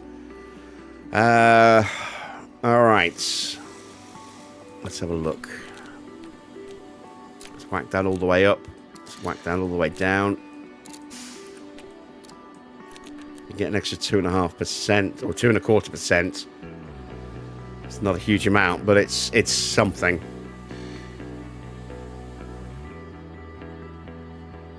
Car part expertise reduction 10%. Why? Why is there a reduction in car part expertise? Oh no, wait, yeah, because we're hovering over that. That makes sense. All right, let's do that. That'll be ready on the final day of the year. So that's it. No more research. We can't afford it. It does mean I can just about afford to make a couple of wings. One of each, maybe. Let's see just how much I'm about to cry, shall we? Let's go through the emails. AC Lando joining us on a 3-year deal for 2.5 mil a month. Max on 2 mil a month. He's still got 4 more years to go. Oh, wow. I forgot we signed him on a 5-year deal. So Max is going to be with us for a long time. Longer than Lando. Potentially. We might renew Lando. We'll see. Staff changes. There shouldn't be any, I don't think. Yep. No changes to staff. They're all staying as they are. Here we go. This is what I do not want to look at. This is going to be horrible. We've lost 2 chassis, 2 front wings, a rear wing, a side pod, 2 suspensions. Oh my god, we've lost so many points. Now the engines. Oh wow, the engines are still alive. The gearbox is dead. But we've still got another gearbox, so that's fine. We've got a brand new gearbox. The ERSs are fine. That is a huge relief. Max has still got a shitty gearbox, but it's not as shitty as it could have been. I mean, it was at, what, 45% going into the sprint qualifying? So it would have lost maybe a couple of percent at most through sprint qualifying, the sprint, and then main qualifying. So we lost maybe 8 to 10% of the gearbox's life with that shunt. We've now got like 3 gearboxes around 30% for Max. That's not ideal, but yeah, we can't afford to buy him a new one. At least we don't have to buy any new engines. I can't believe that. I am amazed. I was so convinced that we were going to have to shell out at least 5 million, maybe 10 million, and go into debt. But we can avoid that. It just means we won't be particularly quick. And we're only 6 to 7% ahead of those engines going into yellow. That'll happen when they drop into 49% or just below 50%. So, yeah, we got a lot of broken bits. We can't replace most of them, unfortunately. Let's see what we can replace.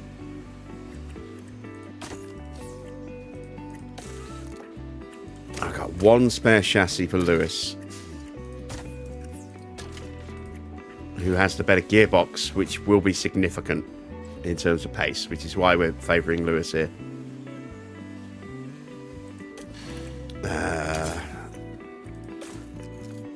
I've got wings for both cars. Okay, that's good. What about the rear wings? I might not have any here.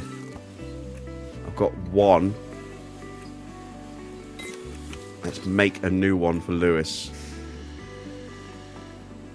Because we can afford that.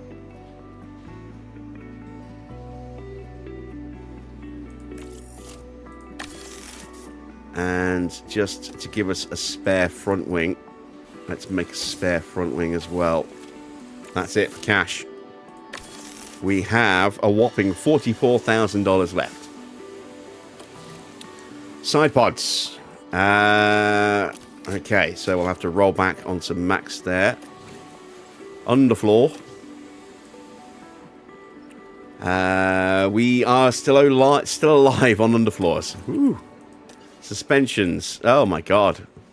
Yeah, we're in really rough shape here. Alright. We've got to roll back to a Mark II for Lewis and a Mark I for Max. Wow. Okay.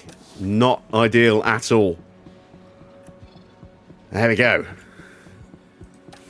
We've come out of that a lot better off than I thought we would. We just need to wait 3 days to get that wing to replace that. I see what the board thought. This isn't going to be good.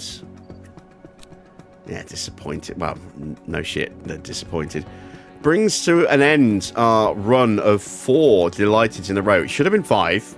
We should have had monster points today. We should have completed this. The long-term objective. That was going to be 12 of 12. And that done. Like, 3 years ahead of schedule. We're still hanging on for 5th. We've still managed to avoid going into debt at the start of a month, so that's helpful. And we're still in high confidence. But any more incidents like that, and we won't stay there, I don't think. So I now have a car park test centre that needs a refurb that I can't afford, because that is 2 mil. I've got a CFD that needs another 2.5 mil. I've got a race sim that takes another 3.8 mil, or 3.7 mil. I've got a weather centre that we're just going to upgrade next year. At least nothing here is about to break. That's something, I suppose. Let's get our pit crew training done, and then we're going to call it a night. So, I don't think we're actually going to get much in the way of training at all here between races. 18 to 9 to 0. So I can get a day of training in.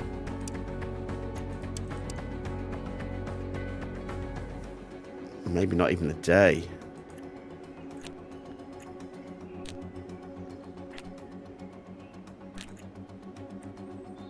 Screw it. Let's put a day in, and then let's put half a day in here. Keep those skills high for the final Grand Prix. And then let's just try and get as much training in at the end of the year.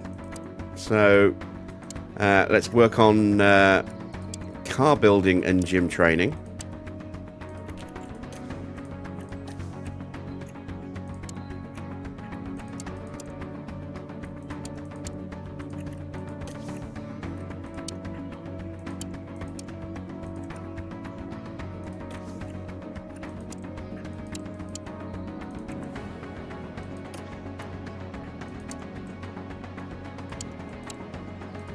Give him the Sunday off.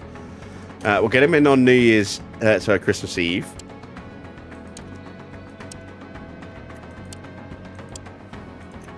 We'll give him Christmas Day off because I'm not a complete bastard. And then get him back to work again straight afterwards.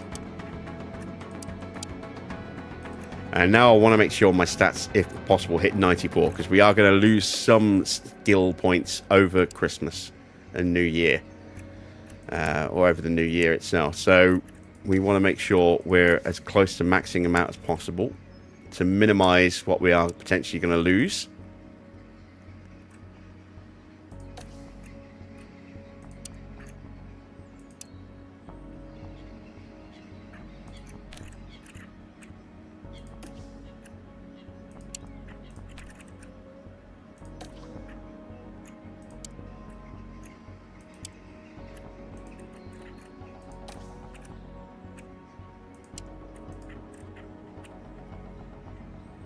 wow, we're still not getting there. Alright, well, I don't want to strip away too much speed training. So, we'll go with that. We will improve our chances of making a mistake, or reduce our chances of making a mistake, down ever so slightly to 4.1% at the end of the year. Our estimated pit stop time will stay at around 1.9 seconds. We'll improve our car building a little bit to by 1.5%, up to 92%. And that is where we are going to end our training for the year. So let's confirm those changes.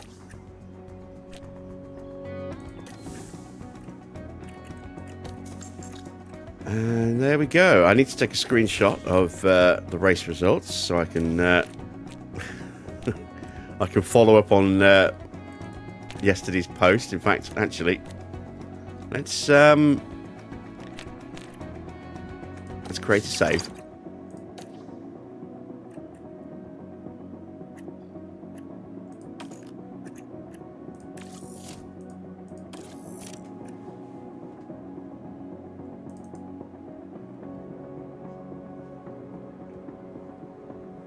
Let's open up the standings.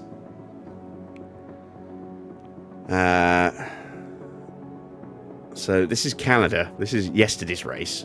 They see Norris with the win ahead of Leclerc and Hamilton.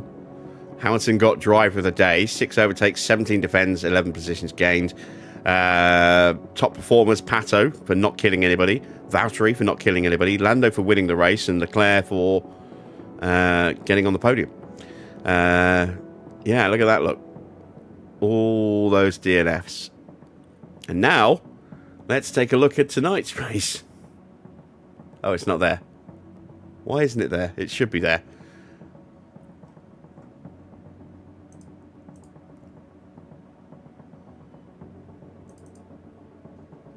Ah, because we rolled the save, that's why. So, this is tonight's race. Wow, Schumacher got driver of the day. But, again, look at that. That's just absolutely crazy. Absolutely crazy. To get that many retirements. Back to back.